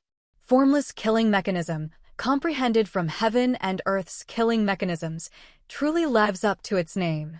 He had slain the Dracohail exotic beast without a single scratch. With 2,000 contribution points secured, Li Fan couldn't help but feel pleased. The Dracohail is too big to fit in my storage ring. I'll have to cut away the most distinctive and valuable parts. Li Fan contemplated the Dracohail's corpse before him. After considerable effort, he finished butchering it. Just as he was about to leave, Li Fan suddenly remembered something else. I've heard these Dracohails often have undigested matter in their stomachs. Over the years, it accumulates into a mass. It can serve as rare crafting material and is worth quite a few contribution points. Adhering to the principle of never passing up potential gains, Li Fan began rummaging through the Dracohail exotic beast's stomach. The contents of this Dracohail's stomach are truly miscellaneous. There's everything in here. Huh? This is... Li Fan picked up a spherical object that had been only half digested. It felt strangely familiar. He realized what it was almost immediately. Isn't this a Lioli pearl? Inside the stomach of the Dracohail exotic beast, Li Fan found numerous Lioli pearls that hadn't been fully digested yet. They were likely remains of the Lioli fish school the Dracohail had fed on. It seems the Lioli fish have fallen on hard times since I killed that giant one. Li Fan mused silently to himself. Besides the Lioli pearls, there were other miscellaneous items, a broken stalk of coral, a gleaming fish bone, and other assorted debris. Li Fan didn't bother identifying them, simply bundling everything together. Finally, he gave the area one last thorough check, ensuring nothing of value remained, before slipping away unnoticed. The journey back to Myriad Immortal's island was uneventful. After turning in the Dracohail's carcass, Li Fan exchanged all the items he'd scavenged from its stomach for contribution points. It was converted to 320 points in total. Following an appraisal, the Myriad Immortals Alliance confirmed that the Dracohail Li Fan had submitted was indeed the one that had attacked the island. Thus, he received the 2,000-point mission reward. Added to his previous balance of 450 points, Li Fan now possessed 2,770 contribution points. With this many points, I should be able to acquire a satisfactory technique. What Li Fan currently lacked was a method to conceal his presence, something useful for tracking others. Such techniques were relatively rare, but for something at the Qi refinement realm, 2,770 points were more than sufficient. Li Fan began his search within the Tianqian mirror. Meanwhile, news spread through the Myriad Immortals Alliance. The Dracohail exotic beast that had stymied countless Foundation establishment cultivators had been brought down by none other than a Qi refinement cultivator. This anomaly immediately drew considerable attention. The group that had jointly issued the mission was particularly baffled. Late-stage Qi refinement realm Li Fan? Who is this? Wasn't that Dracohail able to withstand attacks from Golden Core cultivators? How did this Li Fan manage to kill it? Could he be concealing his true cultivation level? Fellow Daoist, you must be new to our Myriad Immortals Alliance. Hiding one's cultivation from the Tianqian mirror is impossible. His cultivation level is definitely the late-stage Qi refinement realm. I've managed to confirm that he was recently introduced to our alliance by He Jianghao. Oh? Then how did he accomplish it? Perhaps he possesses some esoteric treasure? The fact that a Qi refinement cultivator could achieve what Foundation establishment cultivators could not naturally sparked wild speculation. Just then, a dismissive voice cut through the chatter. Stop guessing. I just got the latest inside news. The kid just got lucky. The statement drew immediate attention. Fellow Daoist Zhou Ping, what do you mean by that? Indeed, how could it just be luck? Zhou Ping sighed. I could scarcely believe it myself, but the facts are clear. The Dracohail's carcass was analyzed by Elder Gong Sun from the Heavenly Mechanism Hall. His conclusion was that the beast had fought at least 3 other leviathans of similar strength before its death. Most of its wounds were inflicted by those creatures. By the time it died, the Dracohail was already on its last breath. It wouldn't have survived much longer, even without that kid's intervention. After Zhou Ping finished speaking, silence fell over the group. Though it seemed unbelievable, everyone had heard of Elder Sun from the Heavenly Mechanism Hall, so his conclusion carried weight. Rumor has it that the Dracohail showed signs of ascending to dragonhood. Perhaps that's why it attracted the envy of other massive beasts. That makes perfect sense. For exotic beasts that evolve by devouring each other, one that has awakened its ancestral bloodline would be the ultimate prize. That chi refinement kid has absurdly good luck. 2,000 contribution points. It's enough to make anyone jealous. The surrounding cultivators nodded in agreement. Li Fan had already anticipated the potential repercussions of completing the Dracohail bounty, but he felt no fear. By all appearances, the beast had died from mutual combat with other titanic beasts. He'd simply been fortunate enough to stumble upon the aftermath and claim the prize. For 2,000 contribution points, such a calculated risk was worth taking. Setting the matter aside, Li Fan spent some time researching and comparing his options before finally settling on a technique, shadow stalk art. The essence of this technique lay in its name, to stalk like an inseparable shadow. It excelled in tracking and concealment. Once a target was marked, the practitioner could cling to them like their own shadow, while becoming nearly impossible to shake off. Moreover, like a shadow hidden within darkness, the user could remain utterly undetectable. Such remarkable effects naturally came at a steep price, 1,800 contribution points. Li Fan didn't hesitate, purchasing it outright. Just as he prepared to go into seclusion and cultivate the technique, he received a spirit talisman message from He Jianghao. Li Fan, my friend. I can't believe it was really you who took down that Dracohail. I thought it might just be another cultivator with the same name and realm. Someone came asking about you, and that's how I confirmed it was truly you who slew the beast. He Jianghao sounded exceptionally excited. Good. This really helps me settle that old grievance. You have no idea. These past few days, every time I close my eyes, all I could see is the plummeting price of spirit mist grass. Li Fan remained silent for a moment before replying. It was just luck. I happened upon the Dracohail battling another massive beast during my mission and seized the opportunity. Almost immediately, He Jianghao responded. Luck is part of one's strength, my friend. With your talent and fortune, your path to the great Tao is surely bright. Before Li Fan could formulate a reply, another message arrived from He Jianghao. Actually, there's a matter I'd like to ask for your help with, if you're willing. Oh? What is it? I would like to invite you to serve as the acting guardian of Lioli Island in my stead. What do you think? Acting guardian? Li Fan was curious. He Jianghao hurried to explain. After that spirit mist grass incident, I lost most of my savings over the years. Watching my goal of redeeming that nascent soul technique slip further away. I simply can't accept it. Some friends recently discovered an ancient cave dwelling and invited me to explore it with them. According to them, it was sealed long before the Great Reformation descended. It's certain to hold numerous rare treasures, perhaps even several techniques. If I can gain something from it, it might help recoup some of my losses. So I've decided to take the risk. Li Fan considered for a moment, but didn't answer immediately. Instead, he asked, how long would you need me to serve as guardian in your stead? He Jianghao's reply came quickly, not long at all. A year or two at minimum, 3 or 4 at most. Sorry, I truly cannot help with this matter. I can feel my breakthrough coming soon, and within the next 2 years, I'll need to head out to seek opportunities. I can't stay tied down on Lioli Island for long. Cloud Water Palace was set to open in just over a year, and Li Fan certainly wouldn't miss the chance to be among the first to enter, especially not for the sake of a few contribution points. Thus, he flatly refused He Jianghao. Is that so? Then I'll have to find someone else. I wish you a swift foundation establishment, fellow Taoist. He Jianghao replied with regret. No further messages came through the spirit talisman. Li Fan paid it no mind. He spent contribution points to activate the assisted cultivation mode and began practicing the shadow stalk art. As it was a supplementary technique, the shadow stalk art was far simpler to cultivate than his other 2 techniques. With the dual enhancements of the Epiphanic State Boost and the exquisite Lioli Pearl, it took Li Fan fewer than 10 days to reach the late-stage Qi refinement realm. Then, Li Fan began testing the effectiveness of the shadow stalk art.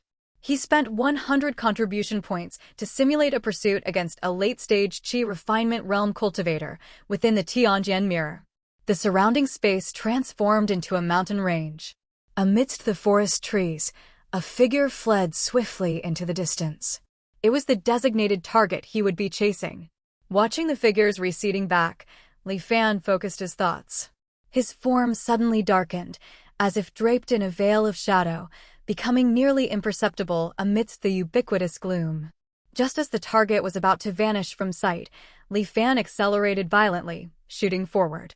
His speed increased dramatically compared to riding the wind.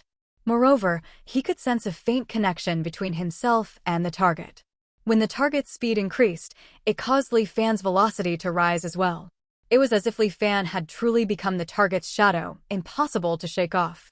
He could even leap through the shadows on the ground. Thus, it didn't take long before Li Fan caught up to the fleeing figure ahead. The surroundings blurred. Then, the mountains and the cultivator vanished simultaneously, returning to a pitch-black space. The pursuit concluded. Li Fan was quite satisfied with the shadow stock art. It naturally concealed his aura, and paired with the form-concealing talisman, he would be even harder to detect. While Sikong-yi was somewhat mysterious, his cultivation was undoubtedly at the late-stage qi refinement realm. Having prepared so meticulously against an unsuspecting target, Li Fan believed his scheme to obtain the cloud water model shouldn't pose much of a problem. Everything was ready. The only thing left to do was wait for the intelligence from Jiaoxiu Yuan and the official opening of Cloud Water Palace. Within the Tianxian mirror, Li Fan's gaze was deep and profound. 2 months later, in Thousandly Hall of Myriad Immortals Island. Having received Jiaoxiu Yuan's message, Li Fan activated his form-concealing talisman and hurried over. The moment he saw Jiaoxiu Yuan, he feigned anger. "Is this how your Thousandly Hall conducts business? It's just a qi refinement cultivator, yet you took this long to gather intelligence. I thought you'd forgotten all about my request and was about to turn to someone else." Jiaoxiu Yuan looked somewhat embarrassed, but he quickly pulled Li Fan inside while simultaneously activating the shop's protective array to block prying eyes. Only then did he explain in a hushed tone, "Keep your voice down. The delay was truly due to unforeseen circumstances." Li Fan's expression shifted slightly as he waited for the explanation. To be frank, this assignment proved far more challenging than anticipated. Our agreed price of 50 contribution points is truly far too low. I had to enlist the aid of a late-stage foundation establishment expert to resolve the matter. Jiaoxiu Yuan looked at Li Fan with pleading eyes, his meaning abundantly clear. "What, are you reneging on our deal?" Li Fan's eyes narrowed to slits as he fixed Jiaoxiu Yuan with a dangerous glare.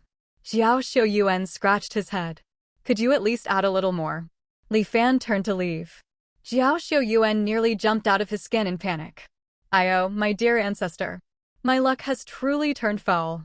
2 losing deals in a row. Fine. We'll stick to the original agreement. 50 it is," he said through gritted teeth. "Here. Combined with the previous deposit, it makes exactly 50 contribution points." Li Fan's voice was cold as he tossed 4 mid-grade spirit stones over. "Making a profit from you is no easy task," Jiaoxiu Yuan said with a bitter expression, catching the spirit stones. Only then did he hand a jade slip to Li Fan. Li Fan took the jade slip and scanned it with his divine sense. A strange look flickered across his face. He then stored the jade slip and turned to leave. Watching Li Fan's retreating figure, the obsequious expression on Jiaoxiu Yuan's face vanished abruptly. He stroked the spirit stones in his hand and let out a series of cold, low chuckles. One mysterious and of unknown origin, the other skulking in shadows with unfathomable motives. "I'm rather curious to see what you two are truly up to." Within the Tianxian mirror, Li Fan carefully read the contents of the jade slip one more time before finally destroying it. 2 people? Li Fan frowned slightly, immediately sensing complications. According to the intelligence gathered by Jiaoxiu Yuan, this Sikong-yi typically lived in seclusion, rarely showing himself in public. He also had a close friend, a male cultivator named Beilichin. This Beilichin was at the mid-stage qi refinement realm, slightly weaker than Sikong-yi. Sikong-yi and Beilichin seemed exceptionally close. Every time they ventured out, the two were always together, inseparable. Furthermore, the pair appeared to know some kind of joint attack technique. In battle, their coordination was seamless, and their minds were always in perfect sync, as though they were one person. The two generally remained on Myriad Immortals Island, only leaving to undertake missions to accumulate contribution points. However, during Jiaoxiu Yuan's investigation, the two had inexplicably vanished once. They had left myriad immortals island and then completely disappeared, their destination unknown. Who is this Bailey Chin? Why don't I have any recollection of him? Li Fan searched his memories carefully, but found no information on Bailey Chin. It seems this person must have died within the Cloudwater Palace ruins. But now, the number of targets has increased. My current preparations are no longer sufficient. Fortunately, there's still plenty of time. Thoughts turning in his mind, Li Fan began to formulate a new plan. 1 year later, in Anchor Year 11, in the central region of the Tsongyun Sea, a thunderstorm that had been brewing for months in the sky rumbled incessantly. The thick, swirling cloud layers had been stained black, rotating slowly as they accumulated power. The massive clouds stood like towering walls, guarding the center of the vortex. There, flashes of blue light flickered without pause. With each pulse, the central waters of the Tsongyun Sea seemed to undergo some indescribable, inexplicable shift. This anomaly had naturally drawn the attention of many cultivators. There were even rumors that the ruins of an ancient sect were about to emerge here. Thus, over the past few months, more and more cultivators had gathered. Li Fan was among them. His gaze swept over the crowd, pausing almost imperceptibly on Sikong Yi and Bailey Chen. Then he spotted Jiao Xiuyuan. Jiao Xiuyuan was staring intently at the swirling clouds above, his expression brimming with excitement. He probably thinks he's stumbled upon some great opportunity and that this is his chance to profit. Li Fan mused inwardly. Little does he know, he's only walking to his doom. A cold glint flickered in Li Fan's eyes. The swirling vortex of clouds spun relentlessly, generating a bizarre suction force. All the clouds in the skies above the Tsongyun Sea were slowly drawn into it, merging with the growing maelstrom. Its scale expanded until it eclipsed the entire horizon, so colossal that it stole any observer's breath. At the center of the vortex, the blue flashes of light quickened in rhythm. Finally, when everything reached a critical point, a brilliant blue light erupted from the vortex's heart. It formed a ring of blue radiance that expanded outward from the center, spreading with shocking speed. One moment, it was contained within the swirling clouds. In the blink of an eye, it swept over every cultivator present. Before shock could register on their faces, those touched by the blue light faded like illusions, vanishing one by one. The light continued its outward rush. If one stood at a vantage point 10,000 meters above, one could have seen the blue ring expand from the central region of the Tsongyun Sea to its entirety in an instant. It didn't stop until it reached the farthest edges of the sea. Then it contracted. The light rushed inward several times faster than it had expanded, collapsing back to its point of origin. The blue light intensified to an almost blinding brilliance, while the thunderstorm within the vortex ceased. The layered clouds, kilometers thick and stretching for thousands of li, seemed to be squeezed and kneaded by an invisible giant hand. At the same time, across the Tsongyun Sea below, countless specks of blue light emerged from the sea's surface. They floated upward, gathering and converging, then raced toward the clouds above. Gradually, the thick, moving cloud layers began taking the forms of vast, interconnected structures. Then, as the drifting blue motes of moisture-rich light settled upon them, the clouds slowly turned a translucent blue. The phenomenon continued for a full quarter-hour. In the end, a massive, blue celestial palace woven from clouds and water appeared above the Tsongyun Sea. It seemed to exist in a state between reality and illusion. Sealed away for millennia, the Cloudwater Palace had returned to the world. The situation on the front lines is dire. Every major sect has suffered heavy losses. As the leading sect of the Tsongyun Sea, my Cloudwater Palace has been hit especially hard. Who knows how many of my brothers and masters have already fallen on the battlefield. Before the sect leader left, he entrusted me with recruiting new disciples. I cannot fail in this duty. Fortunately, this trip is shaping up to be a fruitful one. Li Fan gradually regained consciousness and looked around. He was on a plaza, where over 100 cultivators lay scattered haphazardly where they had fallen. Every one of them now wore blue and white robes, faintly embroidered with the word Cloudwater. At the front of the crowd stood a tall, straight-backed man in white muttering to himself. He looked strikingly handsome, with sharp eyebrows and piercing eyes, yet a hint of irreverence lingered in his expression. Seeing the scene before him and recalling what he had learned in his previous life, Li Fan knew he had successfully entered Cloud Water Palace. For now, it was best to wait quietly for the story to begin and not act rashly. Thus, he suppressed his aura and remained still. Slowly, the other cultivators in the square began to wake up. As they took in their surroundings, a few grew visibly agitated. What's going on? Where is this? Weren't we just outside those layers of swirling clouds? And what's with these clothes we're wearing? Their eyes fell upon the solitary figure in white robes ahead, whose appearance starkly contrasted with their own. Someone immediately called out, "Hey, you there, the one in white. Did you bring us here? Who are you? What's your purpose?" The man in white seemed to snap out of his conversation with himself. He looked at the assembled cultivators, a pleased smile spreading across his face. Excellent. You're finally awake. Now, quiet down. I need to explain some important rules. He was interrupted by an impatient voice. Enough nonsense. Just tell us where we are. A faint smile touched the corners of the white-robed man's mouth, and he shook his head slowly. This new batch doesn't seem very obedient. He didn't appear to move, simply casting a glance.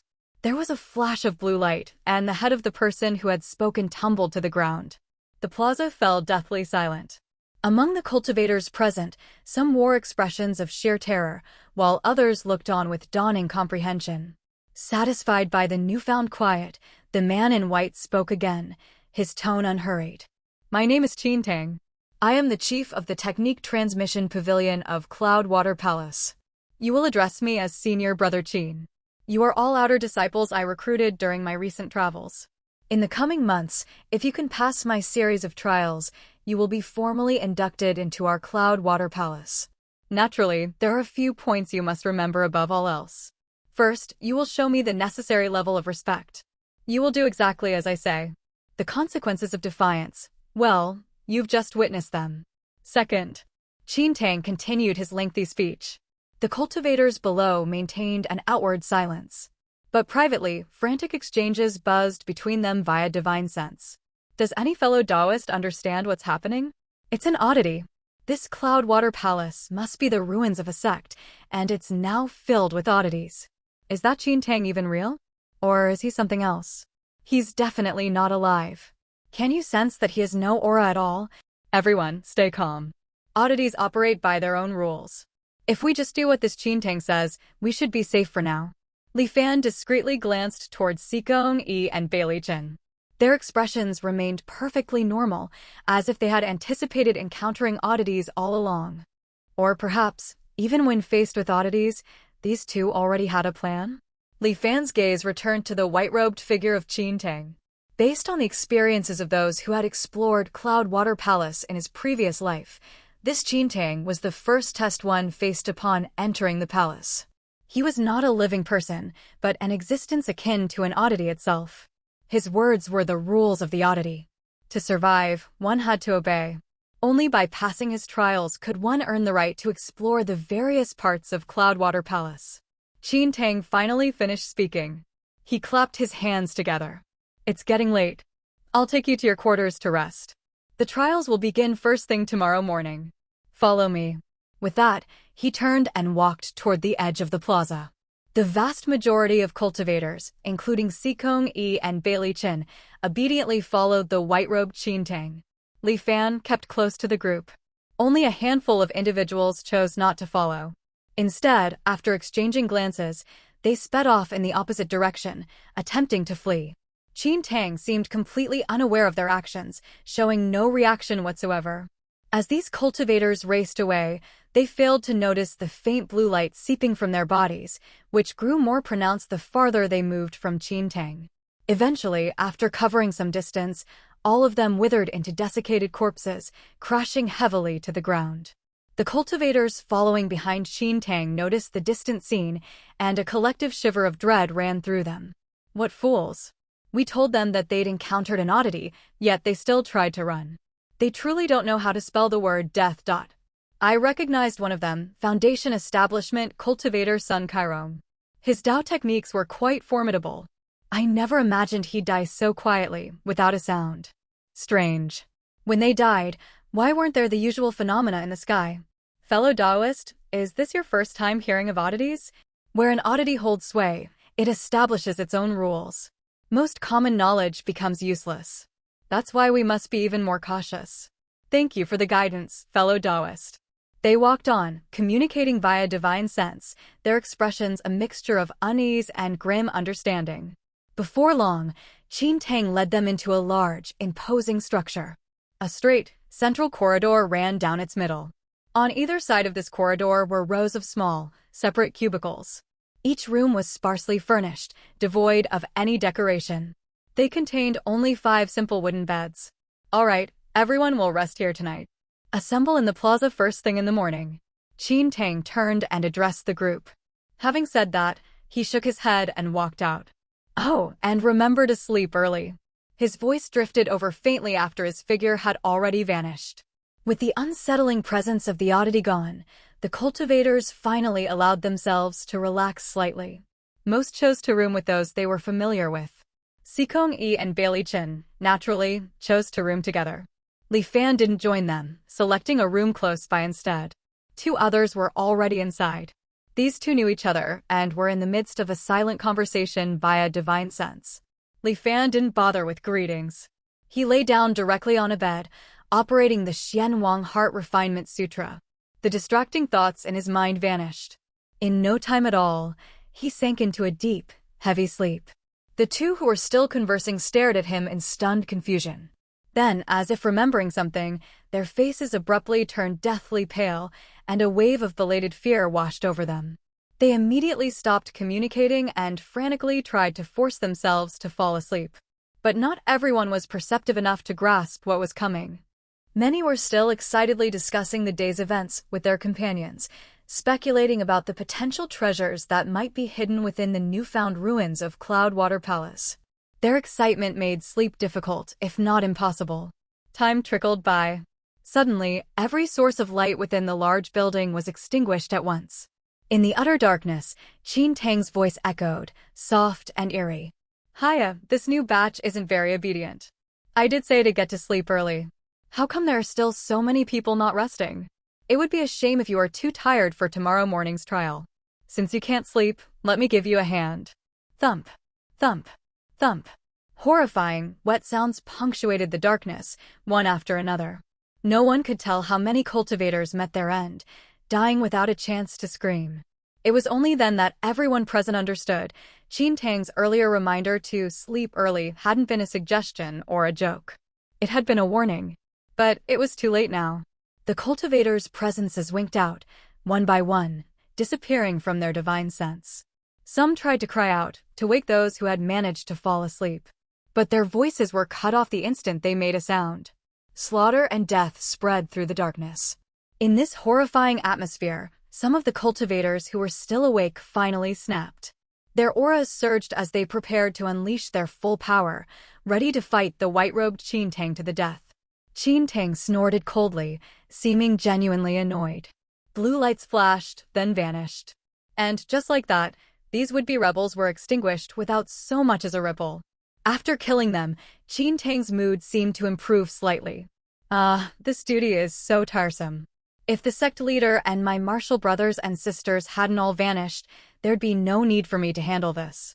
Boring. So boring. I'd rather go drink. His words were disjointed, his actions whimsical and unpredictable. As his voice faded into the distance, the surviving cultivators inside the building collectively let out a sigh of relief. But no one could guarantee when Qin Tang might return. So, they all tried to seize the chance to fall asleep. But there was a problem, something those who often suffered from insomnia understood all too well.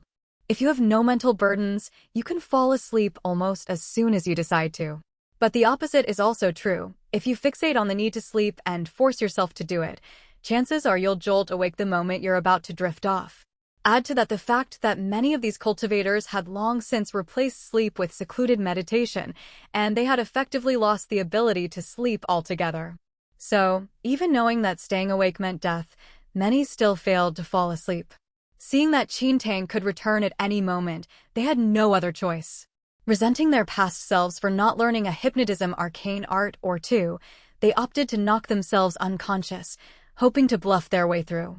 Unfortunately, in Qin Tang's eyes, being asleep and unconscious were clearly two very different states. And so, when he returned in the latter half of the night, another wave of bloodshed followed. When Li Fan awoke the next morning, he was met with a building littered with corpses. As he had expected, Jiao Xiuyuan had failed to survive the night. His body lay still, head separated from his torso. Li Fan naturally felt no pity for him. Without delay, Li Fan headed straight for yesterday's plaza. Having learned from the previous night's lesson, the remaining cultivators didn't wander elsewhere, instead gathering obediently in the plaza. The crowd was sparse. Fewer than two-thirds had survived. The trial hadn't even officially begun, yet so many had already fallen. Thus, the survivors were deeply pessimistic about what was to come, their expressions grim. Li Fan knew this was only the beginning. In the end, less than 1/10 of this first group to enter Cloud Water Palace would make it out alive. In the crowd, Li Fan also spotted the figures of Xikong Yi and Bailey Chen. His gaze swept over them without lingering. He waited quietly for Qin Tang to arrive. It wasn't long before Qin Tang appeared before the crowd once more. He held a gourd of wine, taking deep swigs from it as he walked. "Excellent wine," Qin Tang exclaimed with gusto before turning his attention to the survivors in the plaza. His gaze swept over the surviving cultivators. "Good. It seems everyone has gathered. Then let us formally begin the first trial." He narrowed his eyes slightly as if recalling something. "My master once said that when it comes to seeking immortality and the Tao, 3 things matter most: talent, temperament, and fortune. My master believed talent was the most important of the 3, but I disagree. I believe temperament is paramount. Thus, the 3 trials I've prepared all relate to temperament." Qin Tang spoke slowly as he led the group into a pavilion. The structure had 3 floors. The first level, where they stood, contained hundreds of bookshelves. Each shelf was packed with books. The crowd read the titles from afar: Cloudflight Illusion Manual, Swift Thunder Escape, Verdant Wood Revival Technique. Every single book was clearly a cultivation technique. Instantly, everyone's breathing grew ragged. A single thought bloomed simultaneously in the minds of every cultivator present: we've hit the jackpot. The first floor alone held far more than 10,000 techniques. If they could take just a few of these out, it would be worth more than a decade of grueling toil. A wave of greed rose in the cultivators' hearts. Though these cultivators were already salivating over the techniques on the shelves, they were still intimidated by Qin Tang's earlier display of power and dared not make any rash moves. Qin Tang seemed oblivious to the strange atmosphere among the cultivators. He gazed at the rows upon rows of bookshelves, a look of nostalgia in his eyes. Then he spoke slowly. "The Tao of the heart lies in focus, in courage, and in perseverance. This first trial will test your capacity for focus. Here, you will find 36,541 techniques. Over the next 3 months, you will remain here and copy these techniques. After 3 months, I will evaluate you based on both the quantity and quality of your copies." Upon hearing Qin Tang's words, the cultivators present were overjoyed. They were being given free access to copy all these techniques? Just memorizing a few techniques would make this entire venture worthwhile, even if they gained nothing else afterward. Ignoring the cultivators' reactions, Qin Tang casually pointed a finger. Over 100 sets of desks and chairs rose from the floor of the pavilion. On each desk were a brush, ink, paper, and an inkstone. "Well then, you may begin. I hope you won't disappoint me." Qin Tang produced a gourd of wine from somewhere and took another gulp. Then he leaned back against the wall and went completely still, as if he had fallen asleep. With Qin Tang's permission, the cultivators could no longer restrain themselves. They rushed to the bookshelves, snatching up the techniques to examine them closely. A moment later, the pavilion erupted into a cacophony of noise. How is this possible? Golden Blaze Art, a fire attribute technique. It can be cultivated all the way to the nascent soul realm. This one, and this one too. They're all nascent soul techniques? Haha, we've hit the jackpot. We've truly hit the jackpot this time. Watching the cultivators descend into a state of near madness, Li Fan couldn't help but sneer inwardly. He casually picked up a single technique, selected a desk, sat down, and began copying it. He didn't bother delving into the technique's content, instead patiently transcribing it word for word, sentence by sentence. This was because these techniques were all illusions. In his previous life, the countless cultivators who had explored this place had already reached a definitive conclusion about the techniques that appeared in this trial. No matter what method was used to record the techniques during the trial, all records would vanish the moment one left the Cloudwater Palace, as if they had never existed at all. These alluring tens of thousands of techniques were nothing more than flowers in a mirror, or the moon's reflection on water, tools designed to tempt the mind. While a few among the present cultivators might have vaguely suspected the truth, how many could truly resist the temptation to study genuine nascent soul techniques in detail? One or two had even become completely engrossed in the profundities of the techniques, delaying their copying altogether. Even when reminded by others, they constantly interrupted their transcriptions, glancing back to reread passages. Those like Li Fan, whose brush flew across the paper, copying without pause, were few and far between. The paper and ink were seemingly endless. Soon, Li Fan finished copying the technique in his hand. He returned it to the shelf and selected another. Li Fan's utterly detached demeanor caught the attention of some.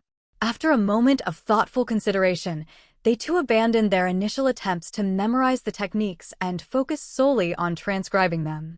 As for those still utterly lost in the techniques, no one felt particularly inclined to offer them a reminder. The days went by. Such endless copying was a monotonous and arduous task. But, tempered by the earlier lessons, no one dared to use techniques to cut corners.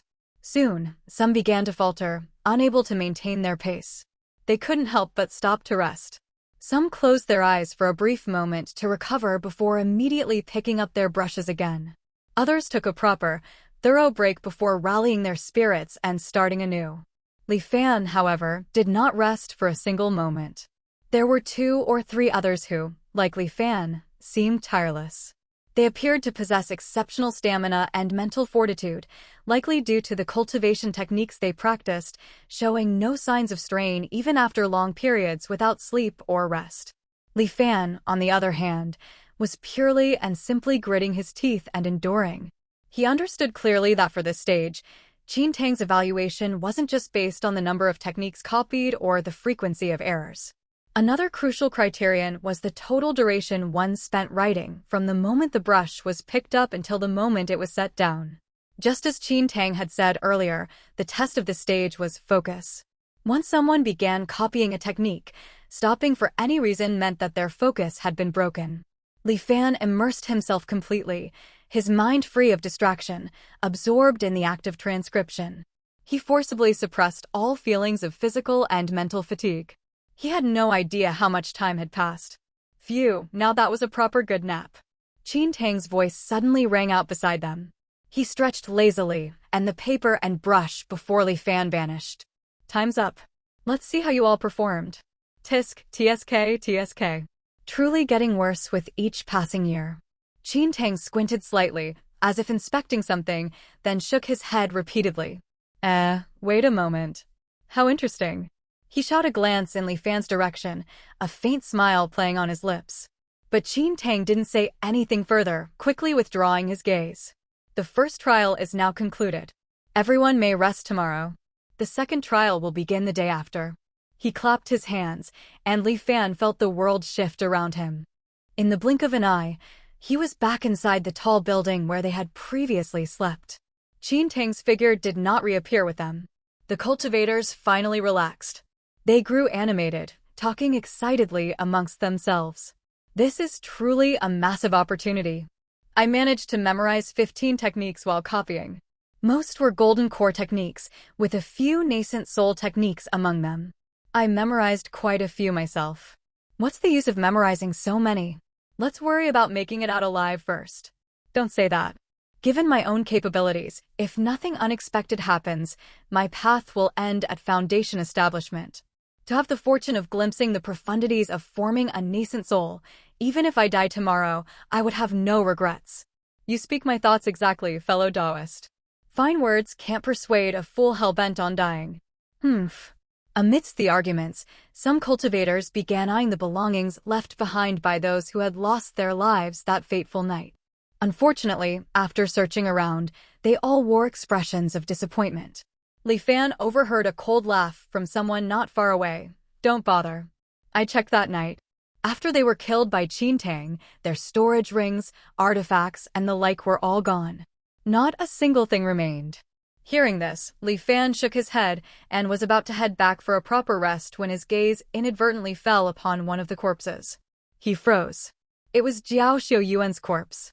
After 3 months, it had gradually begun to reveal something unusual. Unlike normal flesh and blood, it resembled withered wood, taking on a yellowish hue. Li Fan nudged it with his foot. The sound was identical to kicking a tree log. Just then, a voice came from behind Li Fan. That's just a puppet, not his true body. It's one of Jiao Xiuyuan's usual methods. There's no need to be surprised, fellow Taoist. Li Fan turned. The speaker was also a qi refinement cultivator. He immediately cupped his hands in salute. Thank you for the guidance, fellow Taoist. Are you also a member of the Myriad Immortals Alliance? The man nodded. Indeed. I am Chinen. I've been with the Alliance for over 30 years now. I am Li Fan. From your words, it seems you are quite familiar with this Jiao Xiuyuan. Chinen chuckled. Familiar wouldn't be the right word. But after living on this island for so long, one comes to know certain things. Take Jiao Xiuyuan, for example. He runs a general store on the island called Thousandly Hall that sells just about everything.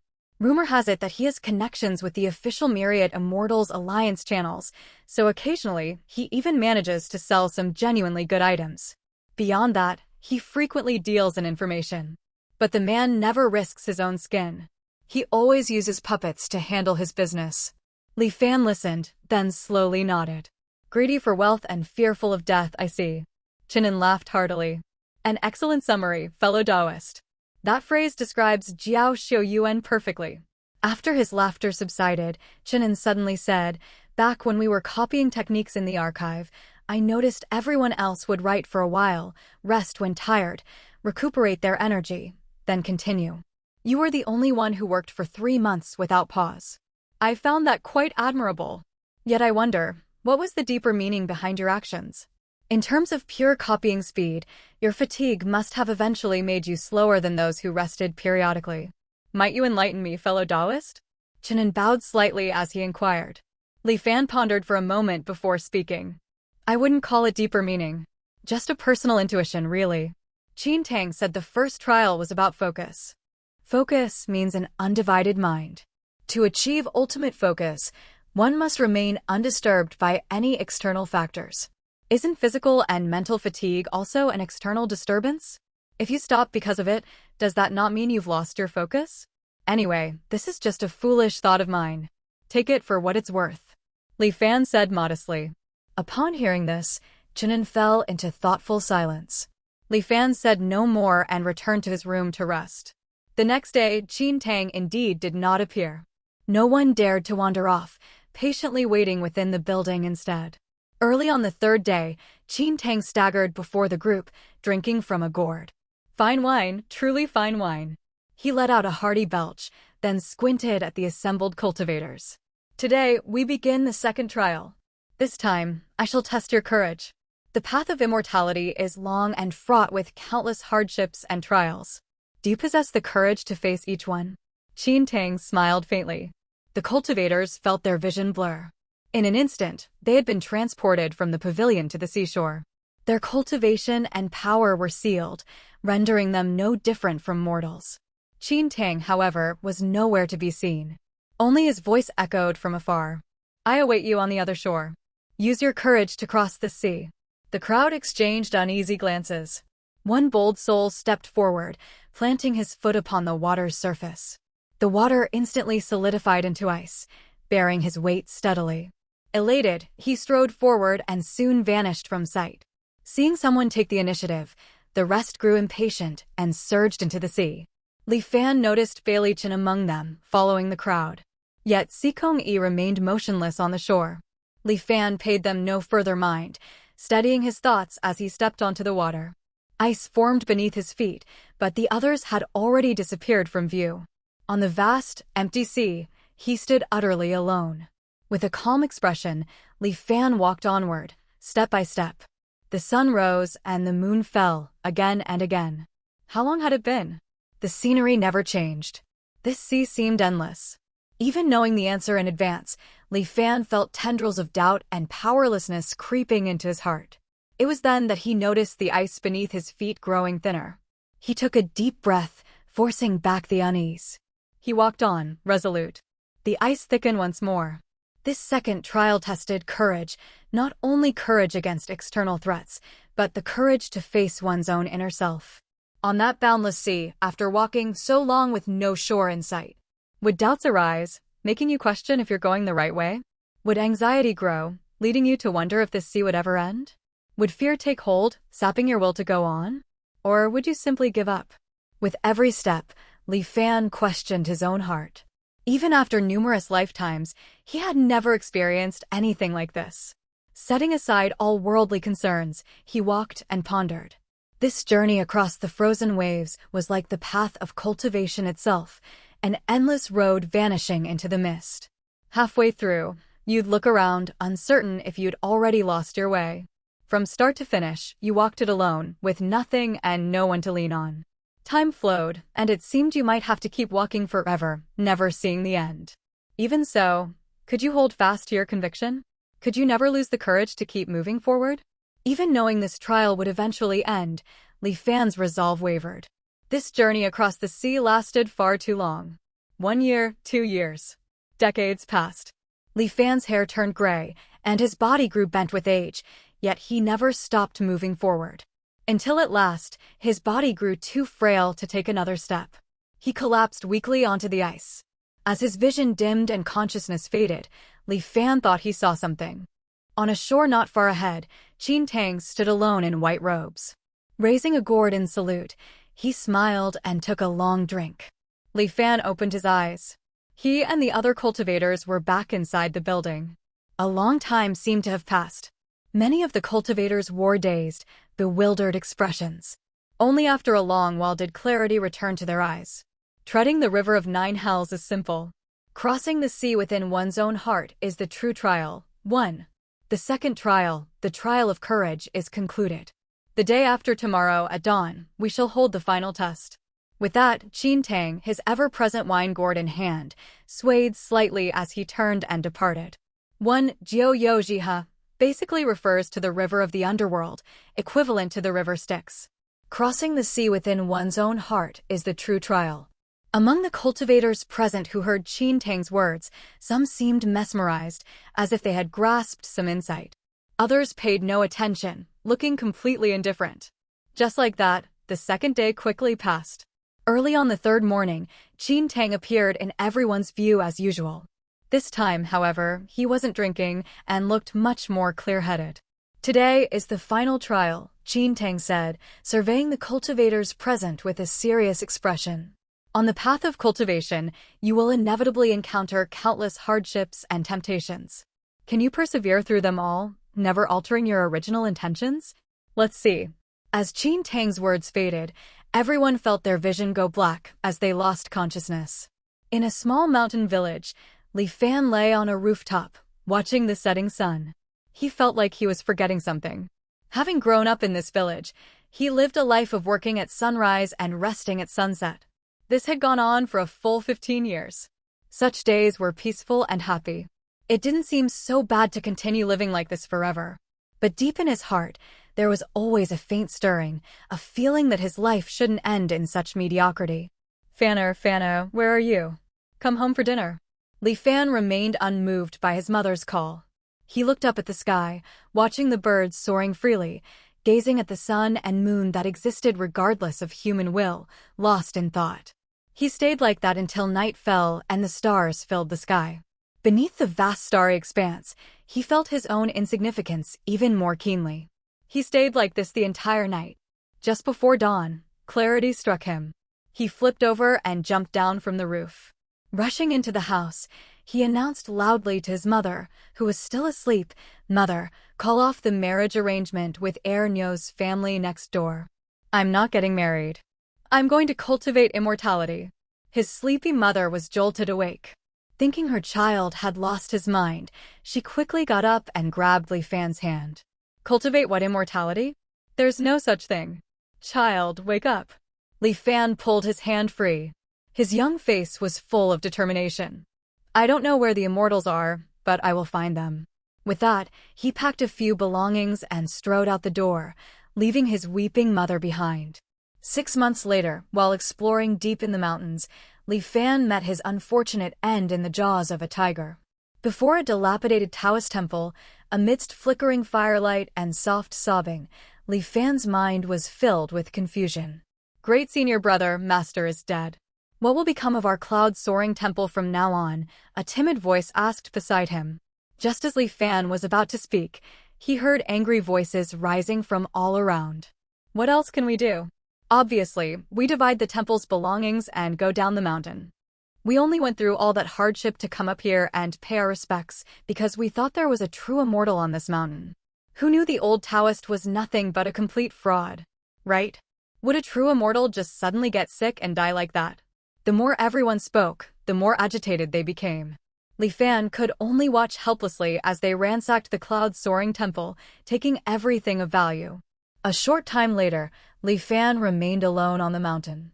After gathering and burying his master's ashes, Li Fan recalled the look in his master's eyes just before he died. Reluctance, regret, melancholy, hope. Was his master a fraud? Was the cloud-soaring ascension chapter his master taught him also fabricated nonsense? Li Fan felt that things might not be the way they seemed. Immortals, perhaps they truly did exist. In the end, Li Fan did not descend the mountain. He spent the remainder of his life alone in the deserted temple, watching the clouds gather and scatter, and the sun and moon trade places in the sky. Day after day, he meditated on the cloud-soaring ascension chapter. He passed 50 years of age, yet his cultivation had not advanced a single step. He died with regrets. The Imperial Palace. Li Fan looked at the wooden plaques arranged on the golden tray before him. Each one was inscribed with a name. A trace of impatience flashed in his eyes. Take it away. I will be cultivating tonight. Your Majesty, you have not visited the Imperial Harem for 3 months. A ferocious gleam flashed through Li Fan's eyes. As you wish. Watching the chief eunuch retreat in fear, Li Fan snorted coldly. Perhaps being emperor isn't worth it. The thought suddenly surfaced in his mind. He had drained the empire's resources to fuel his cultivation. Outwardly, he still appeared mortal, but in truth, he now had one foot firmly on the threshold of the Golden Core realm. These mundane, worldly affairs were utterly tedious. 3 months later, during a morning court session, Li Fan pierced through the clouds in front of all his civil and military officials and departed. 216 years later, while exploring an ancient cave dwelling, Li Fan fell victim to a treacherous ambush. His body perished, and his Tao dispersed. Lingyun Peak. The tribulation cloud has been gathering for so long. Why hasn't it struck yet? The power of this heavenly tribulation, it feels stronger than when the sect leader ascended all those years ago, doesn't it? Naturally. In terms of pure combat strength, Junior Uncle is arguably the #1 talent Arli Mountain Sword sect has seen in a millennium. As Li Fan watched the tribulation clouds roil with increasing might above him, a surge of heroic spirit swelled within his chest. 300 years of cultivation. What did he have to fear from a mere heavenly tribulation? A beam of sword light shot skyward from Lingyun Peak, cleaving the endless tribulation clouds clean in two. Sunlight poured through the fissure in the clouds, bathing Li Mountain's Lingyun Peak in its radiance. Divine flowers cascaded from the sky, and the gates to the immortal realm swung open. Li Fan soared into the immortal gates without a moment's hesitation.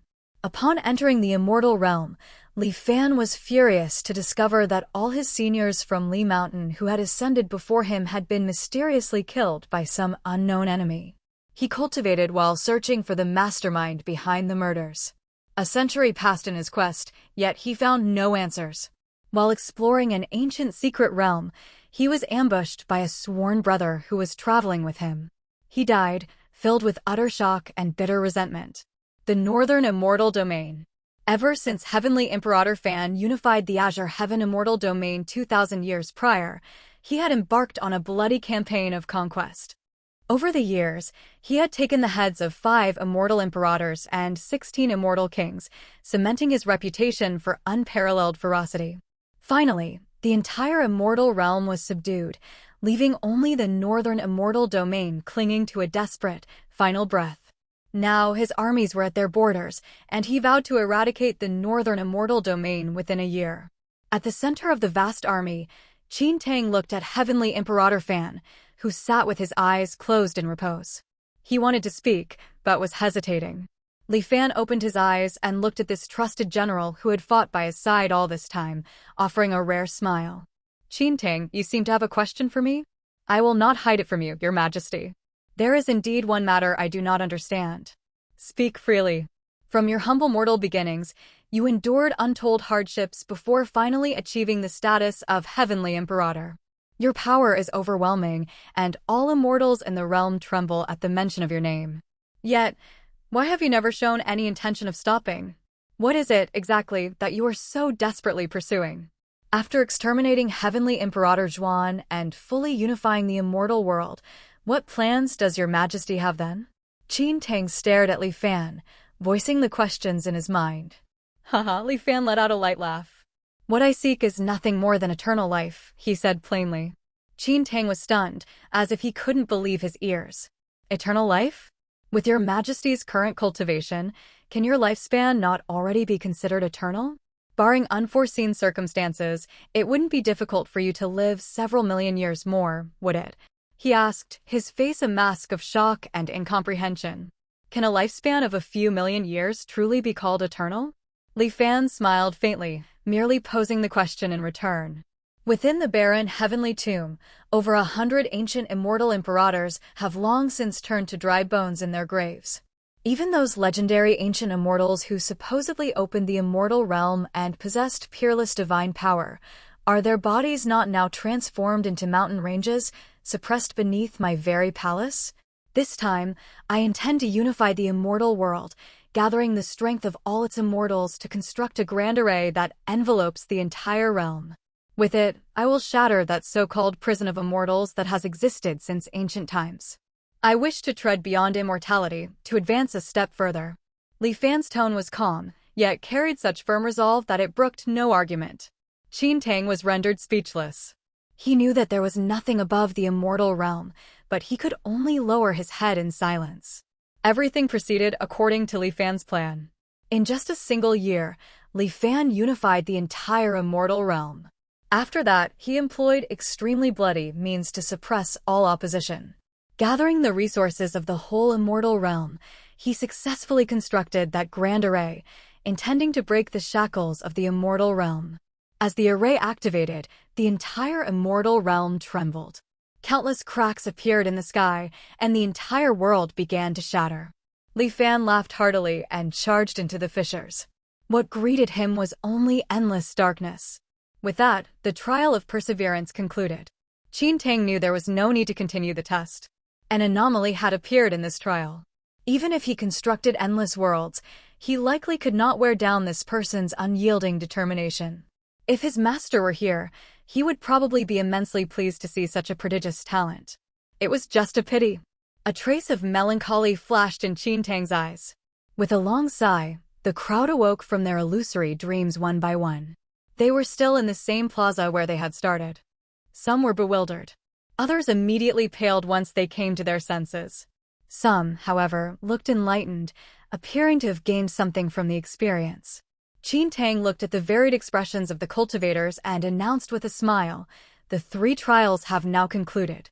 Among you, some have performed beyond my expectations, while others were truly lacking. The sect leader once told me that when our Cloud Water Palace accepts disciples, we value quality over quantity."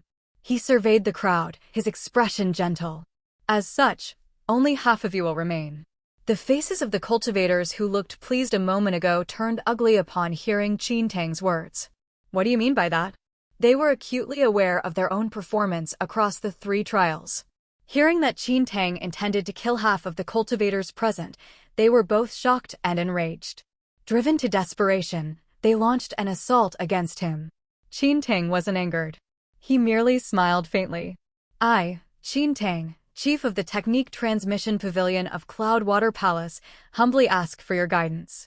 As Qin Tang spoke, shimmering blue figures abruptly materialized beside half of the cultivators in the plaza.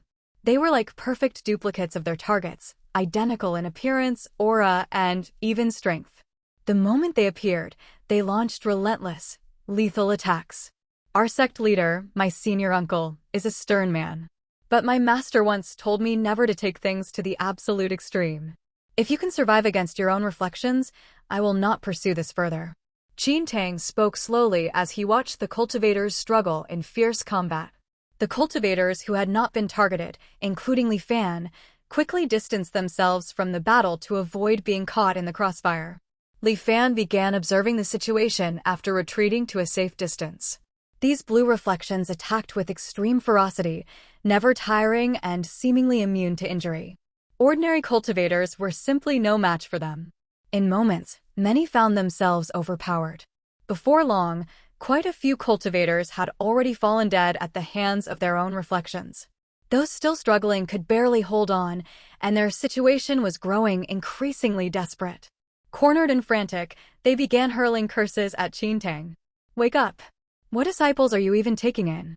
Cloud Water Palace was destroyed ages ago. What's all that bullshit about your master and sect leader? When calamity came, didn't you all just turn on each other? Turn on each other? Qin Tang shook his head repeatedly upon hearing this. Cloud Water Palace is united as one. We respect and care for one another. We would never hesitate to sacrifice ourselves for our fellow disciples. How could we possibly turn on each other? As Qin Tang spoke, his voice gradually trailed off. Calamity, calamity. He frowned deeply, as if remembering something. Calamity. He muttered the words over and over under his breath, and the sky above the plaza darkened ominously. The blue phantoms attacking the cultivators began to mutate. A thick darkness seeped out from within them, staining the reflections with an ink-black hue in an instant. These ink-black reflections were far more vicious and deadly than their blue predecessors. In the blink of an eye, most of the struggling cultivators were slain. Only a handful remained, clinging desperately to life. Yet Qin Tang had not snapped out of his trance. He continued to mutter under his breath. The plaza grounds began to shake violently. Dark clouds pressed down from above. Lightning flashed and thunder rumbled. Even the cultivators who hadn't been attacked by reflections and were only observing from the sidelines began to sense the danger. But facing Qin Tang, who had fallen into this disturbed state, none dared act recklessly. For a moment, no one knew what to do. Just then, Li Fan slowly walked up to Qin Tang. He carried a gourd of wine, patted Qin Tang on the shoulder, and offered it to him. Smiling calmly, Li Fan said quietly, "Senior brother Qin, have a drink. Don't dwell on it. There is no calamity." Qin Tang turned his head. He sniffed, instinctively accepted the gourd, and took a deep swig. Then he looked at Li Fan somewhat blankly. "No calamity?" Li Fan nodded with certainty and repeated, "That's right. There is no calamity at all." Qin Tang's eyes gradually brightened, and he muttered repeatedly, "No calamity, no calamity, no calamity." "Ha, you're right. There is no calamity at all." After a long while, Qin Tang laughed loudly and finally returned to normal. The strange phenomena in the area also disappeared, and the atmosphere once again turned calm and serene. Seeing this, everyone present breathed a sigh of relief, casting grateful looks toward Li Fan. At that moment, Li Fan's mind stirred. He had detected 2 strands of faint, almost imperceptible killing intent locking onto him. Though these 2 strands of killing intent were extremely weak, Li Fan's perception was exceptionally sharp. He couldn't possibly be mistaken. They had originated from none other than Sikong Yi and Bailey Chen. Li Fan pretended not to notice, but secretly locked onto them with formless killing mechanism in return. He just held back from activating it. The brief interlude quickly passed, and the battle between the cultivators and the blue reflections ended. In the end, only 2 fortunate souls survived. Qin Tang looked gently at the surviving cultivators. "The trials have ended. You may go." The bewildered cultivators opened their mouths to speak, only to watch as each other's figures gradually faded and slowly disappeared from the plaza. Soon, Li Fan was the only cultivator left. Qin Tang looked at Li Fan, a complex emotion flashing through his eyes. "Why haven't you left?" he asked. Li Fan smiled frankly. "Senior brother, you still owe me a jug of good wine." As if surprised by Li Fan's response, Qin Tang was taken aback for a moment before bursting into laughter. "Right? I still owe you a jug of good wine." His expression suddenly shifted, turning serious as he looked at Li Fan. He extended his right hand, lightly tapping Li Fan's brow with his index finger. This technique, the Cloud Water Dream Illusion Art, is the culmination of my life's research, a unique creation born of my blood, sweat, and tears. I hope you do not let it fade into obscurity. A moment later, Qin Tang withdrew his finger. Li Fan's figure also slowly began to fade. Once again, Qin Tang remained alone in the vast plaza, just as it had been for thousands of years. Senior uncle, master, senior sister. Qin Tang looked around at his surroundings, but found nothing. So he took another drink. Li Fan gradually regained consciousness. Before him stood a towering gate, inscribed with the words, Cloud Water Palace. In front of the gate stood a stone statue. It was broken, battered, and covered in scars. Its heart seemed to have been pierced straight through, leaving a gaping hole. From the statue's blurred features, one could faintly make out the resemblance to Qin Tang. Li Fan quietly observed the statue for a moment, then took out a wine gourd from his storage ring. He gently placed it before the statue. Then, activating the shadow stock art, he sped off in the direction formless killing mechanism had locked onto. The ruins of Cloud Water Palace were unimaginably vast. Even in his previous life, after more than a decade of relentless exploration by the cultivators of the Tsongun Sea, its full scope had never been completely mapped. The cultivators who had woken up near Qin Tang's statue quickly split into several distinct camps. Some felt that Cloud Water Palace was far too dangerous. Being able to survive Qin Tang's trials was already their great fortune. To continue exploring further would be a guaranteed path to death. Since they had already committed several powerful techniques to memory, they believed they would gain a massive windfall even if they returned home right away. And so, they decisively chose to leave Cloud Water Palace immediately. Those who chose to depart were the majority. The remainder, however, thought differently. A single statue at the ruins entrance had offered such incredible fortune.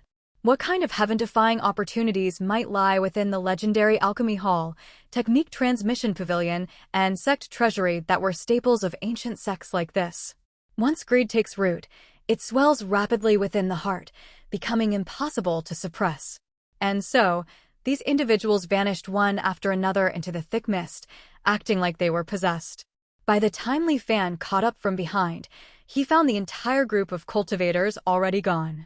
Had he not already locked onto Sikong Yi and Beilichin beforehand, he likely would have lost them completely. Yet, strangely, Sikong Yi and Beilichin seemed intimately familiar with Cloud Water Palace's layout. The route they followed was unerringly precise, repeatedly finding paths through the mist's seemingly impassable gaps. They constantly bypassed obscured structures, driving deeper inward. Was this how Sikong Yi had managed to seize the Cloud Water model in the previous life?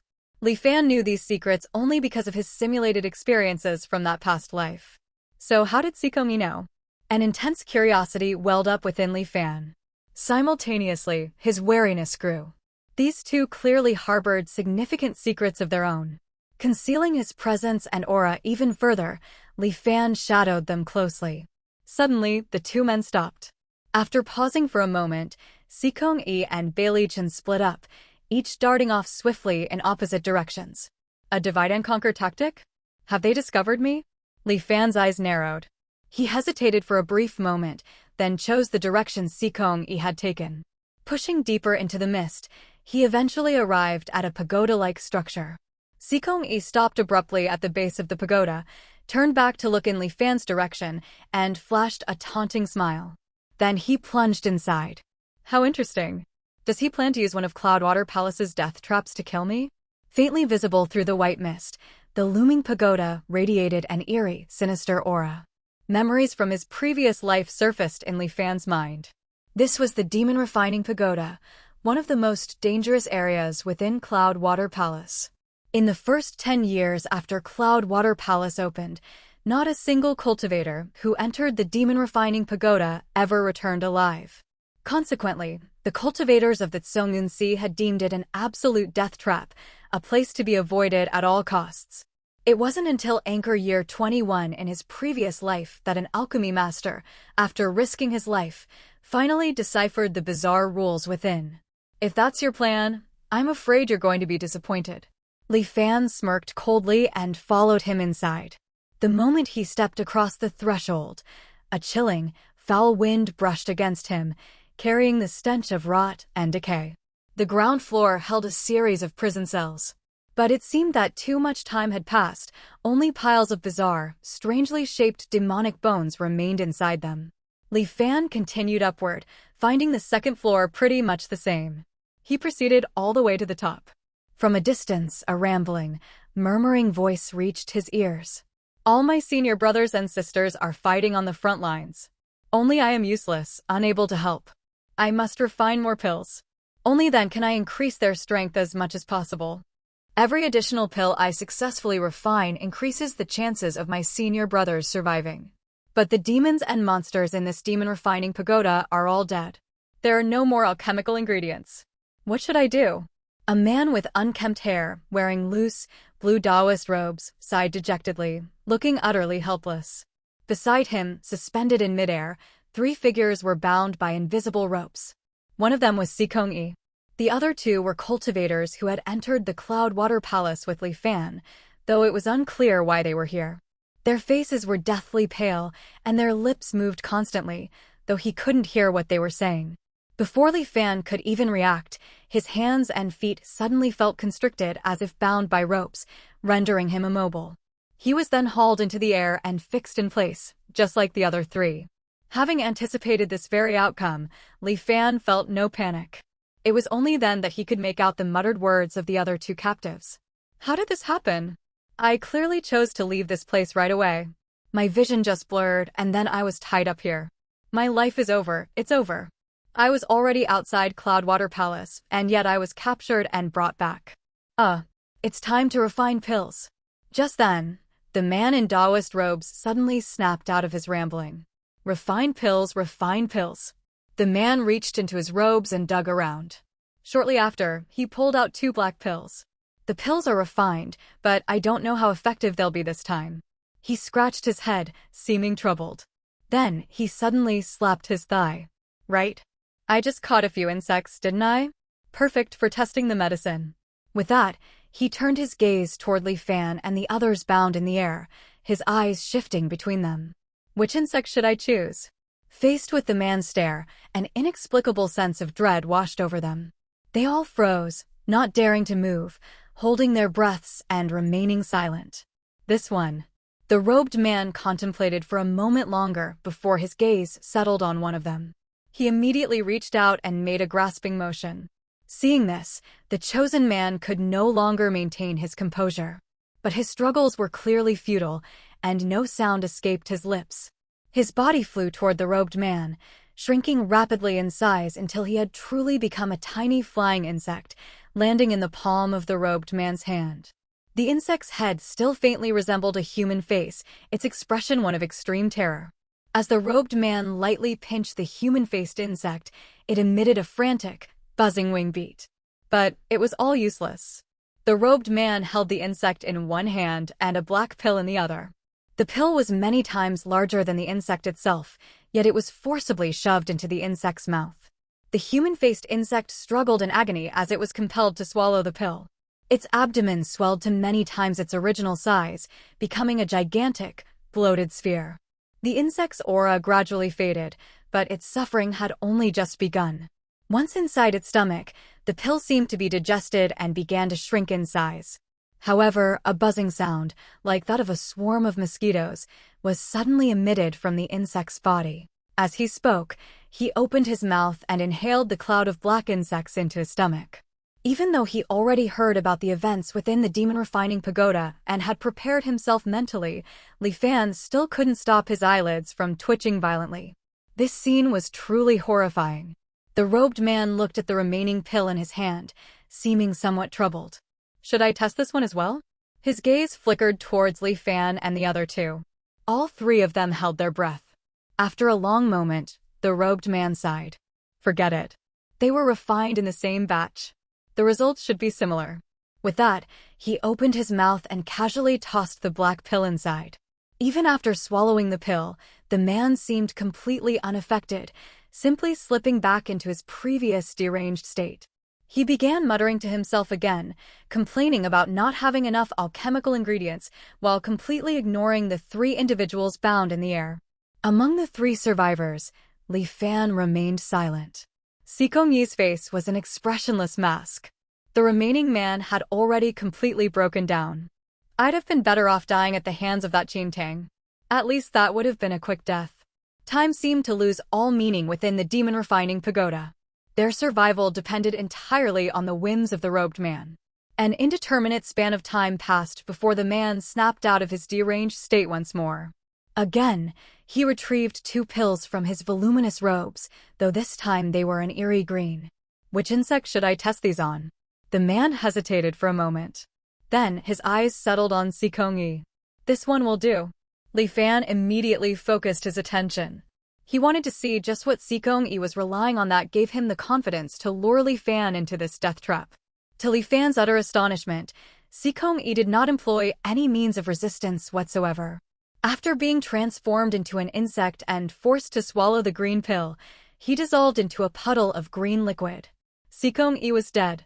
What's going on? What changed? Did the course of events diverge from my previous life because I followed him? That can't be right. Sikong Yi clearly lured me to this demon refining pagoda. How could he die so easily? He knew this was a death trap. Did he lead me here just to trade his life for mine? Just as Li Fan was drowning in endless confusion, he suddenly sensed something and raised his head. Through formless killing mechanism, he could sense that Bailey Chin was outside the demon-subduing pagoda, slowly approaching. And beside him, formless killing mechanism, which had previously lost its target, had locked onto a new one, Sikong Yi. Sikong Yi, who should have been dead, had reappeared outside the demon-subduing pagoda. A puppet? An external incarnation? Neither seems to fit. Li Fan stared at the puddle of green liquid on the ground and couldn't help but smile. It seems the secrets these 2 carry are even greater than I imagined. However, once I set my sights on them, secrets cease to be secrets. In Li Fan's perception, Sikong Yi and Bailey Chen continued to venture deeper into Cloud Water Palace. With formless killing mechanism locked on, I'm not afraid of them escaping. I just need to extricate myself from this demon-subduing pagoda as soon as possible. But the robed man did things at his own pace. Li Fan had no control over the situation and could only wait patiently. Soon, the 3rd round of pill testing arrived. This time, Li Fan was still not chosen. He found it both amusing and frustrating, unsure whether it was fortune or misfortune. The robed man took out 2 pink pills and fed them to the human-faced flying insect. The insect exploded with a poof, transforming into a cloud of pink smoke. Within the smoke, faces contorted in agony constantly surfaced. As the pink mist drifted, the faces stretched and twisted, becoming even more grotesque. Watching from the side, Li Fan felt goosebumps rise on his skin. Ultimately, it was the robed man who inhaled the smoke into his body, putting an end to the suffering. The robed man then fell back into his murmuring soliloquy. The 4th round of pill testing finally arrived. By now, Li Fan was the only one left inside the demon-subduing pagoda. Just as the robed man was about to use Li Fan for the test, Li Fan suddenly spoke. Junior brother Chong, I heard you've run out of pill refining materials? 1. Daoist Chang's outstretched hand froze as he nodded subconsciously. Yes, my pill refining materials are indeed insufficient. He spoke with a tone of guilt. It's been a long time since I've been able to refine any new pills. Daoist Chang's words trailed off. He stared at Li Fan for a moment, taking in the robes he wore, and suddenly became flustered. So it's senior brother. I mistook you for an insect. Senior brother, I'm truly sorry. I'll release you immediately. As Daoist Chong spoke, Li Fan felt the restraints on his body loosen, and he regained control. Daoist Chong covered his head with his hands, looking down as if too ashamed to face his senior brother. He lamented, I've messed up again. It's always like this. I'm not good at pill refining, and my cultivation progress is slow. I keep holding everyone back. Li Fan stepped forward, placed a hand on Daoist Chong's shoulder, and said gently, Don't say that, junior brother Chong. The pills you refine are very effective. Everyone enjoys taking them. Daoist Chong jerked his head up upon hearing this, surprise and delight filling his eyes. Really, senior brother? Everyone really likes the pills I refine. What, you don't believe your senior brother? Li Fan's expression turned stern. Daoist Chong hurriedly shook his head. Of course I believe what you say, senior brother. Then he slumped, dejected. But I have no more alchemical materials left. I can't make any more of the pills everyone loves. Li Fan gently patted Daoist Chang's head, his voice soft. It's all right. I'm still here, aren't I? Refine me into a pill. That way, everyone will have pills to eat again. Senior brother you. Daoist Chong seemed stunned by Li Fan's words. His eyes widened as he stared at Li Fan. Li Fan let out a long sigh and continued, although I entered the sect early, my talent is insufficient. My cultivation level has always been low. Our senior brothers and sisters are fighting and dying on the front lines, and only I am unable to help in any meaningful way. Li Fan gripped Daoist Chong's hand, speaking with intense emotion. Every time I think about it, it tears me up inside. I can't stand how useless I am. So, refine me into a pill. This way, I can at least be of some help. Daoist Chong stared blankly at Li Fan, appearing deeply moved. So you're the same as me, senior brother. But you are far greater than I am. You would rather sacrifice yourself to help our brothers and sisters on the front lines. And I only know how to run away. To hide away in this tower. Daoist Chong clutched at his own hair in agony. No, I absolutely cannot stand by and watch you sacrifice yourself. Suddenly, he thought of something. He turned to Li Fan excitedly. Senior brother, I can refine pills for you. As long as you eat the pills I refine, you certainly won't be weak anymore. Then you can go to the front lines and help too. Daoist Chong seemed to have found a purpose to strive for. Refine pills. I must refine pills. He reached a hand into his wide Daoist robes, fumbling around. Before long, he pulled out 2 golden pills. Senior brother, these pills are for you. Daoist Chong held them out in both hands, offering the pills to Li Fan with a wide smile on his face. Li Fan did not take the pills. Instead, he loosened Daoist Chong's robes. Beneath the wide Daoist robes, there was only an empty, hollow skeleton. Only a few barely visible remnants of flesh and blood clung to the bones. Daoist Chong had been using his own flesh and blood to refine the pills. 1 Chong means insect LOL. Witnessing this bizarre scene before him, Li Fan felt his emotions stir. These were oddities, existing between life and death, clarity and confusion. They were bound by obsession, forever repeating the same cycle according to fixed rules, unable to break free. Qin Tang was like this, and so was Daoist Chong. Daoist Chong, seeing that Li Fan had no reaction, held up the 2 golden pills and waved them before his eyes. Senior brother, the pills. He looked at Li Fan with hopeful anticipation. Li Fan, however, shook his head regretfully. My aptitude is too poor. I'm afraid even if I took these pills, my cultivation wouldn't improve much. So, I definitely cannot take them. They would be of greater use in the hands of future senior brothers with better aptitudes. Daoist Chong looked somewhat disappointed and was about to try persuading him again. Li Fan quickly continued, however, I would like to ask you for a favor, junior brother. I wonder if you would be willing to agree. Daoist Chong became happy again. Of course. Senior brother, whatever you need, just let me know. I want to learn that method of catching insects from you, junior brother, Li Fan said slowly. Oddities had their own rules. If one did not follow an oddity's rules, one would surely die by it. But if one figured out the rules, not only could one remain unharmed when facing the oddity, one could even gain various benefits from it. Take Qin Tang's stone statue from before. If one's performance in all 3 trials was fairly good, one could receive Qin Tang's guidance by asking for a pot of good wine just before leaving. Qin Tang would then either help improve one's cultivation or impart a technique based on one's specific performance in the earlier trials. Here, with Daoist Chong, if one chose to swallow the golden pills, one could obtain Daoist Chong's pill refinement method. However, this pill refinement method was not normal alchemy. It was the path of insect pills. Not only were the refining materials mostly parts from various strange flying insects, but the refined pills themselves also took the form of flying insects. Even worse, the more insect pills one refined, the more the refiner would gradually become just like Daoist Chong. Eventually, one would transform into an existence that was neither fully human nor fully ghost. Therefore, Li Fan did not choose the golden pills as his reward. Instead, he chose something else, whose value was in no way inferior to the path of insect pills. Hearing Li Fan's words, Daoist Chong scratched the back of his head, looking somewhat embarrassed.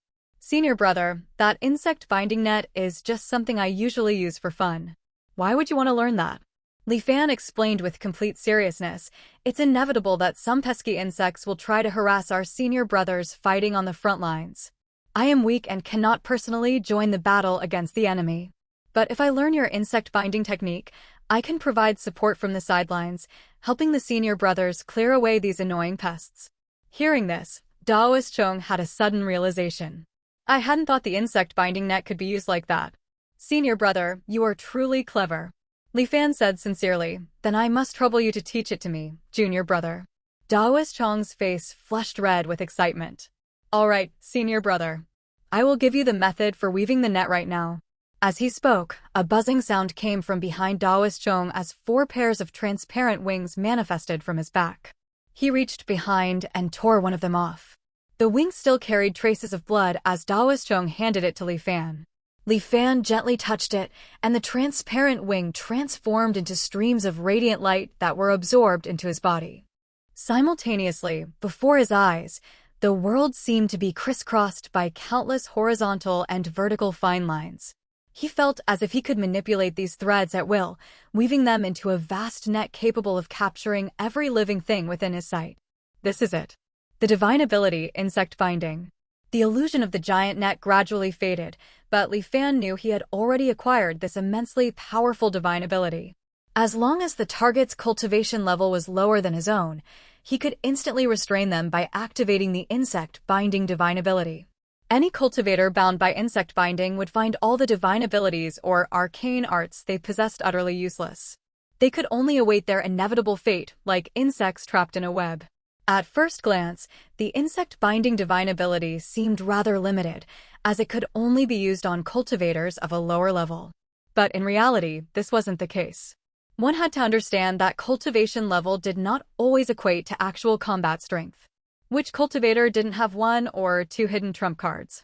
Even someone with a higher cultivation level couldn't guarantee a safe escape if caught off guard. But with this insect binding divine ability, such worries vanished.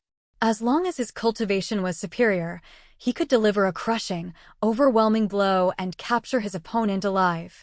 It was perfectly suited for dealing with those whose cultivation might be lacking, yet seemed to harbor many secrets. The figures of Sikong Yi and Bailey Chen flashed through Li Fan's mind. Having obtained this divine ability, Li Fan was unwilling to delay any longer. Junior brother Chong, I have mastered the web-weaving technique. I will go to the front lines to join our senior brothers now. Take care of yourself. Daoist Chong was somewhat reluctant to see him go. Then you must be careful, senior brother. You must return safely. As Li Fan departed, that look of concern slowly faded from the Daoist's face. After an unknown length of time, in the silence of the demon-refining pagoda, Daoist Chong's murmuring began again. There are no more alchemical ingredients. What should I do? Outside the demon-refining pagoda, Li Fan sensed the locations of Sikong Yi and Bailey Chen. They were already very close to the core of Cloudwater Palace, Tai Hall. Information about Tai Hall immediately surfaced in Li Fan's mind. It was said that Tai Hall was where Cloudwater Palace received honored guests and held sect meetings. It wasn't considered particularly dangerous, but the specific circumstances surrounding it were rather unique. Sensing that Sikong Yi and Bailey Chen seemed to have stopped for some reason, inching forward at a snail's pace toward the central area, Li Fan immediately understood what was going on. He snorted coldly and hurried in their direction. Before Tai Hall, countless broken swords were thrust into the ground. Their blades interlocked, forming a veritable forest of swords that blocked the path to the hall. Sikong Yi and Bailey Chen were currently stepping on the sword hilts, making their way toward Tai Hall. With each step forward, a phantom of the broken sword beneath their feet materialized above them. Then it shot down, piercing through their hearts. There was no spray of blood. After piercing them, the phantom would vanish. It caused no physical harm, only excruciating pain. The agony caused their bodies to tremble uncontrollably, and sweat poured from their foreheads like rain. After a long period of recovery from the indescribable pain, they would take a deep breath and step forward onto the next sword hilt. another sword phantom would pierce them. This was the reason for their painfully slow progress. Though the suffering was extreme, their gazes were firm, showing no intention of retreat. What they had toiled so desperately for lay just ahead, nearly within their grasp. How could they possibly give up now? Steeling their resolve, they gritted their teeth and pressed onward. Just then, they sensed someone approaching from behind. Turning to look, they couldn't suppress their overwhelming shock, and a cry escaped their lips. "You! How's this possible?" Two voices cried out simultaneously, echoing before the Grand Tai Hall. "Impossible. How could you possibly have survived that cursed place?" They spoke in unison, their faces masks of utter disbelief. Before the forest of swords, Li Fan stood with his arms crossed, watching the pale-faced Sikong Yi and Bailey Chen. He offered only a cold smirk in reply. Then, he placed one foot upon a sword hilt, as if preparing to give chase. A sword phantom stabbed through him, immediately bringing an intense pain that felt as if it were drilling into his very heart. Li Fan nearly lost control of his body, almost tumbling from his perch. Falling from the sword hilts wouldn't kill him, it would simply teleport him back to the very edge of the sword forest, forcing him to start over. Of course, if anyone were foolish enough to fly over the sword forest, thinking they could bypass it, then they would learn firsthand the true meaning of being pierced by 10,000 swords. This was the sword forest trial one had to go through before reaching Tai Hall. Unlike other areas of Cloudwater Palace, this place held no mortal danger unless one willfully sought it. At worst, one would experience the sensation of being pierced through the heart by one sword after another. In his past life, many cultivators had gritted their teeth, endured the agonizing pain, traversed the sword forest, and entered Tai Hall. However, the Great Hall was empty. There was nothing inside. Could Sikong Yi have taken the treasure that lay in Tai Hall from the very beginning? Is the opportunity within Tai Hall actually the Cloudwater model? Although he could use his insect-binding divine ability to subdue the two of them right now, he couldn't guarantee he could force them to reveal how exactly the Cloudwater model was obtained. From what Li Fan knew, vicious soul-searching techniques that could forcibly extract a cultivator's memories existed in the ancient cultivation world. Unfortunately, Li Fan had not yet learned such a method. Therefore, to be safe, it was better to wait for these two to retrieve the Cloudwater model first. As Li Fan pondered this, the blue flame phantom spirit flickered to life within his sea of consciousness. His body temperature gradually dropped, and he felt himself turn completely calm and rational. No external influence could disturb his mental state. He stepped forward, planting his foot on another sword hilt. Though he could still feel the pain, Li Fan feared nothing. He took several steps forward in succession, then stopped, pretending to rest so as not to overly alarm Sikong Yi and his companion. Sikong Yi and Bailey Chen were already greatly shocked that Li Fan hadn't died. Now, seeing Li Fan drawing closer and closer to them, their shock began to morph into urgency. Gritting their teeth, they hardened their resolve and fiercely pushed forward several steps. The pain inflicted by 4 sharp swords striking simultaneously wasn't additive. Instead, the agony multiplied several-fold in an instant, making it almost impossible for the two to maintain their balance. Fortunately, the moment they were about to fall, they supported each other and just barely managed to stabilize themselves. Seeing this, Li Fan also advanced 3 steps, then once again adopted the appearance of someone struggling to maintain his footing. The chase continued in this manner. Li Fan always maintained a certain distance from the two to lower their guard. At the same time, he appeared determined to catch up, applying constant pressure on them. Like prey driven by hounds, Sikong Yi and Bailey Chen moved step by step, drawing closer and closer to Tai Hall. Finally, they reached the end of the sword forest. Leaping from the sword hilts, they collapsed to the ground, completely spent. But with Li Fan closing in relentlessly from behind, they had no time to rest. Bailey Chen urgently drew a blue token from his robes and shouted in the direction of Tai Hall. "I am Bailey Chan from the 165th generation of Cloudwater Palace's direct disciples. I seek an audience with Patriarch Tai." His voice echoed through the air. Li Fan abruptly halted his advance, his gaze fixed intently ahead. The majestic Tai Hall seemed to come alive, trembling violently as it slowly rose into the air. The ground beneath their feet began to shake. Thud, thud. For pillar-like legs extended from beneath Tai Hall, slamming forcefully onto the earth. A monstrous head emerged like a phantom manifestation, appearing before Li Fan's eyes. The broken swords in the sword forest trembled incessantly. Accompanied by an unearthly bellow, an enormous turtle revealed itself in full, with Tai Hall resting upon its shell. As the giant turtle continued its roars, two massive black snakes slithered out from the hall. One moved forward, coiling around the turtle's head. The other stretched backward, jaws gaping wide, serving as the creature's tail. If the sheer visual impact of this turtle-snake monstrosity wasn't overwhelming enough, the scene upon its body evoked a visceral reaction in Li Fan. Every inch of the creature's surface was pierced with broken, jagged swords. They covered it so densely that it was impossible to tell just how many blades were embedded in its flesh. At a glance, the monster seemed as though it were entirely constructed of sharp steel. The small sword forest before Tai Hall appeared to be nothing more than a small fraction of the swords that had fallen from its body. Cloudwater Palace. Patriarch Tai? After all these years, is he still alive? Or has he become an oddity, like Qin Tang or Daoist Chong? Li Fan couldn't be sure. In his previous life, there had been no rumors whatsoever about this Patriarch Tai. For now, Li Fan didn't dare act recklessly. He remained at a distance, observing cautiously. Once the true form of the Patriarch appeared, Bailey Chin was overcome with emotion. He dropped to his knees, kowtowing repeatedly. An ancient, weathered voice spoke, "You are called Bailey Chen? A direct disciple of my Cloudwater Palace." The turtle-snake monster lowered its head slightly, as if trying to get a better look at Bailey Chen. Reporting to Patriarch Tai, "I am of the Fuyun lineage," Bailey Chen replied, his voice trembling. Fuyun. The ancient voice seemed lost in memory. Yes, this is the aura of the Fuyun lineage. So, that boy actually has descendants remaining in this world? The turtle-snake monster faintly sensed something amiss. But it was already far too old, so old that even thinking had become a struggle.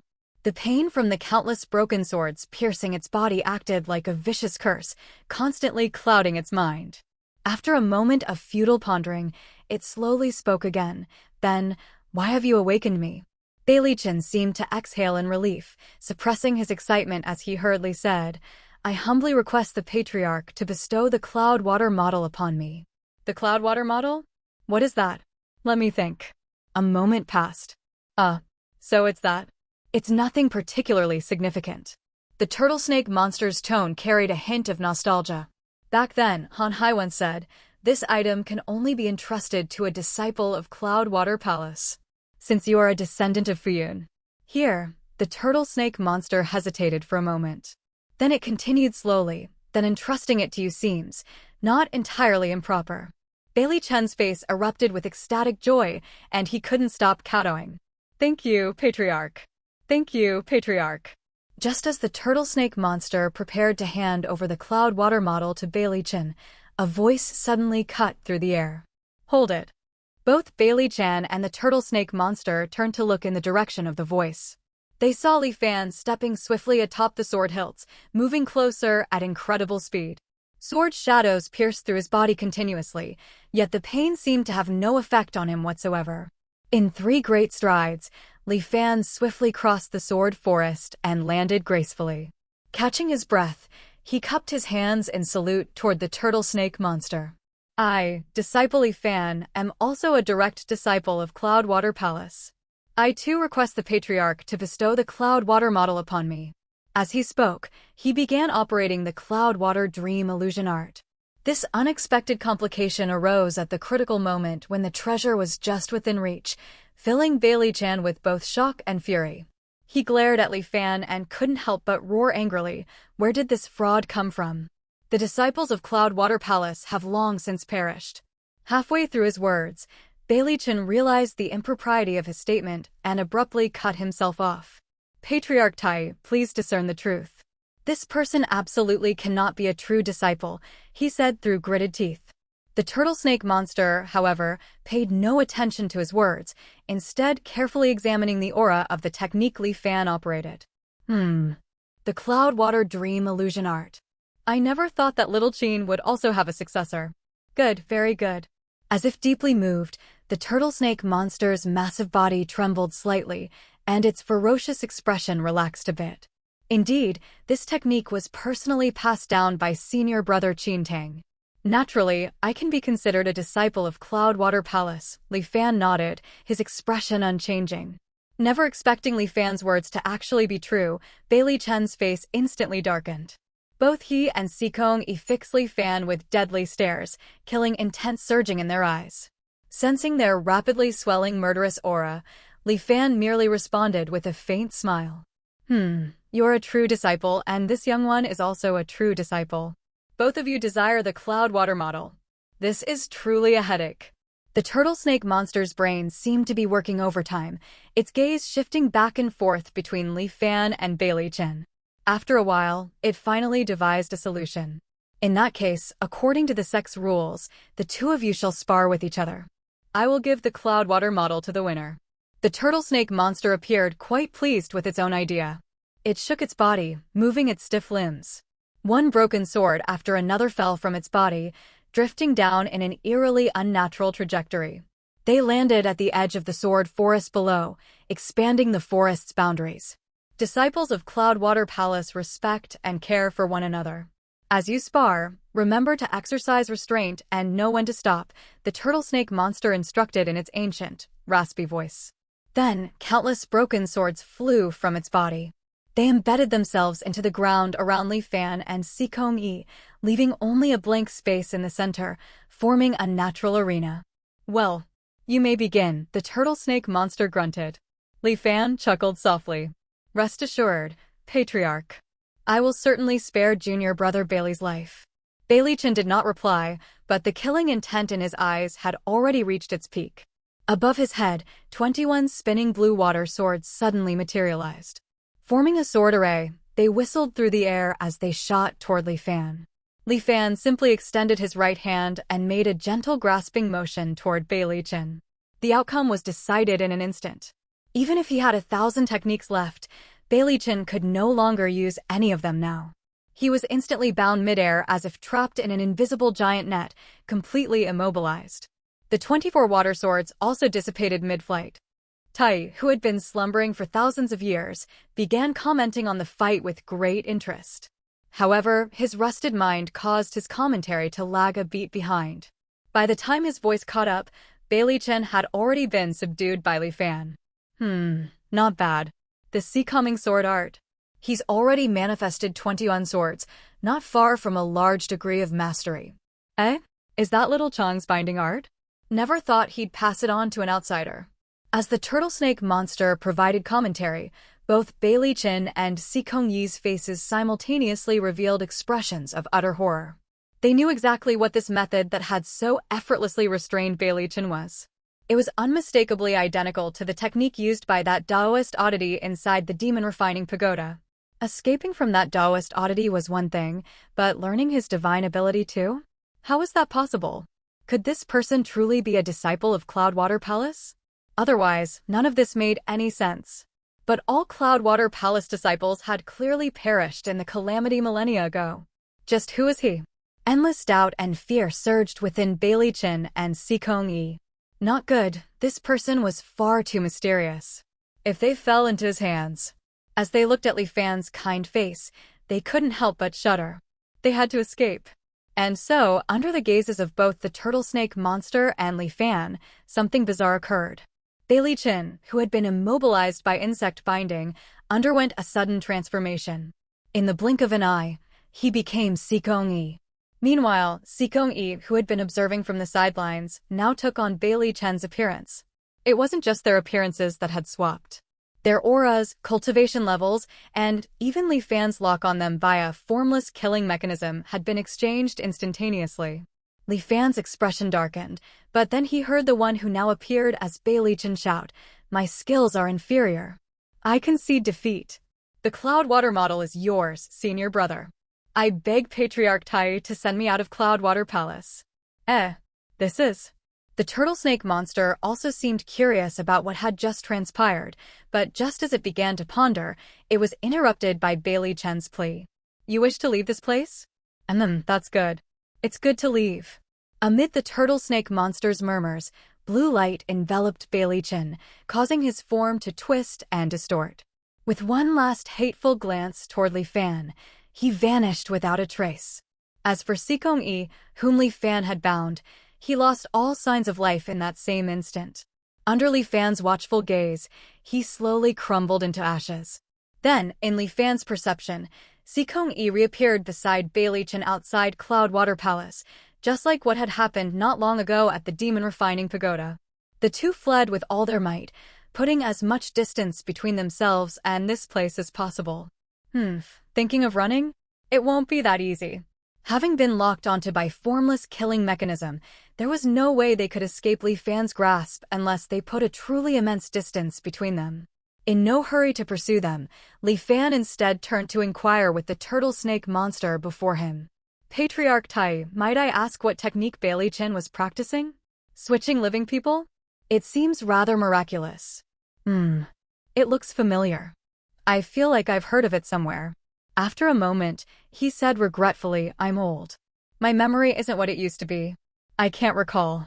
Well, while I still remember, I'll give you the Cloudwater model. The black snake coiled around Tai's head opened its mouth. A miniature Cloudwater palace, shimmering with multicolored light, slowly flew toward Li Fan and landed in his hand. Sensing the information that surfaced in his mind, Li Fan couldn't help but feel a flicker of disbelief. This was it? This was worth 100,000 contribution points?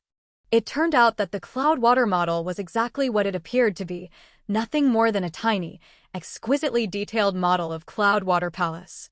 Every last detail was there. Every structure, every courtyard, every scene within the palace had been meticulously recreated. And more than that, traces of thoughts left behind by the disciples of Cloudwater Palace in ages past were preserved within. Sustained through some unique method, they had become minuscule figures, moving and living within this miniature world.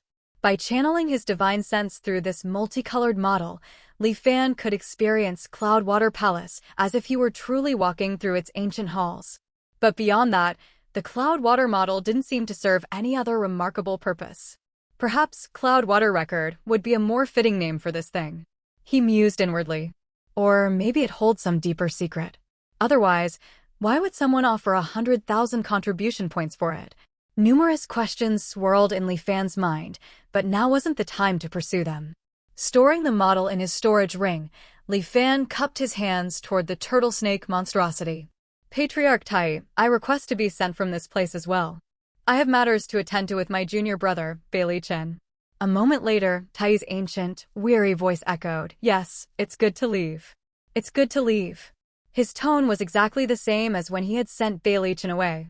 A blue light enveloped Li Fan, and his figure vanished. Before Tai Hall, a profound and enduring silence descended once more. As time passed, a strange, grating noise shattered the stillness. Z. Z. Z. It sounded like a blade scraping relentlessly against a whetstone, or a massive serpent shedding its old skin. With each rasping sound, countless phantom swords materialized from the void and stabbed into the turtle snake monster's body. Boom! Tai Hall plummeted downward violently, forcing the monster's limbs to retract. The two enormous black serpents forming its head and tail let out agonized hisses, their ferocious heads twisting as they withdrew into the hall. Pain. So much pain. Tai's aged and maddened voice, thunderous with agony, reverberated throughout the entire Cloudwater Palace. Terrifying sounds seemed to answer in kind from the white mist shrouding the various structures, building up to a chorus of suffering. The rain of phantom-broken swords intensified abruptly in a sudden downpour. Roar! The turtle snake monster's form finally sank completely. Only an empty Tai Hall remained, along with the ever-expanding sword forest before it, silently bearing witness to Tai's eternal torment.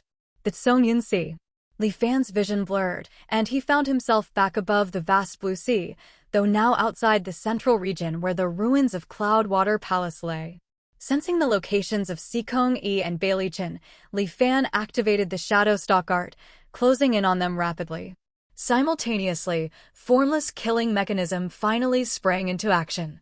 Sikong Yi and his companion immediately met resistance, and their speeds fell drastically. Li Fan, however, only accelerated. The distance between them shrank. Soon, he could just make out their figures ahead. Who are you really? Sikong Yi's furious voice carried across the water. I yielded the cloud water model to you. Why do you still refuse to let us go? Li Fan offered no reply, merely increasing his pace. You're going too far. Seeing this, Sikong Yi abandoned his flight and turned to face Li Fan instead. Shimmering golden sword chi materialized around him, coiling and slithering like powerful flood dragons. As Sikong Yi pointed forth, sword chi shot out, and a sky full of soaring dragons descended upon Li Fan. Meanwhile, Bailey Chin, employing some secret technique, suddenly sped up several times over, attempting to flee toward a distant island. Trying to slip away like a cicada shedding its shell again? Hoping to use the island's teleportation array to return to Myriad Immortal's island? Not a bad plan. Unfortunately, I came prepared. An unreadable light flickered in Li Fan's eyes as he watched the two of them. Ever since he'd learned from Jiaxiu Yuan that Sikong Yi and Bailey Chen typically operated together, Li Fan had specifically purchased some targeted artifacts from the Tianqian mirror to deal with them more effectively. A shield wreathed in flames materialized before him, blocking Sikong Yi's golden sword chi. This was the Crimson Fire Shield, redeemed with 350 contribution points. It possessed a natural restraining effect against Sikong Yi's metal attribute sword chi. Li Fan then retrieved a black chain from his storage ring. He aimed one end at Sikong Yi and the other at Bailey Chen.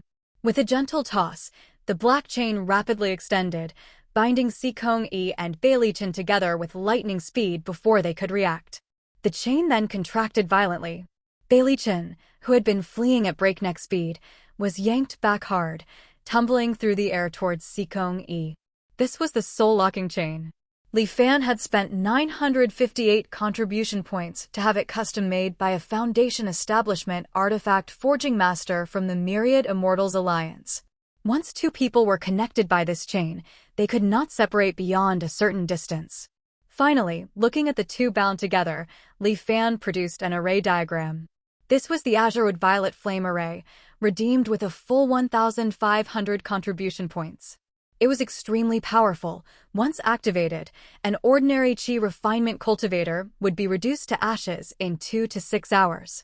Li Fan's expression remained impassive as he activated the array, enveloping Sikong Yi and Bailey Chen within it. Though the sequence seemed long, from the moment Li Fan blocked Sikong Yi's golden sword chi to trapping them both in the array, it had all happened in the blink of an eye. They had no time to react before they became turtles in a jar, with no hope of escape. Just who are you? Sikong Yi demanded. Seeing how every one of Li Fan's moves perfectly countered them, how could he not realize this was a long-planned ambush? Li Fan didn't answer. He simply used his insect-binding divine ability to restrain Bailey Chen. Ignoring Sikong Yi's stream of curses, Li Fan activated the array, subjecting Sikong Yi to its scorching flames. Amidst screams of agony, Sikong Yi was burned to ashes. But no phenomena appeared in the sky above. Then, just as Li Fan had anticipated, a faint, shadowy figure slowly materialized beside Bailey Chen. The shadow writhed and gradually solidified into a physical form. Sikong Yi had revived.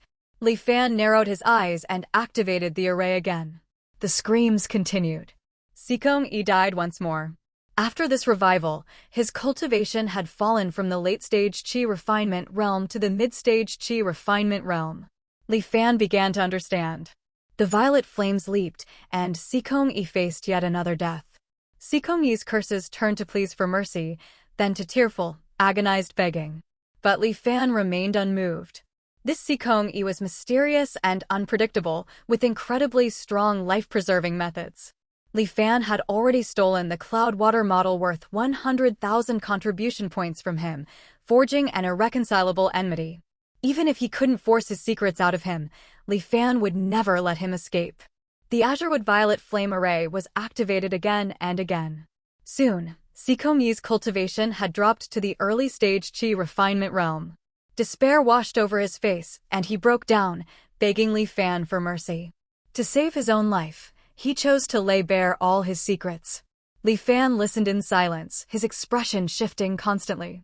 Finally, the violet flames flared. After dying 3 more times consecutively, Sikong Yi failed to resurrect again. As for Bailey Chen, he turned to dust after Sikong Yi's death, vanishing completely from the world. Where Sikong-yi had disappeared, a black token hovered silently in the air.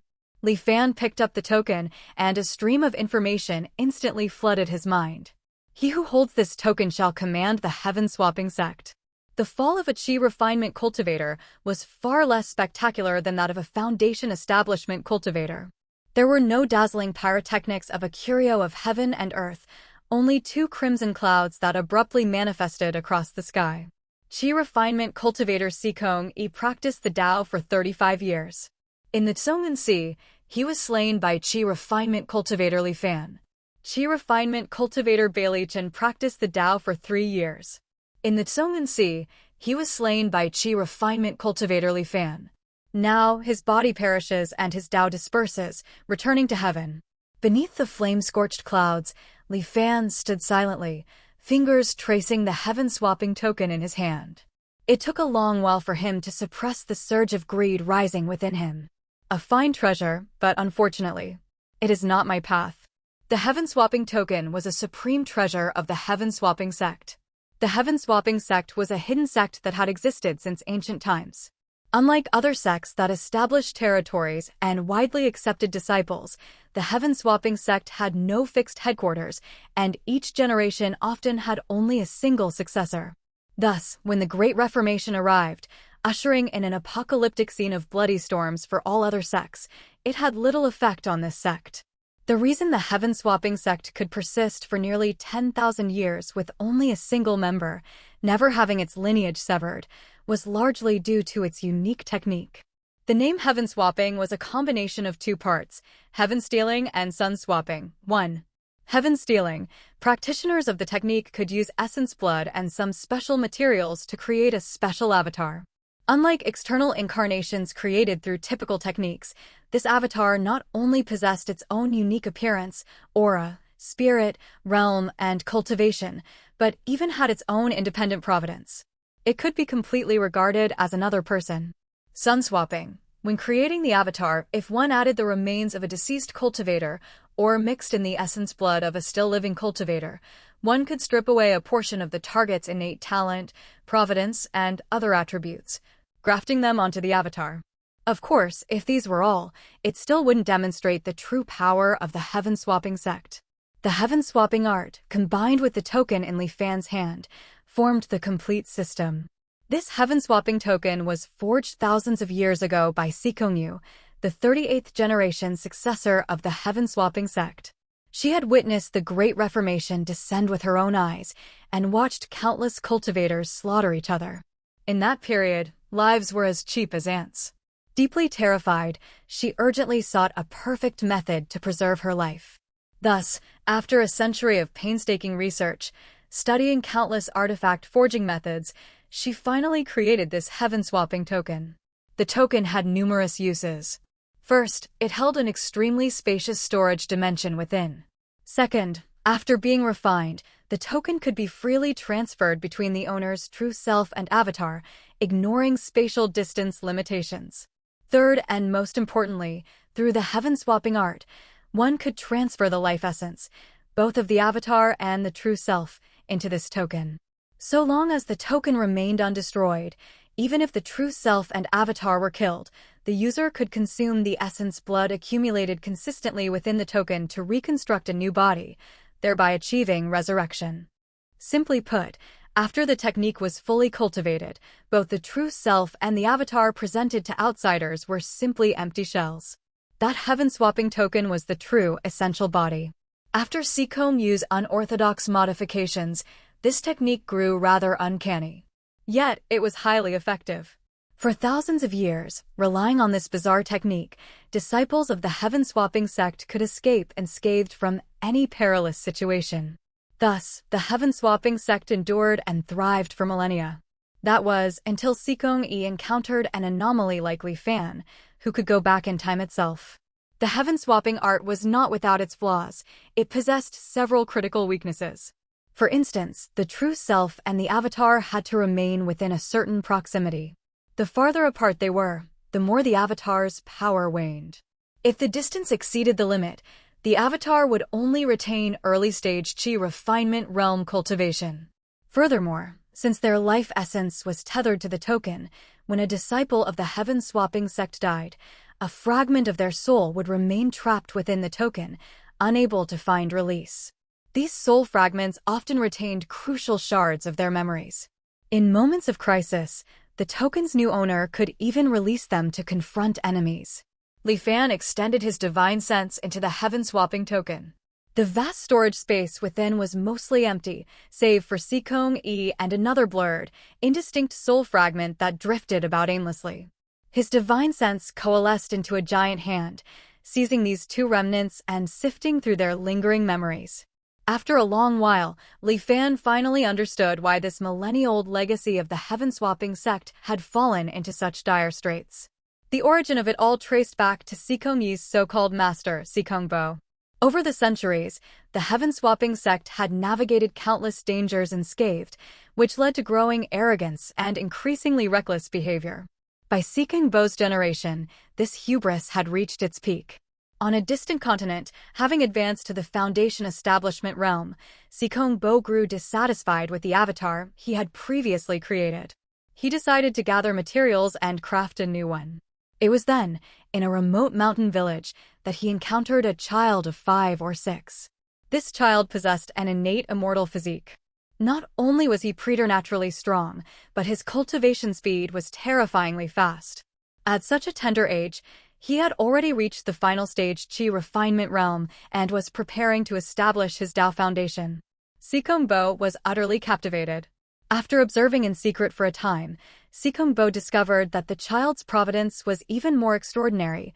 Every time the boy ventured alone into the deep mountains to hunt, he would return with various natural treasures and rare materials. If he could strip this child of his providence, the resulting avatar would be truly formidable. Thus, blinded by greed, Sikong Bo chose a night when the child was deep in sleep to attempt to steal his essence blood. Unbeknownst to him, this child had already been earmarked by a nascent soul powerhouse. This powerhouse, nearing the end of his lifespan and seeing no hope for further breakthrough, had been searching far and wide for a suitable vessel to possess. Coincidentally, he had discovered this exceptionally gifted child. Ordinary possession methods would more or less damage the foundation of the host, something the nascent soul cultivator, who still hoped to advance further, could not allow. So he employed an extreme method, transforming himself into a curio of heaven and earth, and waiting for the child to establish his Dao foundation so he could merge with him perfectly. Indeed, according to Sikong Bo's memory fragment, humans could indeed be refined into curios of heaven and earth. Or rather, a significant portion of the Foundation establishment curios that appeared in the world were transformed from fallen cultivators. The phrase Dao disperses, returning to heaven after a cultivator's death, was far from empty words. A cultivator's Dao, transformed by the world over countless years, gradually coalesced into various unique curios based on their temperament in life and the nature of the techniques they practiced, eventually re-emerging into the world. In life, techniques could not be shared. In death, one was still put to full use. Such was this world's attitude toward cultivators. 1. The name of the sect is To Tian Huan Ri, an idiom which directly translates to steal the sky and put up a fake sun. It means a devious, grand-scale scheme to deceive people by secretly altering the very foundation of reality itself and manipulate everyone's perception of the truth without them ever knowing. Li Fan had witnessed many curios of heaven and earth. Apart from the deep-sea pearl formed from the will of the Songyun Sea, there were also Ko Hong's Qiulong branch and Dao Xuanzi's rusted sword Daoxian. Looking back now, it seemed 8 or 9 out of 10 of them were transformed from fallen cultivators. The Qiulong branch embodied the concept of the small overcoming the large, of devouring and consumption. The rusted sword Daoxian represented an unyielding will, with the ability to slow and corrode. One could faintly discern the shadows of the original cultivators within them. Suddenly learning the secret about the curios of heaven and earth sent a jolt of alarm through Li Fan. However, having personally witnessed grand spectacles like that of crimson flame burning the seas, he was able to quickly calm himself. In Li Fan's view, the conflict between this world and its cultivators had clearly reached a critical point. With tensions so heightened, the occurrence of any manner of bizarre situations was entirely possible. Li Fan continued to examine Sikong Bo's memories. That nascent soul powerhouse had long since transformed himself into a Foundation establishment curio, attaching himself to the little child. He generally remained in a deep slumber, only rousing to consciousness when guiding the child's cultivation or when the child faced mortal danger. Thus, he had remained unaware of Sikong Bo's covert observation and malicious intent.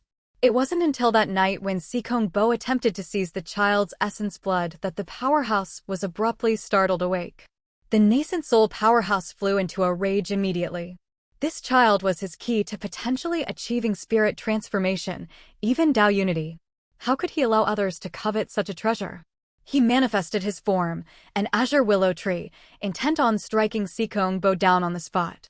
One was a curio of heaven and earth transformed from a nascent soul cultivator, his strength greatly diminished.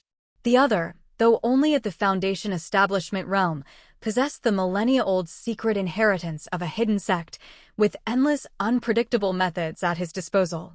For a time, the two fought to a standstill. Both sides exhausted their techniques, and the battle escalated into a true life-and-death struggle where neither was willing to retreat. After a prolonged and entangled fight, both were severely wounded and began to harbor thoughts of withdrawal. It was at this moment that the little child suddenly appeared. He gazed indifferently at the two combatants with a cold and severe expression, a completely different person from the innocent 5- or 6-year-old he had been before. His cultivation had already reached the absolute limit of chi refinement. All he needed was a curio of heaven and earth to step into the Foundation establishment realm. The azure willow sensed the impending danger and wanted to flee, but it was already too late. During the days while it slumbered, the child had secretly laid various restrictive spells upon it. Now, as they activated abruptly, the azure willow was instantly sucked into the child's body and completely refined within moments. Witnessing this, Sikong Bo was terrified to his core. He turned and ran. The child, of course, refused to let him escape.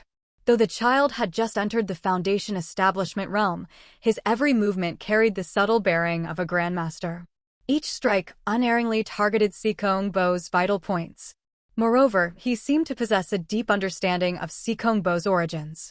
Every time Sikong Bo tried to split off and flee with his avatar, the avatar was destroyed immediately. At the end of a long chase, Sikong Bo's avatar was completely annihilated, and he himself was severely wounded, driven to the end of his rope. As a last resort, he chose to release all the remnant souls of his sect elders stored within the heaven-swapping token, hoping they would buy him a few moments' respite. The remnant souls indeed distracted the child somewhat, allowing Sikong Bo to put some distance between them. But then he saw a purple bolt of lightning descend from the heavens from afar, striking all the remnant souls and reducing them to ashes. Terrified out of his wits, Sikong Bo fled madly without a single backward glance. He finally came to a halt only after fleeing all the way to the remote Songyun Sea. However, his injuries were too severe, and his end drew near. Before his death, Sikong Bo found Sikong Yi and took him as a disciple.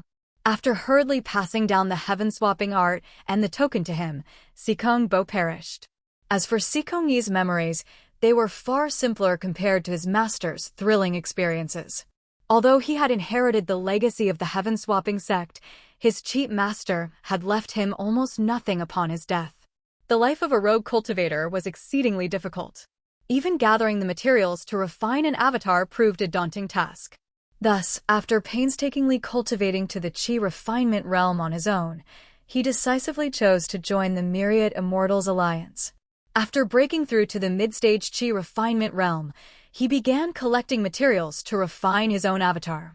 By chance, during an underwater expedition, he came across a corpse. Sikong Yi had a vague sense that this corpse was extraordinary. Perhaps it had once been a powerful cultivator in life. So he used this corpse as the material to create his avatar. This avatar was none other than Bailey Chen. The moment the avatar was successfully refined, a series of blurry images flashed through his mind. It turned out this corpse had once been a disciple of the ancient Cloudwater Palace. When the calamity arrived, he was severely injured and fled from Cloudwater Palace. Unfortunately, he did not last long before his soul returned to the heavens, and he perished in the sea. Thousands of years later, he was refined into an avatar by Sikong-yi. Through this avatar, Sikong-yi not only obtained a technique called the Sea-calming sword art, but also learned some secrets of the former Cloudwater Palace. Unfortunately, they were only fragmented, blurry glimpses, not the full picture. Moreover, Cloudwater Palace had long been concealed by a great array, hidden from the world. Even if Sikong-yi wanted to explore it, he had no means to do so. Later, when he discovered that the bounty for the Cloudwater model located within Cloudwater Palace was 100,000 contribution points, he was instantly thrilled. Knowing that his opportunity had arrived, he kept a close watch on any anomalies in the Central Sea region, secretly waiting for Cloudwater Palace to open. In Anchor Year 11, when Cloudwater Palace reappeared in the world, he entered it at the first opportunity. He had originally planned to obtain the Cloudwater model and claim the 100,000 contribution points, paving a smooth path for his future cultivation. Little did he expect that he would encounter Li Fan. Even in death, Sikong-yi did not even know the identity of the person who had killed him. Furthermore, how had the other party noticed him in the first place? Had he not learned from his master's lesson and acted with extreme caution? Sensing the thick resentment in Sikong-yi's remnant soul, Li Fan's expression remained unchanged. He summoned the blue flame phantom spirit and completely annihilated the two remnant souls. If not for me, Sikong-yi should have successfully obtained the Cloudwater model, exchanged it for 100,000 contribution points, and then used the long-distance teleportation array to leave the Songyun Sea before anyone could react. No. Recalling the events of his previous life, Li Fan shook his head inwardly. In the previous life, many witnessed Sikong-yi leaving alone through the teleportation array. Yet no one noticed Bailey Chin. Perhaps this was a golden cicada shedding its shell scheme employed by Sikong-yi. In the end, he likely never left the Songyun Sea at all. His true self departed the Songyun Sea in full view of everyone, creating the illusion that he had left. In reality, he used the heaven-swapping art to secretly return to some hidden location within the Songyun Sea. He didn't need to fool the Tianqian mirror. He only needed to vanish from the sights of those coveting the 100,000 contribution points. A clever method. Perhaps I can use it myself in this life. After all, the temptation of 100,000 contribution points is simply too great. Li Fan stored the heaven-swapping token in his storage ring and flew toward a nearby island. He needed to return to Myriad Immortal's island first. The gains from this trip to Cloudwater Palace were immense, almost too much to process. He would need some time to properly digest it all. Upon returning to Myriad Immortal's island via teleportation array, Li Fan discovered that news of Cloudwater Palace's emergence had already spread far and wide. Breaking news! The millennia-sealed sect reappears in the world filled with oddities. Gentle senior brother's misconduct in the dead of night. Top secret intel, 10 contribution points a copy. No swindling guaranteed. The first edition of the intelligence was sold by Jiaoxiu Yuan, containing only information related to the first of Qin Tang's trials. Yet, being first-hand intelligence, it still commanded a high price of 30 contribution points per copy. Jiaoxiu Yuan made quite a profit from it. However, as more and more survivors returned from Cloudwater Palace, intelligence about the ruins grew more abundant. Thus, the price plummeted accordingly. Of course, due to the limited number of explorers in the first wave, the intelligence circulating in the market was still restricted to Qin Tang's stone statue and a few nearby oddities. Deeper areas of Cloudwater Palace, such as the Demon Refining Pagoda and Tai Hall, remained a complete blank in terms of available intelligence. Li Fan shook his head, returned to the Tianqian mirror, and began taking stock of his gains from this expedition. There was the Cloudwater Dream illusion art taught by Qin Tang, Daoist Chang's insect binding divine ability, and the Cloudwater model, as well as the Sea-calming sword art and heaven-swapping art, along with the heaven-swapping token obtained from Sikong-yi. He had already cultivated the 1,000 mechanisms Jade Cosmos scripture, Nether Spirit illusion art, and Shadow stock art. As the saying goes, don't bite off more than you can chew. With these new techniques, he naturally had to be selective about which ones to practice.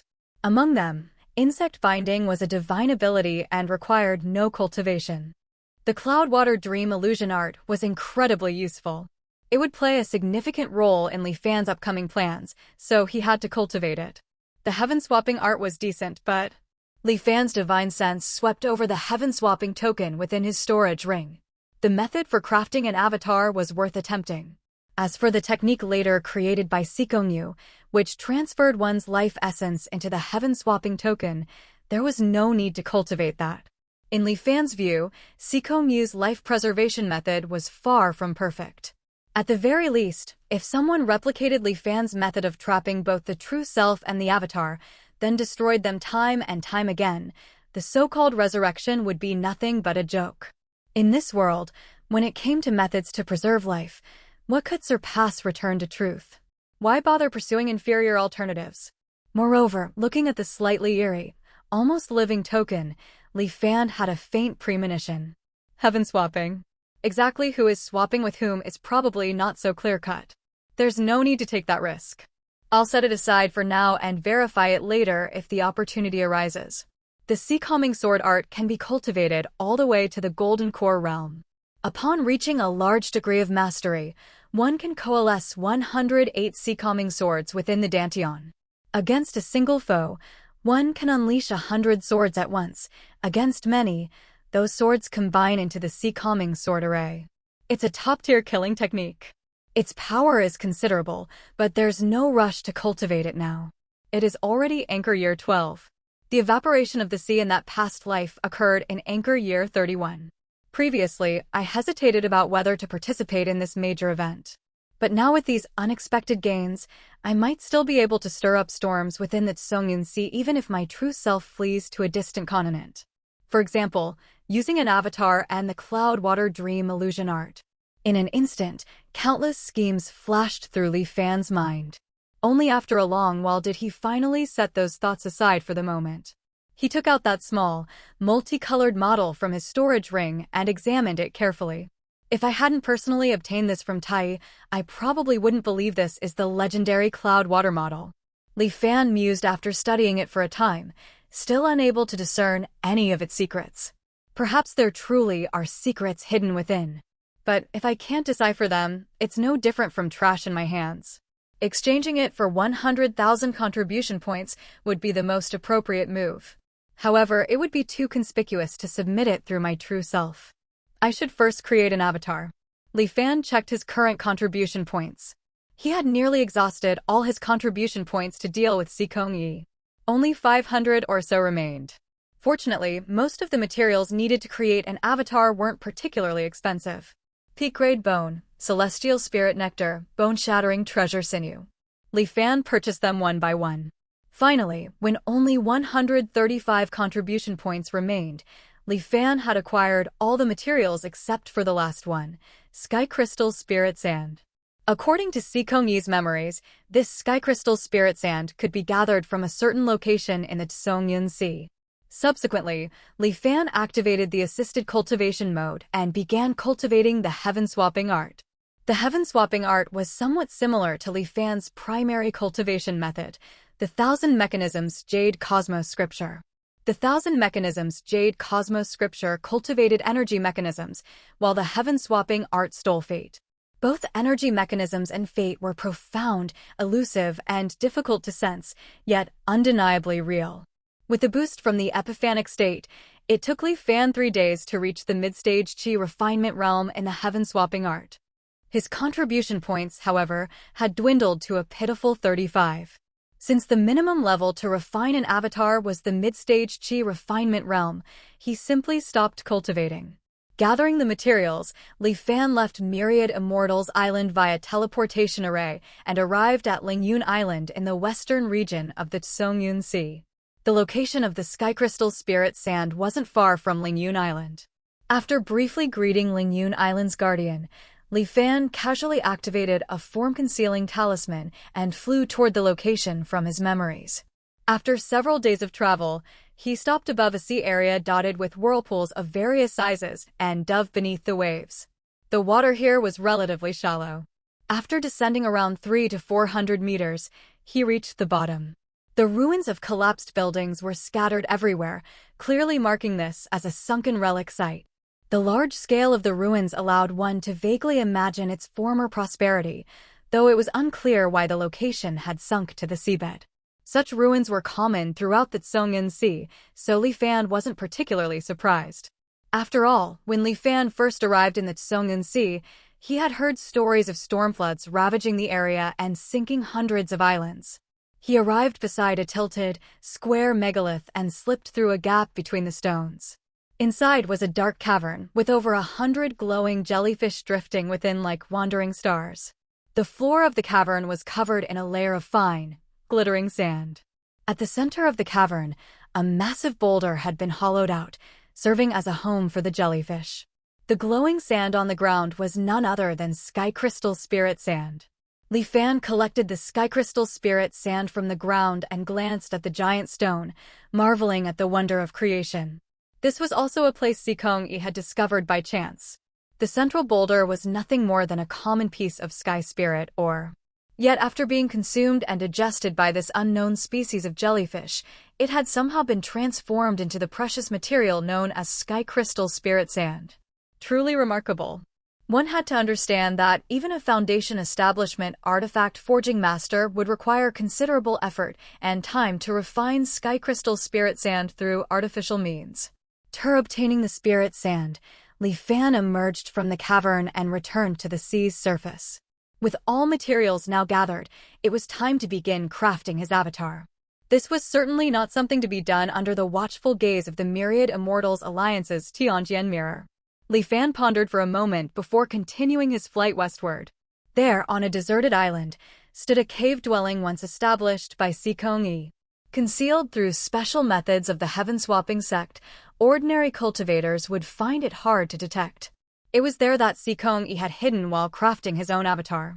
Since that was the case, Li Fan decided to head for that very cave dwelling. After 2 more days of flight, he was nearing the deserted island. Yet Li Fan faintly sensed someone's presence on the island. His heart tightened, and he concealed his form, stealthily moving closer. Strange, it should be on this island. The voice carried from a distance sounded somewhat familiar. Li Fan focused his gaze and recognized the furtive figure. It was Jiao Xiuyuan. Scratching his head with his left hand, he stared intently at a square object held in his right. The item resembled a compass, but its patterns and symbols were far more complex. A red light shot from it, spreading outward in all directions. Then, it returned shortly after with a sharp beep. Impossible. I shouldn't have gotten the location wrong. Why isn't the spirit detection disc working? Jiao Xiuyuan muttered, puzzled. What are you looking for? Li Fan's voice suddenly cut through the air. Jiao Xiuyuan jumped, nearly dropping the spirit detection disc in his hand. Fellow Taoist Sikong? He turned toward the figure obscured by a form-concealing talisman, asking tentatively. You sent people to skulk around and follow us before. Was it just to sneak into my cave dwelling when I wasn't around? Li Fan's tone was cold and unfriendly. Jiao Xiuyuan let out an awkward laugh. It's a misunderstanding, all a misunderstanding. His eyes darted around before he hurriedly asked, Might I ask where fellow Taoist Bailey is? Li Fan didn't answer. Instead, he summoned the azurewood violet flame array, enveloping Jiao Xiuyuan in it. Violet flames flashed, and amid wretched screams, Jiao Xiuyuan turned to ashes. The scent of something like charred wood lingered in the air. Just a puppet, as expected. Li Fan wasn't surprised. He gazed down at the deserted island below and activated the heaven-swapping art. Faintly, he sensed the presence of a hidden cave dwelling within the island's jungle. He flew toward it, stopping before an utterly ordinary-looking coconut tree. With a light touch and a verification of his aura, Li Fan felt a pulling force. He did not put up any resistance as he was drawn into the tree. The so-called cave dwelling was actually quite crude, barely spacious enough for 2 people to live without feeling crowded. There was nothing of value inside. But Li Fan only needed to borrow the place temporarily. He wasn't particular about such things. He also wasn't worried about Jiao Xiuyuan seeking revenge. After all, attempting to sneak into someone else's cave dwelling was a dishonorable act on Jiao Xiuyuan's part. Moreover, this place was extremely remote. Even if Jiao Xiuyuan wanted to seek vengeance, by the time he traveled all the way here, Li Fan would have long since finished creating his avatar and departed. Setting aside these distractions, Li Fan took out all the required materials, steadied his breath, and focused his mind to begin the avatar creation process. For this avatar, Li Fan had no intention of investing great effort to plunder another cultivator's destiny. In his plan, this avatar was simply a decoy to deceive and draw the attention of the public while securing the 100,000 contribution points. This avatar would also be left behind to witness Crimson Flame evaporating the sea. Since it was doomed to perish eventually, there was no need to be overly meticulous. Thus, he began without hesitation. Li Fan extracted a mass of his own essence blood, using it as the core. He then began manipulating the blood of 10,000 creatures and the flesh of 100 beasts, mixing, compressing, and kneading them into human form. Then he activated the technique, sensing the various drifting fates scattered throughout the world. These drifting fates mostly belonged to the plants and animals on the surrounding islands. Each was very faint, but there were a great many of them. Li Fan carefully drew a single thread from each of these drifting fates, gathering them together in one place. As the number of fates drawn increased, Li Fan began to feel the strain. He knew he couldn't be too greedy. If he lost control, it would provoke a backlash from the fates. When he felt he had reached the limit of the fates he could control, Li Fan stopped adding more. He imprinted this brand new, blank fate into the mass of flesh and blood before him. Immediately, a faint vitality began to emanate from it. With that, the creation process was more than half complete. Li Fan then added the remaining materials one after another. Bones, organs, skin, and hair all slowly took shape. Next, Li Fan adjusted the avatar's appearance. Not too handsome, not too ugly. He wanted an ordinary, common face, the kind that would be hard to pick out in a crowd. A moment later, a face with a dull and vacant expression appeared before him. Li Fan stared intently at it for a long moment, then nodded in satisfaction. Then came the final step. Li Fan concentrated and pointed a finger toward the avatar's crown. Sever. He severed the connection between the avatar's fate and its sources. The avatar was finally its own independent entity. Li Fan and the avatar looked at each other. This was an extra body, granting an entirely new perspective. It felt a bit strange. He manipulated the avatar to walk, lie down, stand, and sit. After a while, Li Fan slowly grew accustomed to it. He took out some clothes from his storage ring, and the avatar put them on. It bowed to the true self. Greetings, fellow Taoist. The true self smiled. From now on, your name shall be Lin Fan. Nice. The avatar, Lin Fan, was at the mid-stage Qi refinement realm, one cultivation stage lower than the true self. Also, he possessed no cultivation technique. He was just an empty vessel with a cultivation level. Now that the avatar was complete, the next step was to have him join the Myriad Immortals Alliance. There was no need for Li Fan to provide a referral. Lin Fan took the storage ring containing the cloud water model and flew all the way to the vicinity of Lingyun Island. Li Fan secretly followed behind, just in case any unexpected situations arose. Fortunately, no incidents occurred. After successfully meeting the guardian of Lingyun Island, Lin Fan expressed his desire to join the Myriad Immortals Alliance. The guardian had no reason to refuse. And so, after going through the familiar procedures, Lin Fan arrived at Myriad Immortals Island and activated his own Tianqian mirror space. Li Fan also returned to Myriad Immortals Island, but the two did not meet. Lin Fan then took out the cloud water model and chose to complete the mission for 100,000 contribution points. At the same time, Li Fan focused his mind, sensing the situation on Lin Fan's end. This time, the Tianqian mirror remained silent for much longer than usual. A long time passed with no response. Just as Li Fan began suspecting that something had gone wrong, the Tianqian mirror's voice rang out once more. Unable to verify the authenticity of the cloud water model. Please wait. A long moment passed. The task issuer requests to visit your space. Do you accept? Lin Fan was taken aback for a moment, then chose to agree. A short time later, an elderly man with graying hair and a kindly face appeared before Lin Fan. Not a trace of a cultivator's aura could be sensed from the old man. He seemed no different from an ordinary mortal. The white-haired elder looked somewhat familiar, though Li Fan couldn't recall where he'd seen him before. He had the kindly, approachable demeanor of a grandfather from next door, the sort that instinctively put people at ease. Of course, Li Fan knew the man was far from ordinary. This elder's cultivation was simply too profound, far beyond what Li Fan could currently perceive. That realization made Li Fan increasingly cautious. He bowed respectfully. "Greetings, elder." The white-haired elder chuckled warmly.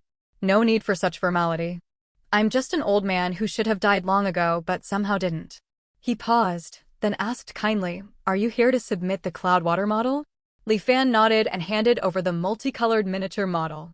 The elder accepted the tiny Cloudwater palace, studying it carefully. His eyes clouded with nostalgia. "Indeed, this is it. Han hai tai fuyan." It has been too long. Seemingly lost in memory, the elder's gaze grew distant and hazy. Hearing the elder's words, Li Fan's heart jumped. He stood silently to the side, not daring to move recklessly. From the sound of it, this elder was actually from the same generation as that turtle snake Tai. The fall of Cloudwater Palace had occurred countless years ago. How could this man have survived from then until now? Ever since the Great Reformation, all cultivators had faced the world's malignant intent. They could no longer achieve the longevity of ancient cultivators. Living 1,000 years was already an extreme challenge. What level of cultivation would allow someone to live this long? Spirit transformation? Dao unity? Li Fan did his best to rein in his wild speculations while growing increasingly vigilant. This was a world where immortal techniques could not be shared, yet this figure managed to survive from the Great Reformation until now. If one truly believed he was as benevolent as he appeared, that would be the height of naivety. Noticing Li Fan's tension, the white-haired elder smiled faintly. "What is the current state of Cloudwater Palace?" he asked. Li Fan proceeded to describe what he had seen in detail. Qin Tang had turned into a statue, Daoist Chong had refined his body into pills, and Tai was impaled by countless broken swords. After a long silence, the elder sighed emotionally. "If not for special circumstances preventing my entry into Cloudwater Palace, I would not have stood by idly while they suffered. To emerge alive from Cloudwater Palace shows you possess considerable wit and vigilance." He glanced appraisingly at Li Fan with approval. "I was just lucky," Li Fan said modestly. "I have another request." "Would you be willing to take it up?" the white-haired elder suddenly asked. "Please speak freely, elder. When you have time, make another trip to Cloudwater Palace for me. Simply place this object there." The elder produced a small white jade figurine and handed it to Li Fan. The figurine appeared to be carved from ordinary jade and emitted no unusual aura. Its features were identical to the white-haired elder before him. "Since I cannot enter Cloudwater Palace myself, let this figurine keep them company in my stead. As for payment..." The elder pondered for a moment, then pointed toward Li Fan's brow. Instantly, countless streams of information flooded Li Fan's mind. Even with divine sense at the mid-stage qi refinement level, Li Fan felt dizzy and lightheaded, and his skull pulsed with pressure. By the time he regained his senses, the white-haired elder's figure had long vanished from the Tianjian mirror. The 100,000 contribution points had also been successfully credited to his account. It took Li Fan a long while to sort through the vast amount of information in his mind and finally understand what the white-haired elder's payment actually was. Heavenly Physician's Immortal Scripture. It wasn't a cultivation technique, but a medical text. Its subjects of study not only encompassed human physiology, pathology, diagnosis, treatment, and pharmacology, but even extended to all manner of animals and plants in the world. It was all-encompassing, leaving nothing out. The sheer volume of information was so immense that Li Fan estimated it would take him at least a dozen years just to read through it once completely. This vast and precious treasury of knowledge had been casually transmitted to Li Fan by the white-haired elder in an instant. It's good stuff, truly good stuff. A pity it's too exhausting to learn. I'll just have to set it aside for now. Li Fan did not dare neglect the white-haired elder's request. After all, the other party was a mighty figure, and he had even paid the reward in advance. Thus, Li Fan made another trip to Cloudwater Palace. He had expected his avatar to undergo senior brother Qin Tang's trials once more upon arrival. But after a white light shone from the figurine within his storage ring, Li Fan found himself directly in front of the main gate of Cloudwater Palace. The elder's figurine broke free from Li Fan's storage ring on its own and flew into the sky. Then it slowly dissolved and vanished like melting ice. Is the task completed just like that? It seems a bit too simple and smooth. Li Fan wondered to himself, feeling uneasy. He waited a while longer, but nothing unusual occurred within Cloudwater Palace. Who knows what that figurine was for anyway? Failing to discern any deeper mystery, Li Fan could only choose to leave. Safely back within the Tianxian mirror, Li Fan stared at his balance of 100,000 contribution points, falling deep into thought. Originally, Li Fan had planned for his avatar to obtain the 100,000 contribution points, redeem the techniques and treasures he required, and then deliver them to his true self. It was similar to how Xiao Heng had redeemed the lesser water manipulation art and sent it to Li Fan in his previous life. But after meeting this white-haired elder, Li Fan abandoned this idea. For now, it seemed best that his avatar and his true self not have any connection whatsoever. That elder gave Li Fan an intensely dangerous feeling, and the avatar had already fallen within his line of sight. If his true self and avatar were to make contact recklessly, and he discovered their connection, even if that white-haired elder possessed a supremely high cultivation level, one could not guarantee he wouldn't be tempted by the profoundness of the heaven-swapping art. After all, in this dangerous cultivation world, people could be refined into curios of heaven and earth. One could never be too careful. As for whether these 100,000 contribution points would go to waste in his avatar's hands, left unspent, there was no need to worry about that at all.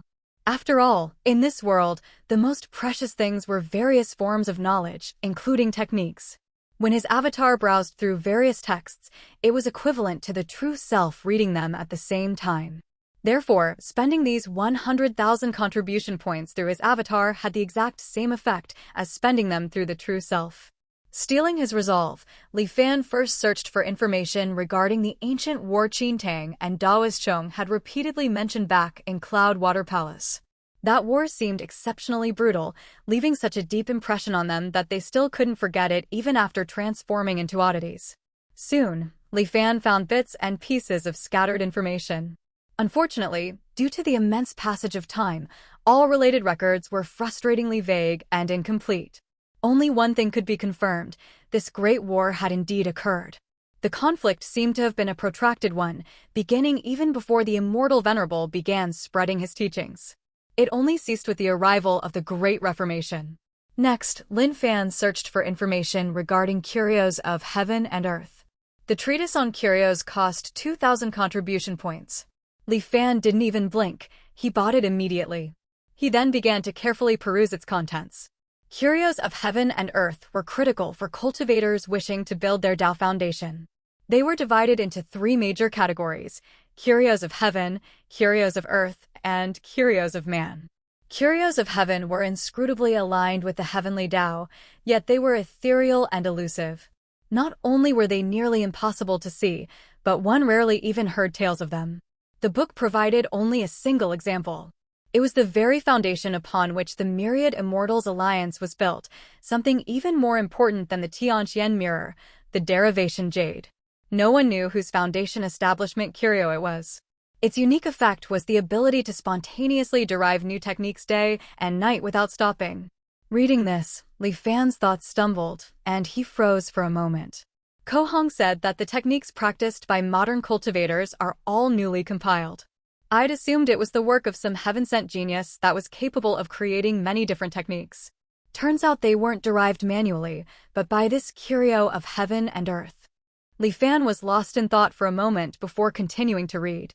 Curios of earth were also exceedingly rare, but there were at least traces one could follow. They often appeared alongside strange natural phenomena, and the book listed several examples. Kanggu Province had 4 rivers and 28 mountains. On a certain day, it vanished overnight without a trace, leaving behind only a bottomless abyss. From this emerged a curio of earth, the landscape painting of Kanggu. The continent's water bodies should, by nature, flow from west to east, returning to the sea. On a certain day, the flow of waters reversed, all converging upon Mount Penglai. This lasted for 3 full months before ceasing. From this emerged a curio of earth, the mother of all waters. Li Fan read with rapt fascination. So that means the deep-sea pearl must also be a curio of earth. There were still over 10 years until the deep-sea pearl's emergence, supposedly near Luan Island. He couldn't afford to forget this matter. Next were the curios of man. The vast majority of Foundation establishment curios in the world fell into the category of curios of man. Curios of man were often the transformed remains of cultivators who had fallen thousands of years ago. They were further categorized based on quality into 3 grades: high, mid, and low. The higher the quality, the greater the power one would wield after establishing one's Dao foundation with the curio. Li Fan thought of the Qiulong branch and the rusted sword Dao Xian, wondering what grade those two were. Judging by the power they had displayed, they were likely at least mid-grade or above. While his avatar, Lin Fan, was immersed in the various secrets of the cultivation world. Li Fan's true self traveled to Liuli Island via teleportation array while it was still night. However, he did not find He Jianghao there. The guardian of the island protection array was an unfamiliar cultivator. He Jianghao had probably not yet returned from exploring the cave dwelling. Li Fan didn't dwell on it. After nodding in acknowledgement to the other party, he exited the array, concealed his form, and quietly made his way to the home of Zhang Haobo, captain of the Tsang Yuan. Looking at the sleeping Zhang Haobo, Li Fan smiled faintly. There were still 19 years until Crimson Flame evaporated the sea. Now that the avatar was complete, certain parts of his plan could be set up in advance. He activated the Cloud Water Dream illusion art. Zhang Haobo jolted awake from a nightmare, drenched in cold sweat. He gasped for air, the terror in his heart slow to fade. It took a long time for him to regain his senses. He looked around blankly at his surroundings. This was Liuli Island? Could it all have just been a terrifying nightmare? But what kind of dream could feel so real? In the dream, he had hauled up a corpse while fishing out at sea. Along with the remains was a book. Though it had been soaked in seawater for so long, the writing inside remained perfectly clear. Seacoming sword art. It was a cultivation technique from the ancient Cloud Water Palace, capable of being practiced all the way to the Foundation establishment realm. It allowed one to condense 24 seacoming swords within the Dantian, which could be launched against enemies. Relying on this powerful technique, his cultivation had advanced by leaps and bounds. In just over a decade, he had progressed from an ordinary mortal all the way to the late-stage Qi refinement realm. He was on the verge of Foundation establishment, but then, the mere thought of the terrifying scene from the dream made Zhang Haobo tremble uncontrollably. In the sky above the Tsongun Sea, a translucent crimson figure had abruptly appeared. In its hand danced a flame that seemed feeble at first glance. Yet, it was this very flame that slowly boiled the entire Tsongun Sea dry over the next 10 years. His family, his friends, his hometown, everything around him was utterly destroyed. The cultivators of myriad Immortals Island fought desperately against it, but alas, that figure was far too powerful, and its appearance had been far too sudden. The Tsongun Sea had become a dead zone, impossible to enter or leave. With no reinforcements, every last cultivator of myriad Immortals Island sacrificed their lives in the end, yet only managed to wound it severely. A torrent of raging flames descended from the heavens, reducing myriad Immortals Island to ashes. The nightmare ended there. But Zhang Haobo remained unsettled for a long time. Was it really just a dream? How could an ordinary mortal like him dream so vividly of things like myriad Immortals Island and the Tianqian Mirror, things he had never even imagined before? Even that cultivation technique. Wait. Zhang Haobo's eyes sharpened. The seacoming sword art instantly surfaced in his mind. Every word, every character, crystal clear. He shot to his feet. It wasn't a dream. Then, does that mean I've regressed? He'd read plenty of strange novels featuring plots where the protagonist died and returned to life decades in the past.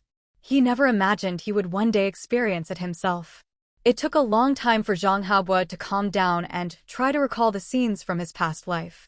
Unfortunately, perhaps because that crimson figure was too terrifying, it dominated his thoughts, and only fragments of major events from his past life vaguely remained in his memory. But it was enough. He turned to look at his wife, still sound asleep beside him, and his gaze grew resolute. There were still over 10 years before that tragedy would unfold. If he prepared early and set traps in advance, he could definitely kill that crimson figure. The first step was to break through to the early-stage Qi refinement realm. Then, join the Myriad Immortals Alliance. The matter of his regression was too fantastical to reveal to anyone. He also needed to find a way to make the Myriad Immortals Alliance believe that Crimson Figure would truly appear. Zhang Haobo regained the mindset of the late-stage Qi refinement cultivator from his past life, his mind racing with plans. Li Fan watched Zhang Haobo's rapidly shifting expression and, seeing he had no intention of fleeing immediately, nodded to himself. What Zhang Haobo believed to be his regression was, of course, the result of Li Fan's cloud water dream illusion art. Crafting an illusory dreamscape based on his own experiences of the true future was more than sufficient to deceive a mere mortal. Unfortunately, his current mastery of the art was still shallow. Even having witnessed future events, he could not know every detail. Thus, the constructed illusion still contained significant flaws.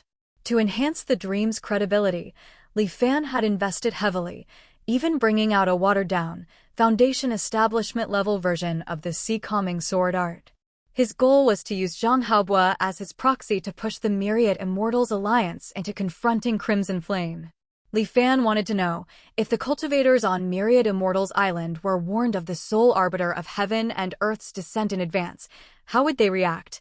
Of course, to prevent Zhang Haobo from being terrified by Crimson Flame's power and simply fleeing, he had also layered the illusion with psychological suggestions, instilling in him a sense of duty to prevent the tragedy for the sake of his family and comrades. Simultaneously, he had altered the portrayal of Crimson Flame's strength, making it seem not invincible, but rather something that could actually be defeated. For now, the results seemed satisfactory. He would need to return periodically to reinforce the illusion using the Cloud Water Dream illusion art. With this in mind, Li Fan secretly locked onto Zhang Haobo with formless killing mechanism, just in case the man tried to slip away unnoticed. Li Fan had chosen Zhang Haobo as his regressed proxy to instigate conflict between the Myriad Immortals Alliance and Crimson Flame for one simple reason: the man's destiny was extraordinary to begin with. In his previous life, though he was just a mortal, Zhang Haobo had somehow sensed the impending crisis and fled far before the disaster struck. Not only that, he seemed to have encountered other opportunities on distant continents. Within just over 20 years, he had risen from a mortal to a Foundation establishment cultivator. This time, with the cultivation technique Li Fan provided, he would undoubtedly grow even faster. Only then could he take part in, and perhaps influence, the great disaster of Crimson Flame scorching the sea. The seed had been planted. Now he would wait for it to grow into a towering tree. Of course, during its growth, it would require occasional pruning and guidance. Li Fan watched as Zhang Haobo fell into a deep slumber after his mental upheaval, then soared into the air, preparing to return to Myriad Immortals Island. Under the night sky, most residents of Lioli Island were already asleep, leaving the island shrouded in darkness. Only one residence remained brightly lit, with white funeral banners hanging in its courtyard. Li Fan recognized the place. It was the home of Manager Zhao, the man formerly in charge of Lioli Island's personnel. Out of habit, Li Fan swept the area with his divine sense. He abruptly halted in midair, surprise flickering in his eyes. He descended into Manager Zhao's courtyard and stepped into the morning hall. Manager Zhao, clad in mourning robes, knelt before a spirit tablet. Li Fan stared at the characters inscribed on the tablet, momentarily stunned. Spirit tablet of the late immortal master He Zhenghao. He Zhenghao was dead? Li Fan felt more profound confusion than shock. They said one could never step into the same river twice. But with the power of return to truth, Li Fan could tread the same river countless times. His minor actions might stir ripples in the water, but they couldn't alter the river's course. He Zhenghao's death, however, was entirely unexpected. How did fellow Taoist he die? Li Fan couldn't help but ask. Manager Zhao started in surprise, but quickly turned and answered respectfully. They say immortal master he encountered a trap while exploring an ancient cave dwelling and met an unfortunate end. It has been 56 days since his passing. Li Fan recalled He Zhenghao's message to him. Some friends recently discovered an ancient cave dwelling and invited me to explore it with them. According to them, it was sealed long before the Great Reformation descended. It's certain to hold numerous rare treasures, perhaps even several techniques. He Zhenghao had wanted to explore the cave dwelling and invited Li Fan to stand in as acting guardian of Lioli Island in his absence. Li Fan, focused on obtaining the Cloudwater model, had declined. At the time, He hadn't given it much thought, assuming He Jianghao would return safely. After all, in a past life, Li Fan had encountered He Jianghao over a decade later, alive and well. He never expected He Jianghao to meet his end so abruptly. So, in that past life, He Jianghao did not participate in this cave-dwelling exploration. The reason for the change was, he lost all the contribution points he had accumulated over half a lifetime. To redeem that nascent soul technique, he decided to gamble. And the reason he lost everything was that the island-producing spirit mist grass was destroyed by that Dracohale exotic beast, making him think he had a chance to earn huge profits. In the previous life, this incident should not have occurred. What then caused the exotic beast attack to happen? An image suddenly flashed through Li Fan's mind. Inside the Dracohale's stomach, he had discovered many lioli pearls that had not yet been fully digested. Lioli pearls were the main ingredient for refining lioli pills. Consuming lioli pills could produce an effect similar to an epiphanic state. Lioli induces an epiphanic state. This Dracohale exotic beast had gradually developed spiritual intelligence after devouring a massive quantity of lioli pearls. In a twist of fate, it encountered an island cultivating spirit mist grass. The spirit mist grass must have offered it some significant benefit, so the Dracohale launched a sudden, violent assault, devouring most of the spirit mist grass on the island. And the reason it could swallow so many lioli pearls was because Li Fan narrowed his eyes. In the lifetime when he had merged with the vast sea's consciousness, he had once seen the enormous skeleton of a lioli fish. Within the skeleton, a massive lioli pearl shimmered under the sunlight. So in this life, he had casually slain the leader of that lioli fish school while passing by. Without their leader, the lioli fish were like a kingdom without its king. They could not offer any resistance as the Dracohale consumed them. Having pieced together the entire chain of events, Li Fan was utterly stunned. So, an unintentional action of his from that time led to He Jianghao's death? And it wasn't just He Jianghao. In the speculation frenzy around spirit mist grass prices, how many others had similarly lost everything and were forced to take desperate risks, only to meet their end? And the cause of this subsequent series of events was simply Li Fan killing one giant lioli fish. The death of the lioli fish leader left the school unable to defend itself against predators. This led to a Dracohale exotic beast devouring a large quantity lioli pearls, which sparked its spiritual intelligence. This newly intelligent Dracohale, through a chance encounter, destroyed an entire island's worth of spirit mist grass. News of the spirit mist grass's destruction was then secretly manipulated and amplified by others, leading countless individuals to bankruptcy. The final result was the premature deaths of several Foundation establishment cultivators. Each event was a link in a chain of shackles. The first locks were gentle, but each new link tightened the grip. And when the final, fatal chain was forged, it left no chance to break loose. So, even Foundation establishment cultivators can be killed so simply. I see now. So this is the correct way to utilize heaven and earth's killing mechanisms. Formless killing mechanism still seems a bit crude by comparison. Li Fan couldn't help but feel a surge of emotion, his thoughts swirling. Within the Tianqian mirror, Lin Fan, who had been engrossed in reading, was suddenly hit by a flash of realization. He hurriedly activated the assisted cultivation mode. With the epiphanic state boost, numerous insights flooded his mind. One doesn't need to strike the blow themselves to kill. With the foresight of return to truth, I can set a scheme that spans both time and space, just like what I did with He Jianghao. From 10,000 li away, years in the past, I can claim a life. As the saying goes, one cannot see the true face of Mount Lu because one is standing on the mountain itself. If not for He Jianghao's accidental death, Li Fan might have taken much longer to comprehend this technique. Interlocking chains of life and death. Fellow Taoist He, your death was truly worthwhile. With that thought, Li Fan lit a stick of incense before He Jianghao's spirit tablet with genuine sincerity. Go in peace. In your next life, I will not treat you poorly. Li Fan murmured the words softly. He stood there a moment longer, waiting until the incense had nearly burned to ash, then turned to leave. Just then, Manager Zhao's voice called out abruptly. Immortal Master, please wait. Li Fan turned to look at Manager Zhao. Facing a legendary immortal master, Manager Zhao couldn't help but feel somewhat nervous.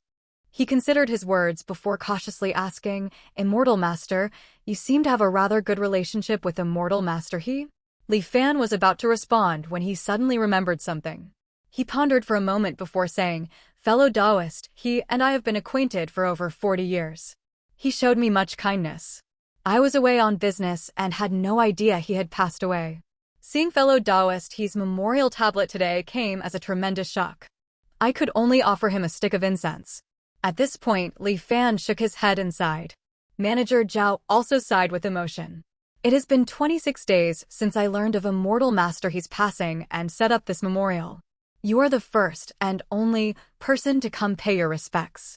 Dozens of immortal masters from the island have come, but they were either searching for his belongings or vying for the position of Guardian Immortal Master of Lioli Island. Now that the new Guardian Immortal Master has taken office, I fear I won't be able to keep my position as manager either. All this time, I've been unable to fulfill the task Immortal Master he entrusted to me before his death, and it weighs heavily on my conscience. Fortunately, you've come." Manager Zhao looked as if a great weight had been lifted from his shoulders. "Fellow Taoist He's task?" Li Fan was taken aback. "Yes. Before his passing, Immortal Master He gave me an item and instructed me that if anything were to happen to him, I should give it to the first fellow cultivator who came to pay their respects after his death," Manager Zhao replied truthfully. "Why would he give it to a mortal like you?" Li Fan asked, surprised by Manager Zhao's answer.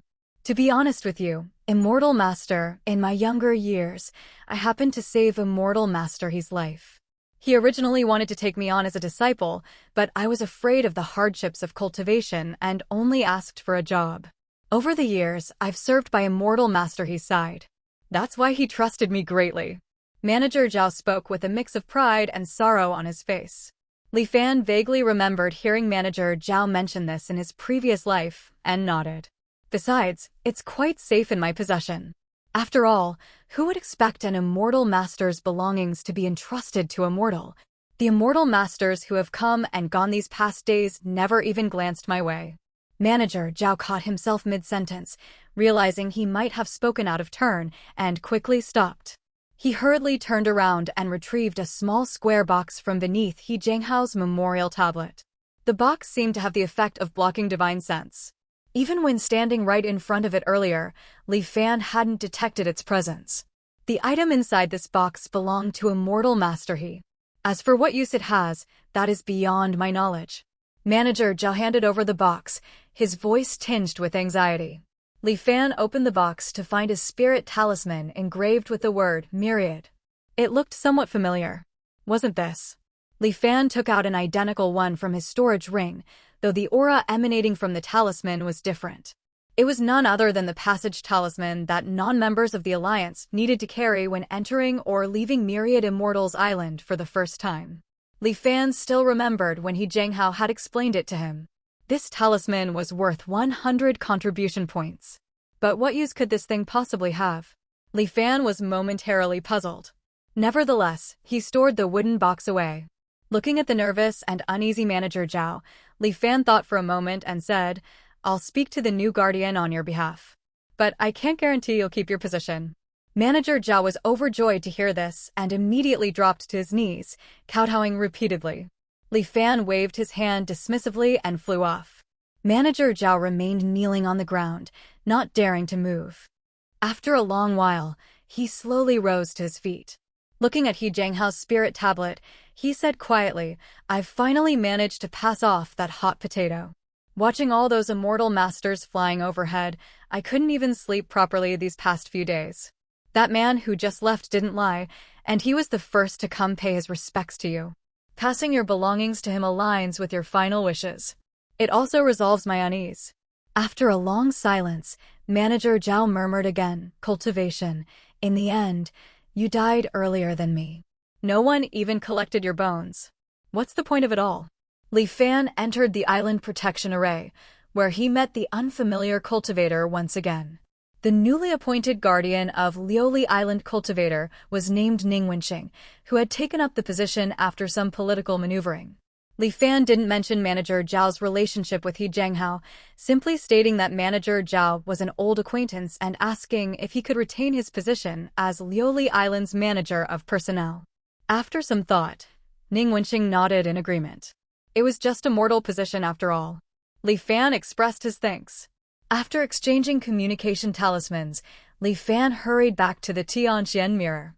After some searching, Li Fan finally figured out the purpose of that passage talisman. Besides serving as a pass to enter Myriad Immortal's island, the talisman could also be used as an item retrieval token. The items weren't stored in the Tianqian mirror, but in a place called the Myriad Vault. The items stored there typically weren't particularly valuable. They were inheritances that cultivators left for their mortal relatives, just in case something happened. Only after the cultivator's death could their mortal relatives retrieve the inheritance using the spirit talisman. Thus, the Myriad Vault wasn't located on Myriad Immortal's island, but on Yulon Island in the northern region of the Songyun Sea. Having figured out the talisman's use, Li Fan didn't delay. He made a trip to Yulon Island and finally retrieved He Jianghao's belongings. It was a jade slip. At first, Li Fan thought it might be some kind of technique. But after reading through the jade slip's contents, he understood the jade slip contained an unfinished work by He Jianghao, detailed explanations of the 100 veins array diagram. The book meticulously recorded He Jianghao's various unique insights into arrays over the years, along with some innovative ideas. Accompanying the book was a message from He Jianghao. He said that in all his life, the only thing he had ever truly loved was the path of arrays. For decades, he had devoted himself to it wholeheartedly, advancing step by step and enduring countless setbacks before finally managing to complete just over half of the detailed explanations of the 100 veins array diagram. This trip to explore the cave dwelling wasn't especially dangerous, but caution was always better than regret. If something unexpected happened, death itself was a small matter. What he truly feared was that his life's work, detailed explanations of the 100 veins array diagram, would be forgotten and buried forever. So he had made arrangements, hoping that the cultivator who acquired the talisman could deliver detailed explanations of the 100 veins array diagram to any array master on Myriad Immortal's island, in hopes that they could complete it. Finally, He Jianghao couldn't help but vent some frustrations. He spoke of the various benefits of the mountain-sitting art he cultivated. A pity it was just too difficult to practice. If it weren't for that, he wouldn't have needed to risk his life exploring that ancient cave dwelling just to change his cultivation technique. The mountain-sitting art? Fellow Taoist, you've truly presented me with a difficult problem. As Li Fan stored the jade slip away, a strange, unreadable light flashed in his eyes. Sitting on a mountain and reaping its rewards. To think such a technique actually exists in this world. What a pity he only mentioned it in passing without leaving the technique behind. I wonder if fellow Taoist remains can still be recovered. The mountain-sitting art was simply a perfect match for Li Fan. It could fully utilize his advantage of foresight provided by return to truth. Not knowing about it before was one thing, but now that he was aware of its abilities, he was absolutely determined to cultivate this technique. Nothing could stop him. He Jianghao was already dead and appeared not to have passed the technique down. But that didn't matter. Li Fan possessed the heaven-swapping art, which allowed him to pilfer He Jianghao's memories through the method of creating an avatar. With them, he might be able to reconstruct the mountain-sitting art. If he were truly unlucky and failed, Li Fan could simply try a different plan in his next life. Considering this, Li Fan couldn't help but grow interested in the ancient cave dwelling where He Jianghao had met his end. The party of 5 Foundation establishment cultivators had all perished, with only a single golden core cultivator surviving by sheer luck. The news had caused quite a stir on Myriad Immortal's island, and for a time, rumors flew thick and fast. After making some inquiries, Li Fan gradually learned the whole story. The cave dwelling was located inside an underwater volcano. It had remained undiscovered while the volcano lay dormant, but a recent eruption had revealed the hidden cave to a passing cultivator. This led to He Jianghao and others forming a party of 1 golden core and 5 Foundation establishment cultivators to explore it. This was not a weak lineup. After all, according to the information they had obtained, it was the cave dwelling of a golden core cultivator from ancient times known as Tianyang. Logically, the dwelling of a golden core cultivator wouldn't be too dangerous. He Zhanghao's group should have been able to return with a full harvest of treasures, or, at the very least, escape unscathed if they encountered danger. However, as they were venturing deep inside, they had accidentally triggered a certain mechanism. While Tianyang had indeed been a golden core cultivator, he practiced a mechanical construct technique that existed in ancient times, but was now long forgotten. Over a dozen firestone mechanical puppets were instantly activated, surrounding the entire party. Only the golden core cultivator named Zhang Shaoan managed to escape, though he was severely wounded. The other 5 Foundation establishment cultivators all died tragically at the hands of the mechanical puppets. Since 3 of the 5 deceased Foundation establishment cultivators were guardians of islands in the Tsongyan Sea, the Myriad Immortals Alliance officially dispatched a nascent soul powerhouse to investigate Zhang Shaoan for the possibility of intentional entrapment and murder. The conclusion was that it had indeed just been an unfortunate accident. The deaths of the 5 Foundation establishment cultivators did not dampen the enthusiasm of those thinking to explore the cave dwelling. If anything, it only made them even more eager. Leaving aside the priceless mechanical puppets within the dwelling, the belongings of the 5 Foundation establishment cultivators were enough to make many covetous. It was said that a second exploration team was already being assembled. This time, it would be led by a nascent soul powerhouse, Eminence Go Xian. This individual was obsessed with all manner of secret arts. Hearing that a lost art of mechanical constructs had reappeared, his curiosity was piqued, and he decided to go see for himself. I wonder if this exploration team will succeed. But since those going are all nascent soul and golden core cultivators, I won't join the commotion. There are so many treasures in there, surely no one would fight me for fellow Daoist's remains, right? Perhaps I should post a bounty mission? 1,000 contribution points? That might be too much. 500 should be enough. Li Fan wasn't worried about the mountain-sitting art being leaked. Cultivators in this world never carried their technique jade slips on their person. Typically, after mastering a technique, they would destroy the jade slip. When needed again, they would simply recreate it. The term, when needed, naturally referred to technique transactions. Since immortal techniques couldn't be shared, techniques were the most precious resource in the cultivation world.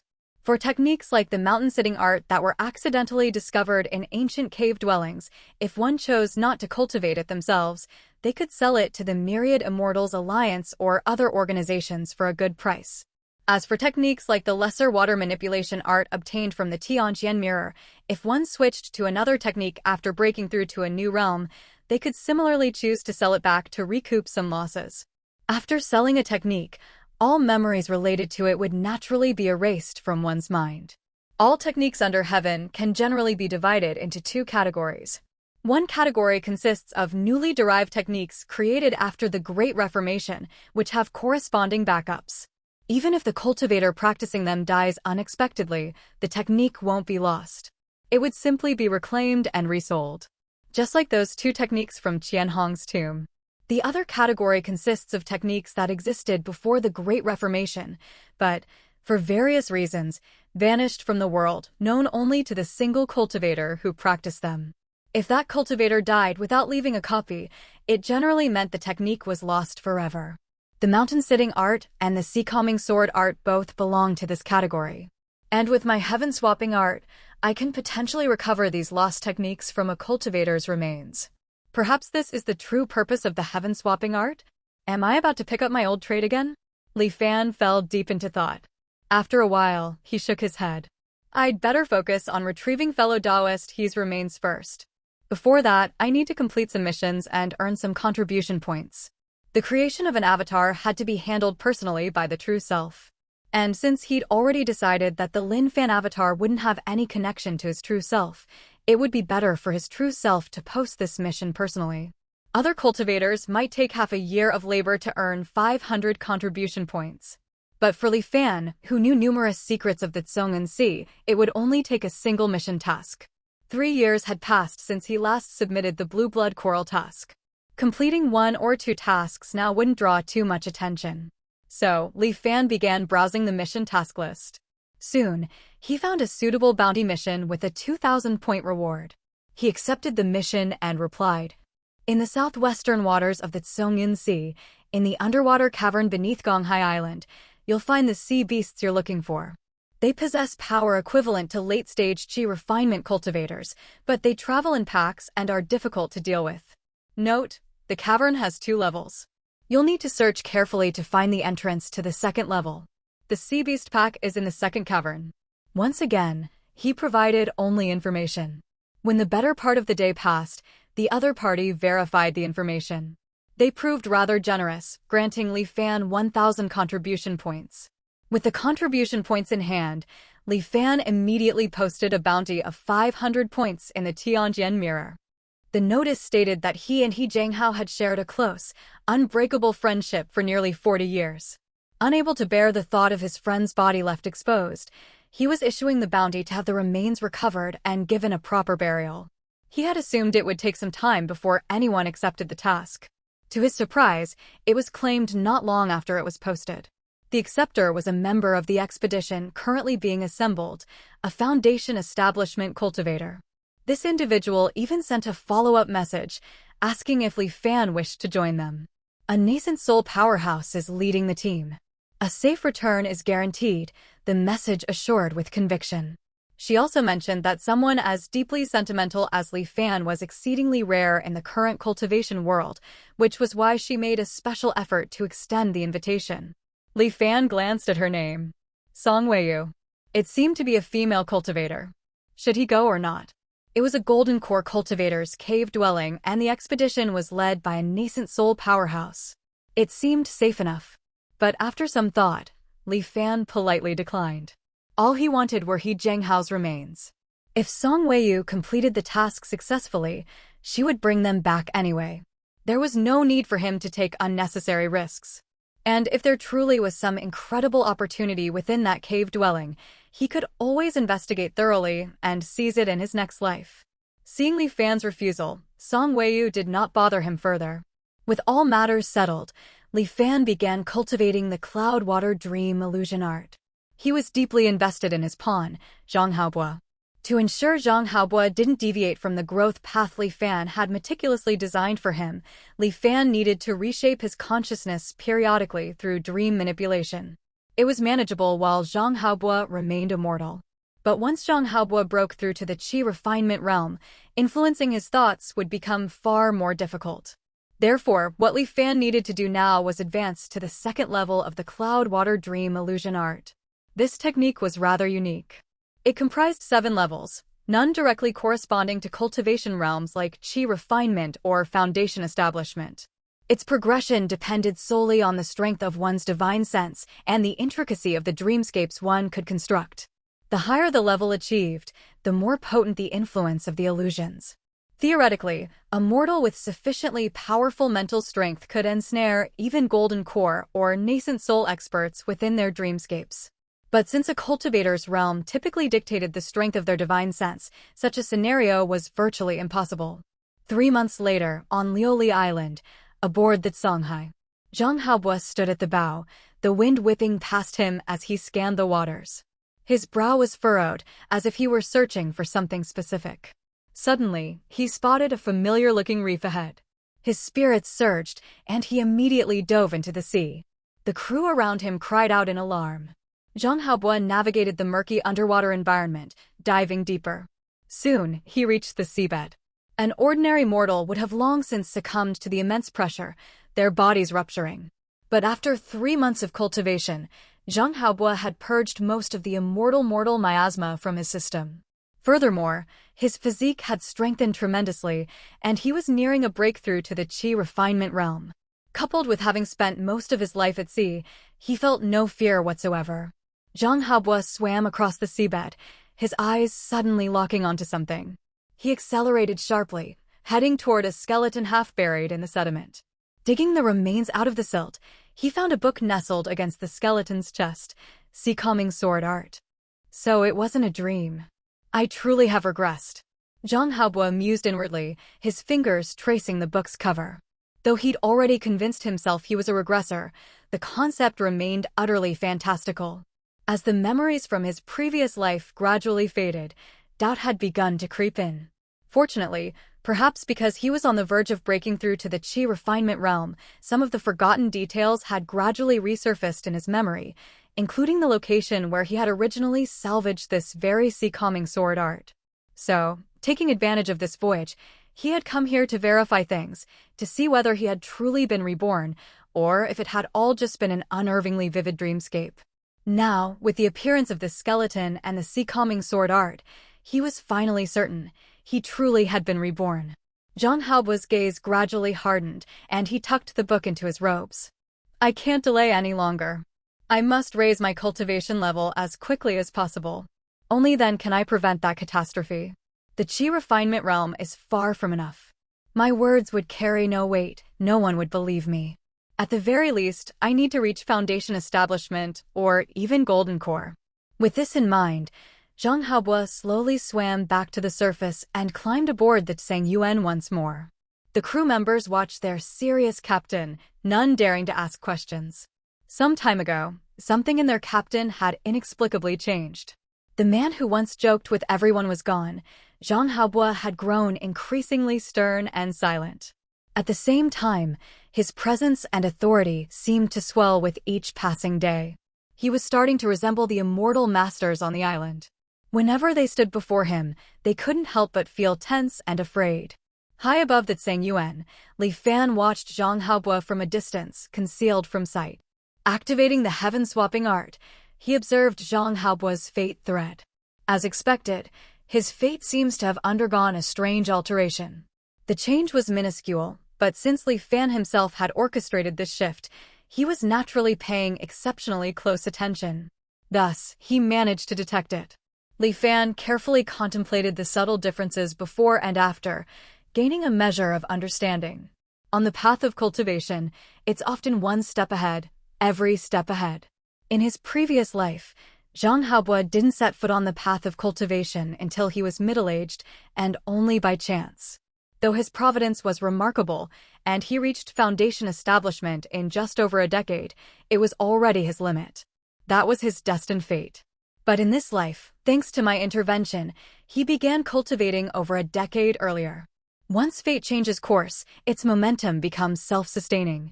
It's like standing in a favorable wind, the strong grow stronger. 1. Li Fan pondered quietly, his eyes growing brighter.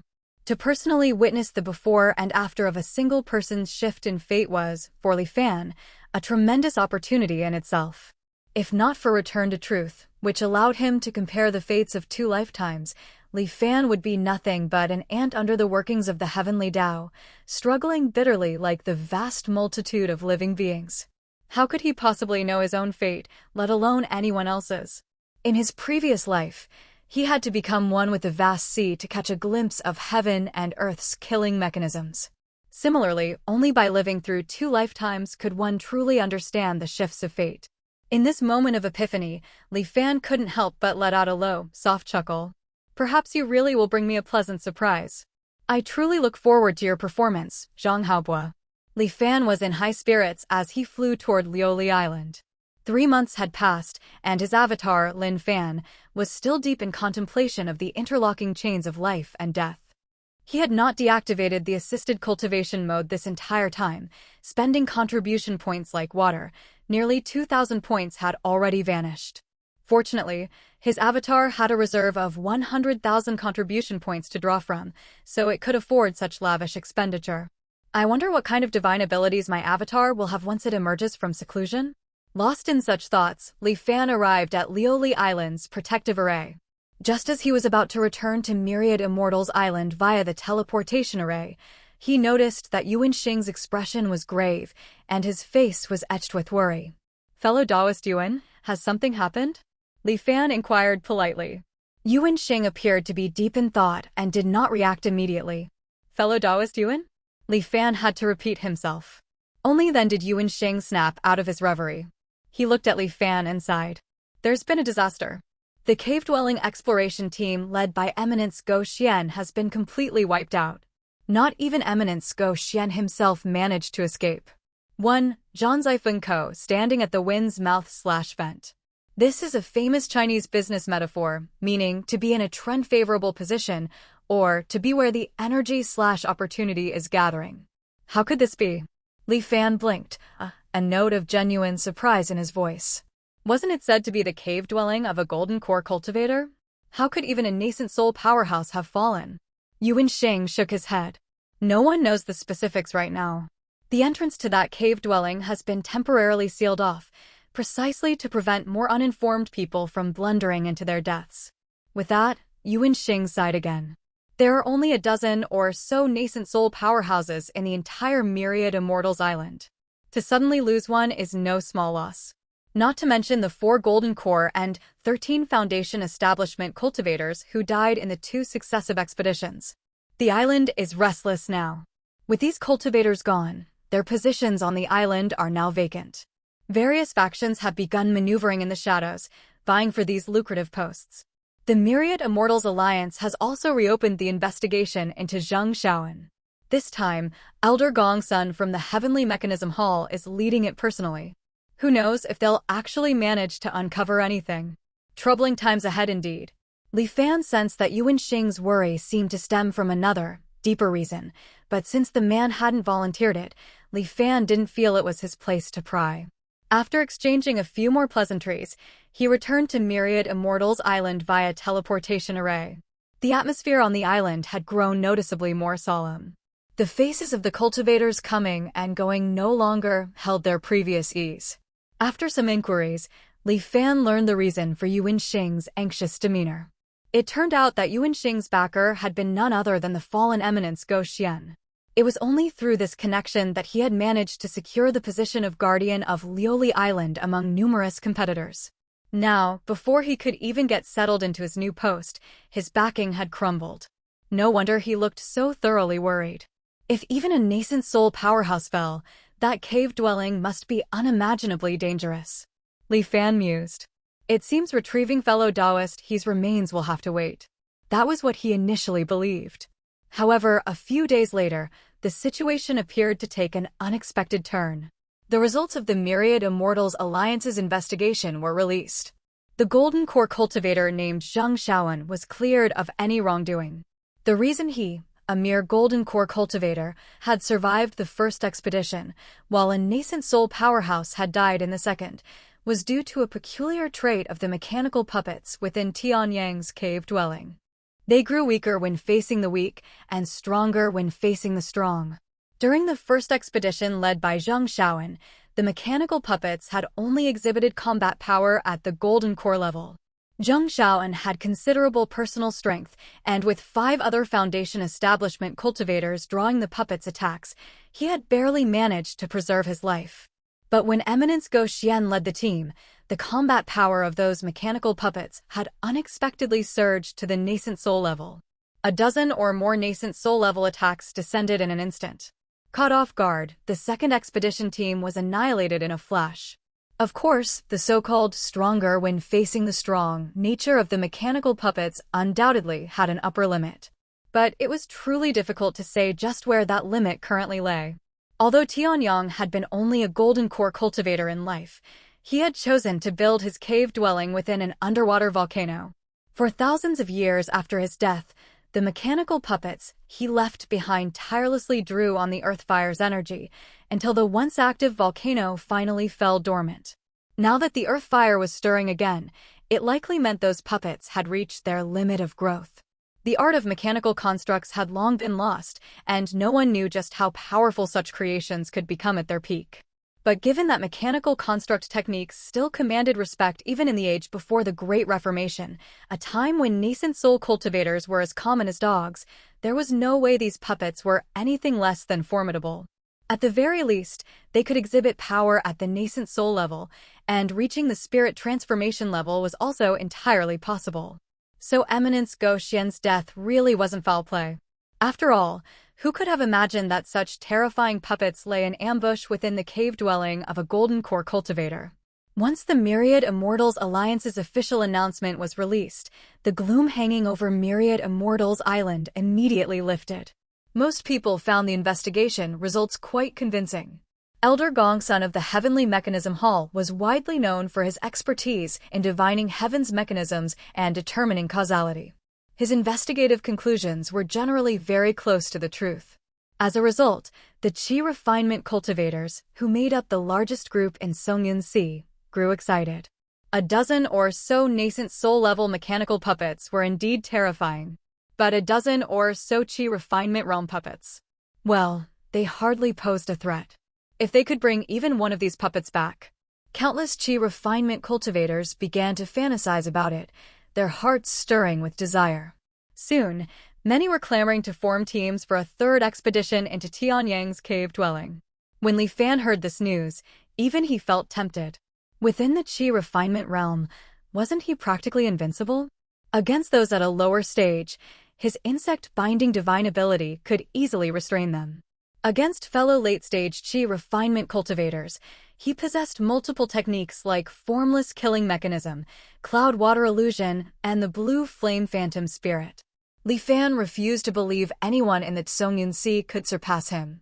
Should he explore the cave dwelling? Li Fan felt tempted for a moment, but then sensed something amiss. If these mechanical puppets truly grew weaker against the weak and stronger against the strong, then the Myriad Immortals Alliance could have secretly gathered a group of late-stage Qi refinement cultivators to secure the cave dwelling and retrieve all the puppets. Gaining over a dozen puppets with nascent soul-level combat power at minimum, such a windfall was too good for the Alliance to pass up. Why would they foolishly publicize this information instead? The only explanation was that the puppets in the cave dwelling must have other peculiarities that even the Myriad Immortals Alliance couldn't be certain of. So, they chose to let the vast number of Qi refinement cultivators risk their lives to test the waters. Li Fan had also heard of Elder Gongsun. Back when Li Fan completed the bounty on the Dracohail exotic beast, Elder Gongsun had investigated the matter. All he could determine was the direct cause of the Dracohail's death. It had been besieged by several deep-sea leviathans until its vitality was spent. He failed to uncover the root cause, formless killing mechanism, which was activated by Li Fan. So, Li Fan believed that while Elder Gongsun could indeed discern heaven's mechanisms, his methods were like a blind man touching an elephant, grasping only one part, never the whole. Li Fan wasn't the only one to find the Alliance's actions strange. After the initial wave of excitement passed, most people quickly calmed down. But there were always those who clung to wishful thinking, believing themselves chosen by heaven's will. About 30 of these individuals banded together for the third expedition into Tianyang's cave dwelling.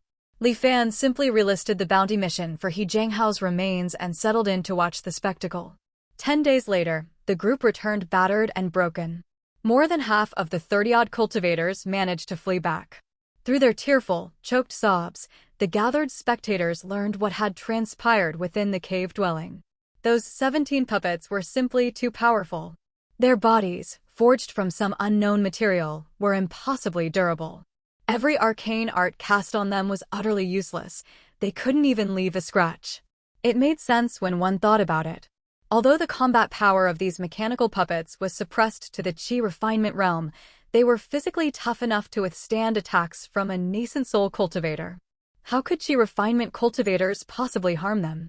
After that barrage of flashy attacks from the 30-plus Qi refinement cultivators, the 17 puppets hadn't even flinched.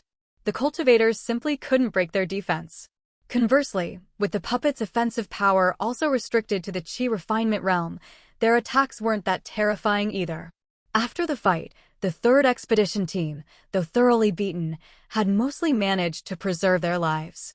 At this point, everyone finally woke up from their fantasies. The treasures of Tianyang's cave dwelling were not something lowly Qi refinement cultivators like them could hope to covet. The 17 mechanical puppets guarded the door, barring all outsiders from entry.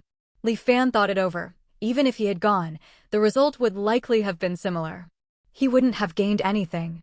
I wonder how the matter with this cave dwelling was ultimately resolved in my past life? Li Fan pondered to himself. After he had joined the Myriad Immortals Alliance, he had never heard anyone mention Tianyang's cave dwelling. Clearly, by that time, the cave dwelling had long since vanished. Perhaps a mighty figure stepped in to settle the matter. That was Li Fan's guess. And so, the turmoil stirred up by Tianyang's cave dwelling gradually subsided. Faced with a treasure trove they could see but not taste, everyone decisively chose to forget about it.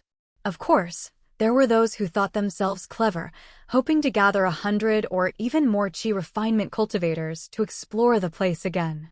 Using the strategy of overwhelming numbers, one group would hold off the 17 puppets. The other group could then charge straight in to search for opportunities deep inside the cave dwelling. But no one paid them any heed. They were all qi refinement cultivators. Why should they risk their own potential demise for someone else's opportunity? No one was willing to be the sacrificial pawn. And so, just like that, fewer and fewer cultivators kept Tianyang's cave dwelling in their thoughts. Even the myriad Immortals Alliance seemed to have forgotten about it, never bringing it up again. The Zhongyun Sea became peaceful once more. Li Fan also found a rare opportunity to settle his mind and focus on his cultivation. Time flowed on, and in the blink of an eye, half a year had passed. It was now anchor year 13. On this day, Li Fan was examining the results of his last 6 months of dedicated cultivation. He had been cultivating the 1,000 mechanisms, Jade Cosmos scripture, and the heaven-swapping art in tandem, using each for reference. He had reached the late-stage qi refinement level in both, and he could faintly sense the presence of a bottleneck.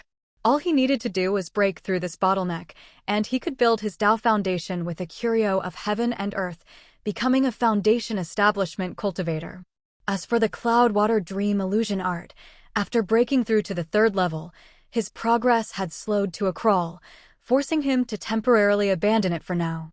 The 3rd level of the Dream Illusion art could already affect Foundation establishment cultivators to a certain degree, depending on the gap between the target's mental strength and Li Fan's own. As for the Shadowstock art and the Nether Spirit Illusion art, there simply hadn't been enough time to cultivate them yet. It seems cultivating too many techniques isn't necessarily a good thing. Perhaps I should consider merging and streamlining them. With my current understanding of cultivation techniques, I can't accomplish that yet. But if I maintain this epiphanic state while constantly researching, then success is not entirely impossible. Back in the early stage qi refinement realm, Li Fan's cultivation and comprehension efficiency in the epiphanic state had been 30 times the norm. As his cultivation gradually advanced, that efficiency had diminished somewhat. For his mid-stage qi refinement avatar, Lin Fan, the combined effects of the epiphanic state and the exquisite Lioli pearl roughly led to a 27-fold increase in cultivation efficiency. With an ample reserve of contribution points, Lin Fan could remain in this boosted state indefinitely. 10 years in this condition was equivalent to 270 years of non-stop, ordinary cultivation. Li Fan felt that, even if merging and refining his techniques might prove difficult, it was absolutely worth attempting. After all, he had more than enough opportunities for trial and error. The avatar Lin Fan remained deep in contemplation. His consumption of contribution points had already soared past 6,000. Far from feeling any distress, Li Fan was actually pleased. The longer the epiphanic state lasted, the stronger the divine abilities gained would likely be. Li Fan would be thrilled if his avatar could spend all 100,000 contribution points on this. Suddenly, Li Fan's mind stirred. The lock he had placed on Zhang Haobo with formless killing mechanism showed faint signs of weakening. Has Zhang Haobo finally broken through to the qi refinement realm? Excellent. It's faster than I anticipated. He might actually reach the golden core realm within a dozen years. In less than a year, he had gone from immortal to a qi refinement cultivator. After the change in his fate, Zhang Haobo's cultivation speed was even faster than in his previous life. The faster he cultivated and the stronger he became, the greater the turmoil he would be able to stir. Even if he might not personally be involved in the battle with Crimson Flame, Li Fan, who had already begun comprehending the interlocking chains of life and death, understood clearly that one must never underestimate the chain reaction a golden core cultivator could set in motion. The descent of Crimson Flame in this lifetime is truly something to look forward to.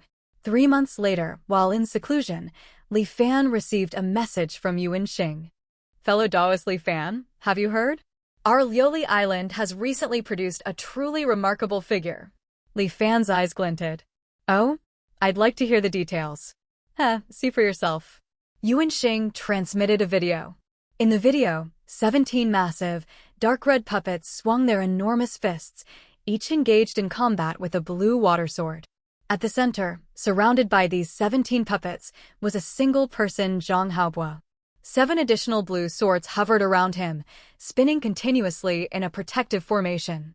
He was simultaneously controlling 24 water swords, battling all the puppets at once. This kind of combat was clearly immensely mentally taxing. Before long, 3 puppets broke through the blockade of water swords and closed in on Zhang Haobo. Instantly, 3 of the 7 blue swords guarding Zhang Haobo shot out to meet the 3 puppets.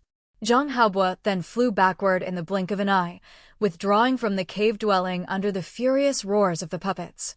A moment later, Yuan Xing's voice came through, brimming with pride. Well, are those 17 puppets from Tianyang's cave dwelling?